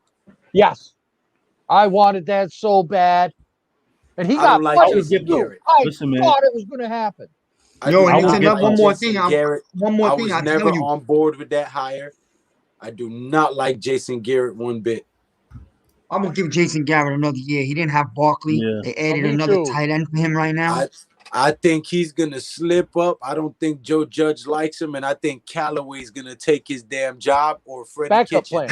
Backup plan. That's what I'm thinking, too. Joe Judge I would give up anything he's to thinking have moves Pat ahead. Shermer. Yeah. He knows that he can't afford to pay all of the coaches that they have. Hey, They real got fast, more guys. coaches than any other NFL team. And what he's doing is padding his coaching room so they can get familiar with what their system is. So when he starts cutting guys, it doesn't slow things down. I've been thinking Big facts on that, and I don't want to interrupt this, but if any of you guys play chess, I would love to play you guys chess. Let's get it. Let's get it. We'll get on chess.com one of these days, and let's fucking go. Hey, haven't bro, hold up. No. Yo, real quick, Zion, I got a question for you, Zion. You guys want to talk about chess? We got like 5 days to one of the biggest draft nights ever. Now you want to talk about chess? Are you serious? Can we save that for the night after? We can save that. Also, I even give you guys my PSN. We can play Madden as well. Oh, I We'll got save the that. What's Gucci, Logan? got the PS5. You got the, how the fuck did you get the PS5? Yeah, how? What? You know, I'm proud to say, when we were younger, we used to get 20 people deep in a room, and we would line up 3 TVs and have Madden tournaments for some shekels. You know what I mean? But let me tell you something. I haven't gone on Madden. I haven't gone on Madden in like I haven't been on Madden in like 13 years, bro. I haven't been on Madden 13 years. The other day, I get on against my son's, my stepson's, their cousin in Florida. He was talking shit. He's a mad Patriots fan. So we get on. I told him, if I could still play 50% like I used to, you're not scoring more than 7. And he, because I'm a defensive guru. Guess what? I beat this kid. He had the Patriots. I had the Giants with no O-line last year's game, and I beat him 3-0. I was dancing around the house. Told him, you ain't scoring on me. 3-0. Yo, Lou, 3-0 in a fantasy scoring world. 3-0. I think Logan had a question. Zion, real quick, I got a question for you. Whenever you're free, would you like to come on my channel for like a stream or something like that? Of course, bro. Of course, I would love to come on the channel. You play Madden, we can link up on some squads or anything, bro. I'm down to play you. I'm down to go link up on some squads or anything. Listen, I just put in. As far as the chess invite, I'm not the biggest computer guy. Like I just started my YouTube channel literally a month ago. I'm old school from the streets of the Bronx. I grew up outside with no parents, so all of this is new to me. I'm teaching myself, so you guys got to kind of bear with me with the electronic chess invite. I don't even know how to even look for that to play you. I got you, bro. I'll send you an invite on chess.com. I think Ashmoney was saying that's his gamer tag right there. Yeah. If you guys want to get, I know this is a giant stream, guys, but yo, if you guys want to get on some matches with Call of Duty with me, you're not winning if you're in my party. I promise you that. I got into some shit with some professionals. It's crazy. It's crazy. But talk about that another time, and I'd love to come on your stream, Logan, and thank you. Back in my day, we played Risk and Pong. Hey, it all started from Pong. Hey, Troll, I was gonna ask, were you a big not to get on this video game rant, but were you big on like what is that old school game they used to play all the time? It was like one of the first. Not sorry. Hey, but you know what I like to say though? I like to say like like Pac-Man. Was it? Oh no, it was like a first-person shooter, but I slaughtered it. I think it was Dune. like Dune. Yeah, Dune. Duke, how about Duke Nukem? Duke Nukem. That's another. I'm here to all kick ass and chew bubble gum, and I'm all out of bubble gum. All those old school games, that guy is how they came up with Resident Evil. Was Duke Nukem. Duke Nukem. Yup. There's another one too. I'm missing that, but we can get into that another time. Sorry to I don't get back on the Giants. I played 2K2, Jayden. 4 hours. I played 2K2. Oh, what was the tournaments I used to get in? It was a shooter. You played a lot of Mortal Kombat, Joe? Mortal Kombat on the Sega. I'd kill anybody with Johnny Cage. Hey. Johnny Cage, I'd take anybody out. Forever. Yo, Zion, don't tell Coach, but this is the funnest stream I've ever been on. I appreciate it. We're 4 hours deep almost. We're 8 minutes from 4 hours deep. It's crazy. Wow. I still remember the cheat codes for the Sega Genesis to get the blood codes in. It was down, up, left, A, right, down. And that was the blood codes. Yes. Ashmoney, what do you play, homie? What do you mostly play? Hold up. Contra, Super Nintendo Entertainment System. Up, down, left, right, BA, select, start. that was for 30 men and the spread gun. I love how all talking about this. I love how all you guys are talking about this while I'm just sitting here in the corner like I'm 13. I do not know what the hell you're talking about. Or you wouldn't even be entertained with these games with the type of graphics you guys Sonic got the now. Hedgehog. Sonic the Hedgehog back in the early 90s. Oh, the old Atari system, I'd roll Asteroids, Space Invaders, Galaga. Oh. Yes. Galaga. Centipede.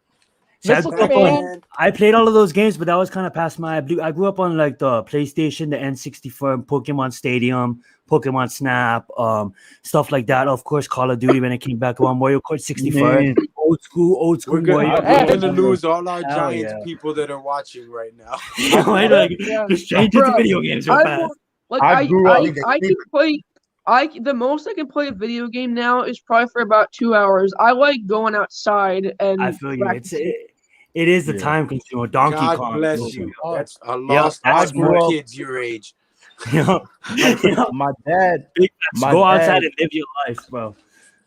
My dad was a hustler, so he went to like the supermarket and stuff and the auctions, and he got an old Nintendo 64. So I was playing the Super Mario. But outside of game systems, I grew up on the PlayStation 2, playing the Lego Star Wars, because I'm only like 18, 19 years old. Playing the Lego Star Wars, the Wii, playing the Wii Sports, the boxing and the bowling and all of that. That's what I was playing. And then I had the PS3, the PS4, and now I got the PS5. This girl I used to talk to, her dad like they sell them, they resell them. But they don't be trying to scam 18? Yeah. Sorry. I thought you They don't look like it don't. It don't look like it don't. Man. So you've never played handball. Oh, you talking about the gym game? Like you playing like gym class? Or you talking about video game? Outside with a racquetball, a glove. Yeah, I play handball in school. I play handball in school. You take it, you that's the game where you catch the ball, you gotta take like 2 steps and stuff, right? No. Oh, it's different handball. Okay. Handball. That's when you hit the ball against the wall, you got to keep it in the lines. Okay. I played that. You just smacking the ball with your hand. Played that in middle school. Yeah, I played that in middle school. Yeah, I played that in middle school. Yeah. I didn't think But kids in regular played school that we no more. played. I don't see people play We that. played. Kids don't even we go outside played, anymore. Capture the Flag. We played Capture the Flag. Okay. That was the game right feel there. bad for kids today. Kids don't even go Skullsies. outside anymore, man. I used Skullsies, to. knock We them out never the went box. home. 24/7. We never went home, especially in the summer. You come out on the block, there were 75 kids, boys and girls. If you went home, you were too scared. You were missing something good.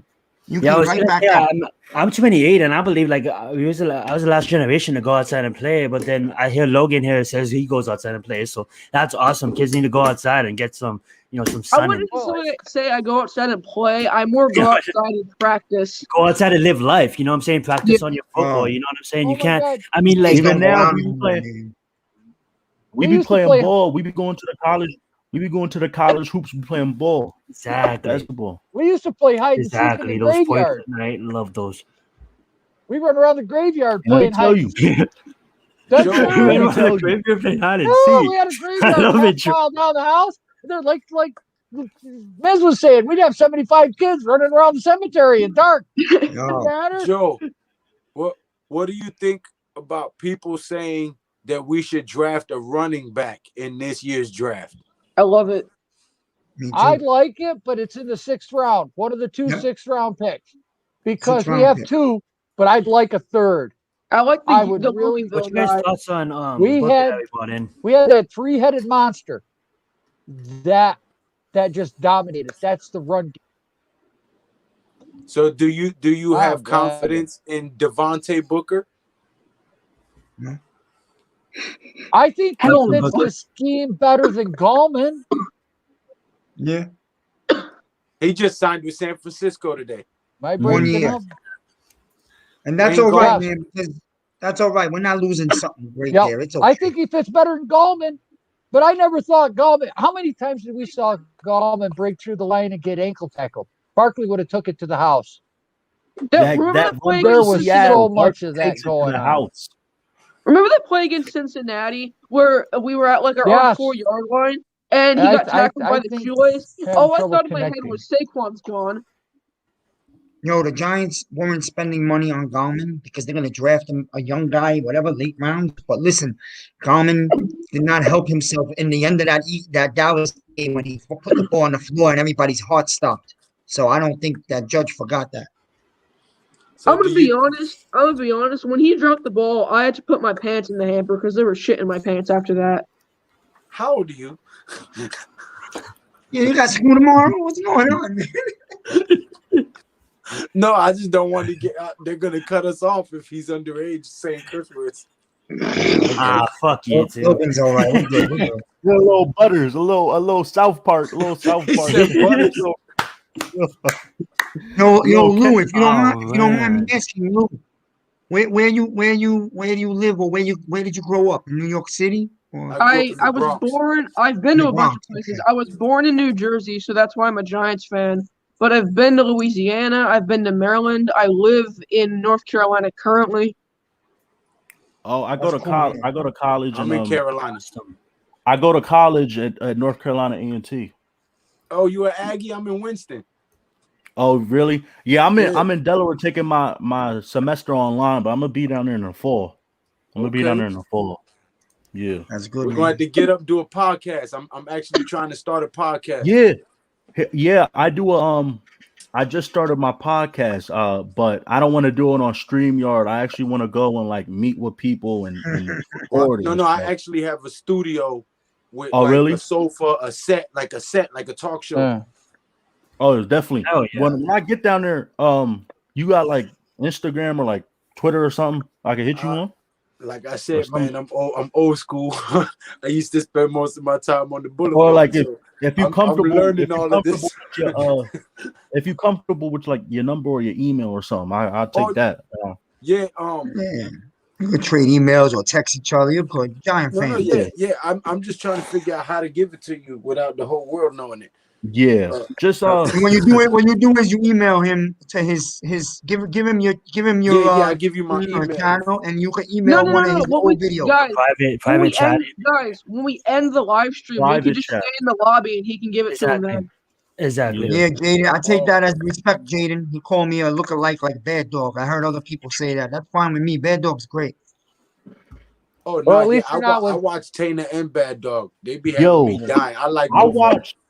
Go on I subscribed to both of them way before I started my channel. Tana was supposed to come on tonight. I spoke to Tana 3 times in the last week. I was down in Florida. I guess he did the Knicks stream, and he got so caught up. They went into overtime. And after overtime, he went another hour with phone calls. So that guy. It was exciting. It was 122, 122, went into overtime, and then we smashed them 137 to 127. Yeah, big win. Big win.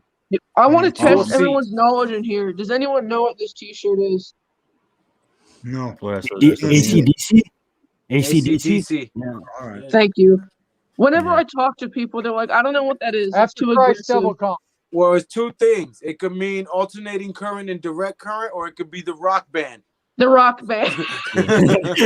That's what I said, the band.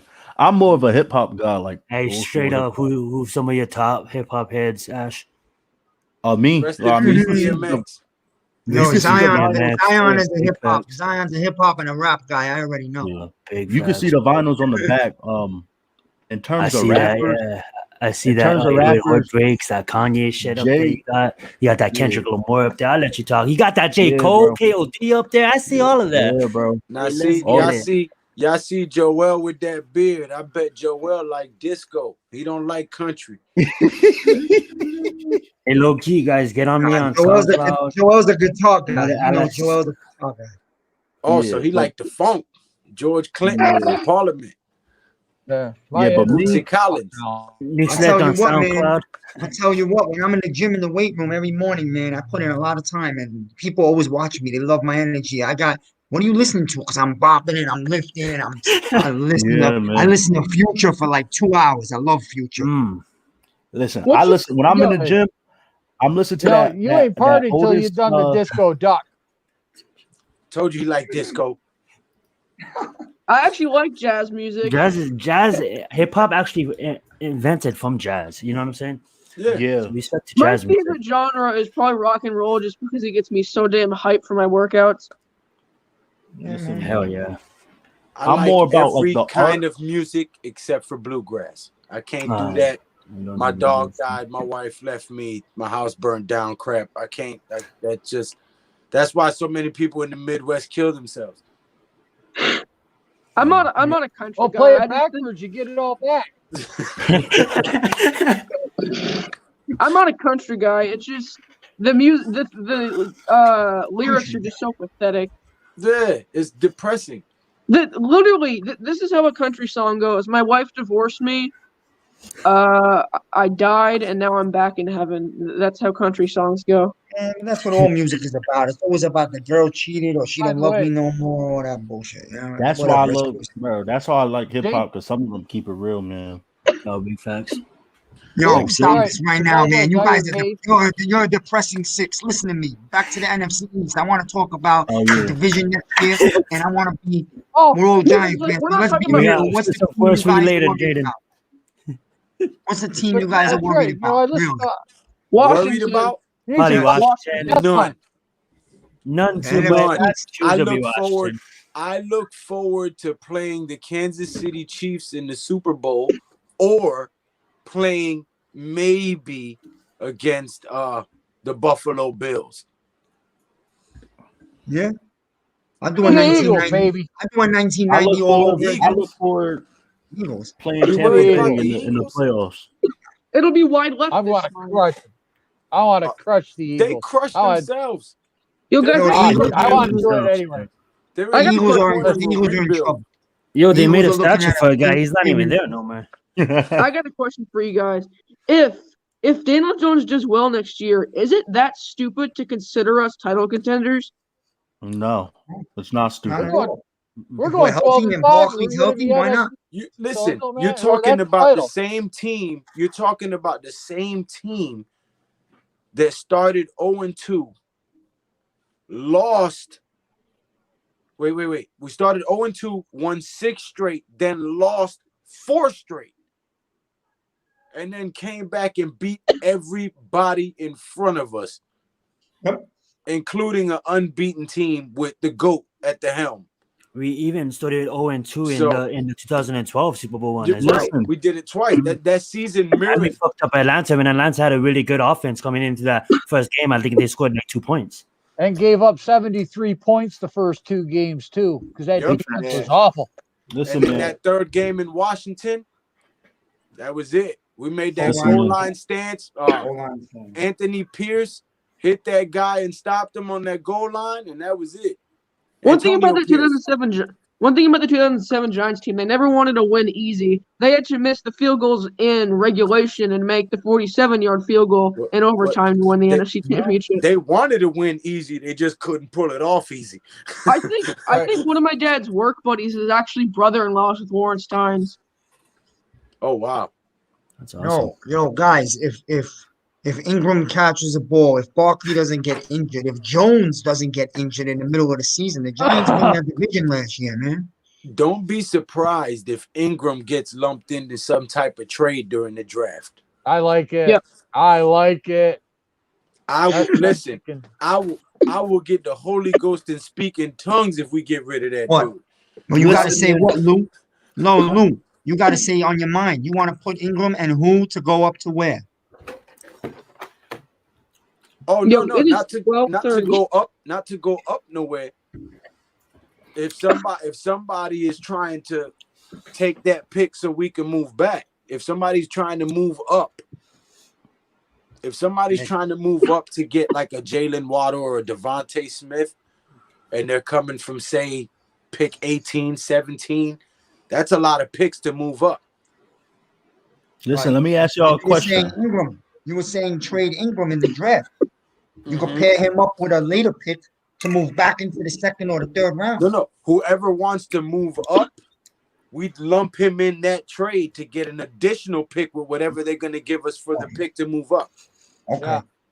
Let me So we ask I y'all value Ingram as a third round pick. So they throw in a third round pick with that. We give them Ingram. I'd take an undrafted guy off the street. No, stop it. Come on. No, listen. Let me ask y'all a question. Move up to see. No, you could also listen. A smart move is I keeping take him the for the blind season. guy from Big Daddy who crashed the Camaro. Nah, over Luke, come Evan on, listen. Ingram. Yo, Let Luke, me I have a ask you. question. Let me. Let's all be honest. Gotta Guys, be let's be smart. honest. I think Ashmoney wants to ask something, guys. Go ahead.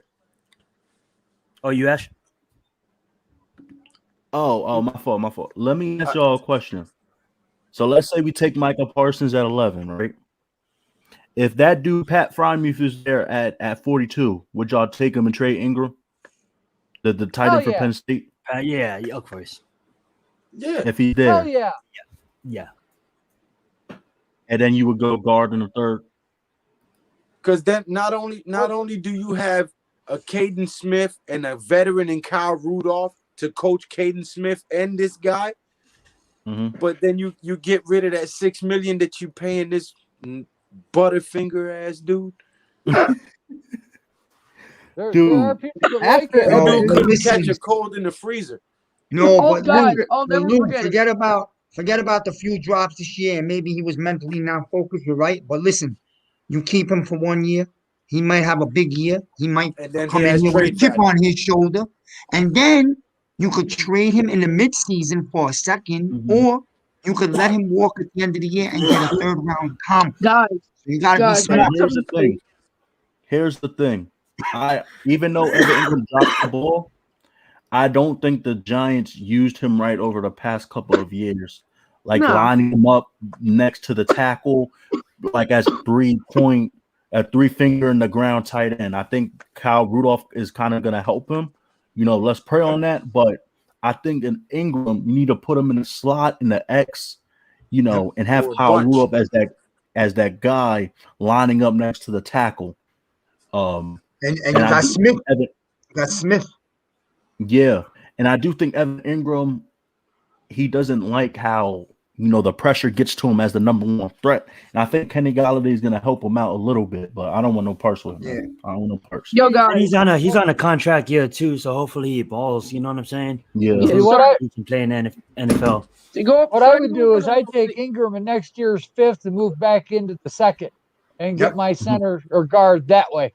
Or the 3rd, Joe. Or the 3rd. I'll take a 3rd. I'll take a high 3rd.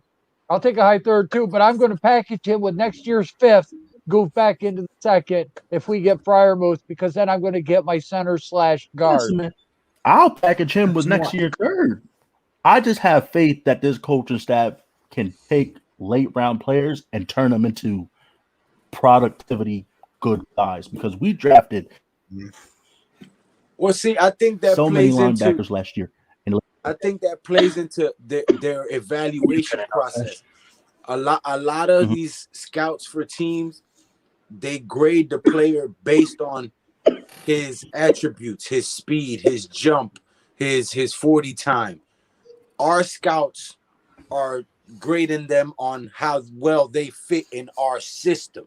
And I think that's why our coaches are having success with these young players, because they're valuing them on how well they will fit with what we want to do here, rather than trying to change them from a scheme into our scheme. And that goes with what Judge says. Don't tell me what they do. Tell me what they can do. Exactly. Yeah, man. And that being said, guys, we are coming on the 4-hour mark in 5 minutes. So I just wanted to tell you guys. I told Zion earlier tonight to get ready for an all-nighter. I told Zion earlier today. I'm in the West Coast. It's only 9:31 where I'm at. You guys are putting in that 12 o'clock hour, 1 o'clock hour already. Salute to all you guys. Any last thoughts? Any last thoughts before we head out here in the next 10, 15? We got 10 more minutes. 10 more minutes. If Pat wants to call, he can. That's if he's not busy. If Pat wants to jump in. But yo, we could go. I told him earlier today when I called him, yo, I'm telling you, tonight's stream's going all night long. He didn't think it was going this long, but I told him it is, because the fans are fired up, man. We are hungry. I appreciate it. That's what's up. I love the energy we all brought today. You know what I'm saying? Man, guys, thanks for having me on. This has been great. I love this. We can all have fun. We can argue, but we don't get mad at each other. But we still listen to each other's point. Debating. Like Dave Gettleman said, good thing about it, it's America. We're all entitled to our own opinions. Now, if we can get our Democratic and Republican parties to do this, we can get a lot further in this damn country. That would take common sense, and they don't teach that in college. Shit, we might already have a guys, space elevator. I got a question for all you guys. I've been meaning to start Yes, some of my dinosaurs did walk the earth when I went to school. facts. I gotta ask you guys a question. I've been meaning to start a thing on my channel. Would you guys like to do like a podcast or stream like once a week on everyone else's channel? I would love that. Do it, start it up. It doesn't matter who you do it. People are gonna call and stay on like for hours, as you see, So Exactly. I've been on YouTube for fucking a week, guys. 1 week. And to have all you amazing people bless us. This isn't an amazing, guys, honestly. And it just, I say it, and I'm gonna keep on saying best content creators on YouTube. Best, like, I don't know what any other NFL team got going on, but I don't know. When it comes to the New York Giants, we fucking lit. We lit. We won this bitch. Love this, man. I'm trying to tell y'all, I got 2 channels. I got an entertainment channel and I got a sports channel. My podcast is streaming on 7 platforms, including Apple Podcasts, Google Podcasts, and Spotify. If y'all want to be a guest on my stuff, right now I'm not going to be able to fly, but I do want to be like this type of podcast, like in person and stuff. But for now, we could do on StreamYard and stuff, and then I could upload the audio and put it on Apple Podcasts. Like, I do have people listening to my stuff, so if anybody wants, well, I mean, if it's on 7 platforms, then naturally, yeah, bro, yeah, it's easy to get your stuff on platforms. You just gotta use one of these sites, but. Yeah, there's TuneCore too. I use TuneCore for my music and shit like that. But there's a lot of sites you can go on and they blast it all to every single service. So it's really useful. Yeah. Make sure you plug your podcast down below, Ashmoney. Yeah, I'm gonna put the truth is that a lot of fans like me are coming over to YouTube to watch other Giants fans to get their information, positivity, because ESPN becomes such a negative place. Like, people not even going to TV no more. They're hopping on YouTube to see entertainer because he's going to give you good news and fast. And now we're all popping in, giving in our ideas. When I started this a few months ago, and when we lose, we can pop over to Bad Dog and join in on him with his rant. Yeah. That's what's got me started. I wasn't big on this, but I got on entertainer. I started doing a couple of rants. People loved my passion. I got all crazy and stupid, old school. And then I made a video, and a lot of people took to it. So, and I keep telling my fiance, I'm not going to go too deep into this. I'm going to get off. I'm going to be done with this. It's no big deal. And every time we do one of these, it's like more people are like, coming on to me, so I can't stop. Like, look at tonight, we on 4.5 hours, man. This is great. I should have been to bed 6 hours ago, bro. Yeah, I'm surprised. And I'm thinking that I want all you guys back, and we'd like to do something, whatever channel, I don't care, the night before the draft, because the night of the draft might be hectic, and I like to actually sit and watch. I'll come on later on. Yeah. But the night before the draft, we could really get going. That's going to be a big night. Now I might record myself during the draft and then post my reaction. Do it. Everybody's doing that. Everybody. Yeah, I'm actually going to be on Big Pat's channel. We're streaming the draft with a bunch of guys. Yeah. Pat's having a lot of people on during the draft. So if you guys want to hop on Pat's channel, I might pop through also. I'll leave it on while I'm watching the draft, because Pat's great. But I'll tell you a 1 minute story real quick. As well. The night Daniel Jones was drafted, I had 7 friends in my living room, and they were all taping me because we didn't know. And they called out Daniel Jones, and I'm new. I just moved into my fiance's house. Now, if we were in my house, I wouldn't have a TV that moment. It would have been shattered. I would have broke things.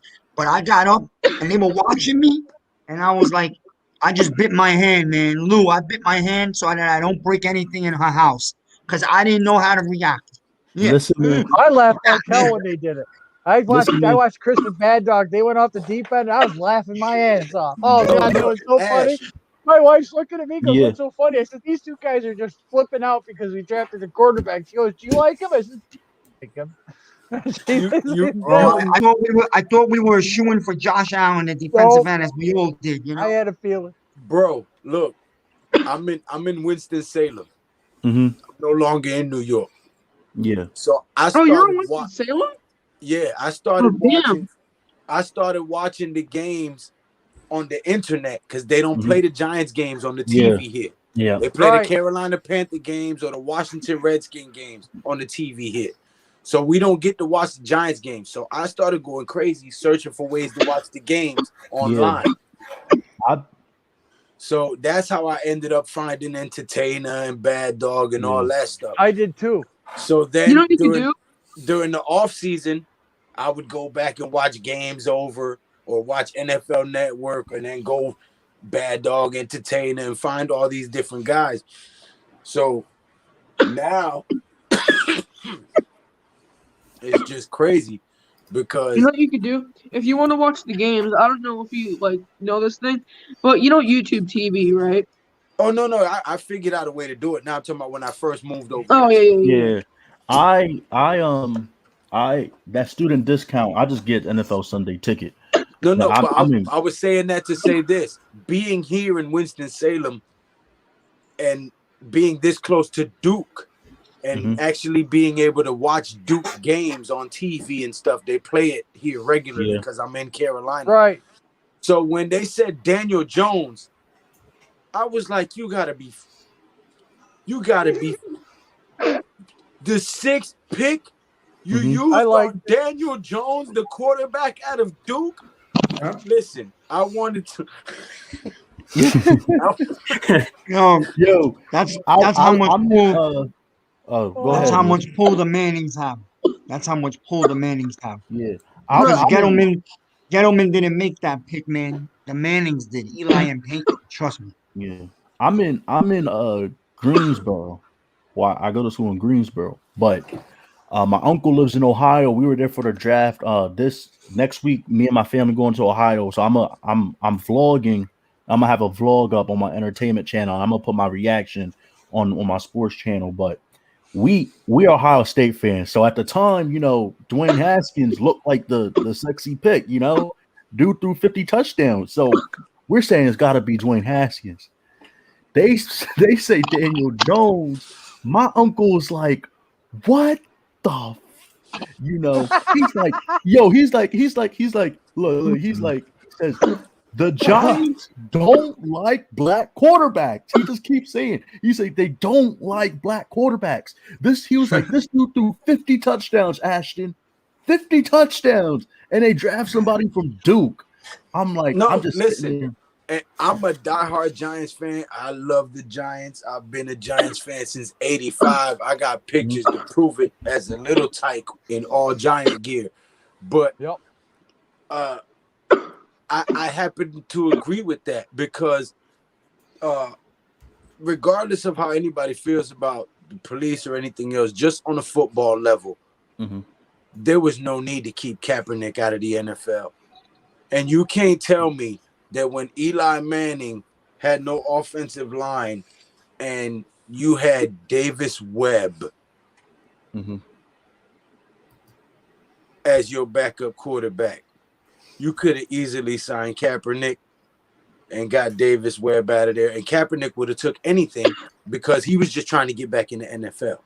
You could have signed him to a 1-year deal, gave him $1 to $2 million with incentives. If you do good, then maybe we can renegotiate. Big facts. There's so much quarterbacks like that was even started. Not even to mention second string. So there's so much starting quarterbacks that Cam Newton played so much better with. I mean, like that's so messed up. That whole issue on that. You know what I'm saying? I don't like it. No, sorry, not Cam Newton, but not Cam Newton, but I won't say. what's his say that face? there's no Kaepernick, not Cam Newton. Kaepernick. My Dude, bad. Miami signed Jay Cutler before Kaepernick. Jay Cutler's never been a starter.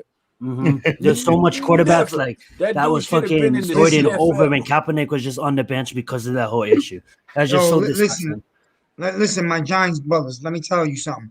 Not that there isn't racism in the NFL and all aspects. You know, the country's got some things to do, obviously. But here's the thing, though, with Kaepernick, man. I'm gonna tell you something about Kaepernick. I don't know if there was a partially, probably you're right, Lou, but also a big part of it. The Giants didn't want the media circus that was heading to the stadium. No team wanted to deal with that after that. Yeah, the way especially John Mara. You know how John Mara is. You know that. Yeah. New York City, man. They always looking to pick on. You know how much it would have been a circus, and the Giants would not have been able to play football. Yeah, could you imagine what would have happened? I mean, look at the way the reporters are going now. It would have been. Look at how they were targeting Odell. Yeah. Well, Odell made it easier for him, though. Odell was doing stupid shit. Yeah. I just used that. Yo, guys, you're gonna tell me David Gettleman doesn't get picked on because he's an old school white folk? Oh, he's an old school white guy, not folk. By the media, he's only one person. They wage a war on this guy no matter what he does. So true though. They do pick on Dave Gettleman. I miss that shit. You know what? And Dave Gettleman hasn't been great, but every decision he's made hasn't been bad neither. He's had some hits and some misses, but at least you see that he's dedicated to improving the team. He's not doing this. Jerry Reese showed you nothing, no effort, no talent, no scouting. He was just picking bust after bust. At least you see David Gettleman that Packers game. Jerry Reese. I wanted to get into it before, but you guys were talking. I stayed quiet. Jerry Reese is the number. Jerry Reese put the Giants 6 feet under, and Gettleman had to come in here and clean it up. It took 3-4. We still building out of it. And what Jerry Reese did, he claimed Super Bowls that really belonged to Ernie Accorsi, my man. Ernie Accorsi. Yep. Jayden brought up a point. But I'm not mad at. Well, I am mad at Odell for that in that Packers game, but I'm more mad at Victor Cruz for that, man, because that Victor Cruz was supposed to be you supposed to be a leader, bro, and you have them on a boat trip. Like, come on, bro. Victor Cruz, very easily be manipulated by a sexy, fun, hot star that the whole planet loves. Very easy. So I'm not gonna get mad at him. But the Giants, that boat trip, you've seen the receivers. Not only the boat trip, but if you remember the playoff game that morning, players came out with no shirts. We didn't belong in that playoff game. We didn't belong in that playoff game. Well, we were one-dimensional. We were a one-dimensional offense. All we had was a slant route going for us to Odell Beckham and hoping that he took it to the house. Our offensive line was already depleted. We hadn't drafted any defensive players since Jason Pierre-Paul that were worth a damn. And after Justin Tuck and Osi Umenyiora went away, all we had was Jason Pierre-Paul, and he can't do it by himself. Jersey, bro. You had a good year out of Janoris Jenkins and also Snacks. But once again, what Reese did is in one afternoon he dropped $200 million and put us in a 5-year hole, man. Facts. Facts. I don't disagree with you at all. Yeah. But I'll tell you what, man. That's why I like Gettleman, because he laughs at the media. If you watched him yesterday, he laughs at the media in a roundabout way. He has his fun with them. But he knows what he's doing. He's building up. It's a process, and he's doing it good right now. And Judge and him, they're working good together. No, I think it's them complementing each other. Because if you notice, when it was Pat Shurmur and Gettleman, you know, their chemistry wasn't that good. Pat Shurmur had no control over the locker room or the players. And disaster, Dave Gettleman was kind of like the puppet master, and Pat Shurmur didn't give any input or contest anything Dave Gettleman said. He just went along with it. Pat Shurmur wasn't good as a coach, but he was never a head coach. He was a good offensive coordinator. I would love to have him back as an offensive coordinator with Daniel Jones. Yes, I would love to have him not back. as a head coach. Yeah. That's not how it works in the real world, bro. You don't fire a head coach and then ask him to work under a younger head coach than him. That's bad. That's not Why is that? We got Jason Garrett, who was a head coach, working for a younger head coach than him right now. Yeah, but he was. It's different. He meant like by the same organization. They let him go down. That was he How seems do you guys anyway. plan on going for it? I would rather have Pat Shermer right now than. I agree with you. Yeah, but how many? Pat Shermer won't do that. That's undermining him. He's not going to do that. When the That's Giants like go me. 12-5, Yo, Lou, this year, that's like me firing you, and I hire the youngling over here as your head coach, and I want you to now work under him. It ain't happening, man. Guys, how many when do the you guys Giants plan go on going for 12-5 this year, okay, Probably the 10 more people in minutes. Carolina are going to be saying, "Oh God, I wish we had Gettleman. Look at what he's done to that team in 3 years, 4 years, however many it's been." Well, they were giving us crap because we hired Gettleman. They were all like, "Have him." Well, guess what? I'll gladly take him. I've been saying it for the last 2 years. Gettleman's not going anywhere. No. Nobody really wanted to believe me. No, But he made some good decisions these He did. last two off I have to seasons. say, these last 2 years, I was a Yes. I was a love-hate relationship, but these last 2 years really solid. Listen, And when he has he to came stay, here, Joe. He deserves to be here. He deserves to see a Super Bowl through. he had nothing. Well, you know what? Last year, you really think about it, Garrett Daniel Jones had nothing. Barkley was out. Receivers are hurt. O-line, we got 3 rookies. Okay? This year, everybody knows the system. The new guys coming in, I wish OTAs were available.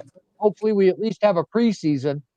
So some of these guys are going to get some playing time and maybe make the team. Preseason's been cut to 3 weeks.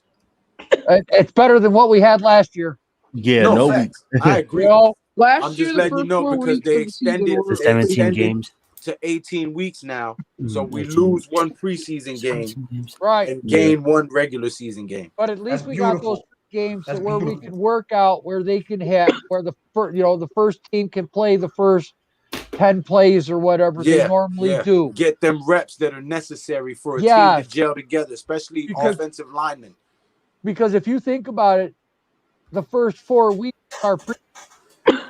after the first 4 weeks, we didn't look bad. I mean, we played Pittsburgh, we played the Rams, we played Cardinals, and we played.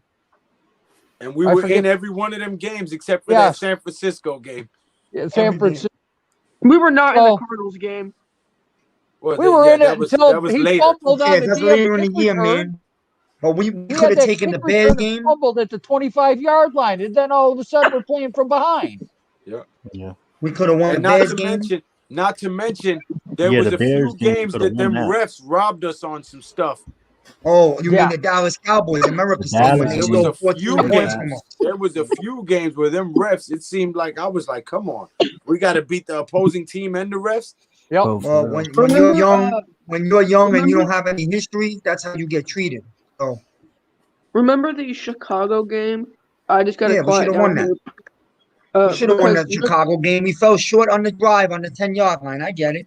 We should have won the Rams game. We went blow for blow with the Rams. You know what the Rams said after that game? You know what Aaron Donald and a couple of the Rams defenders, they said that's the most feistiest team they played all year.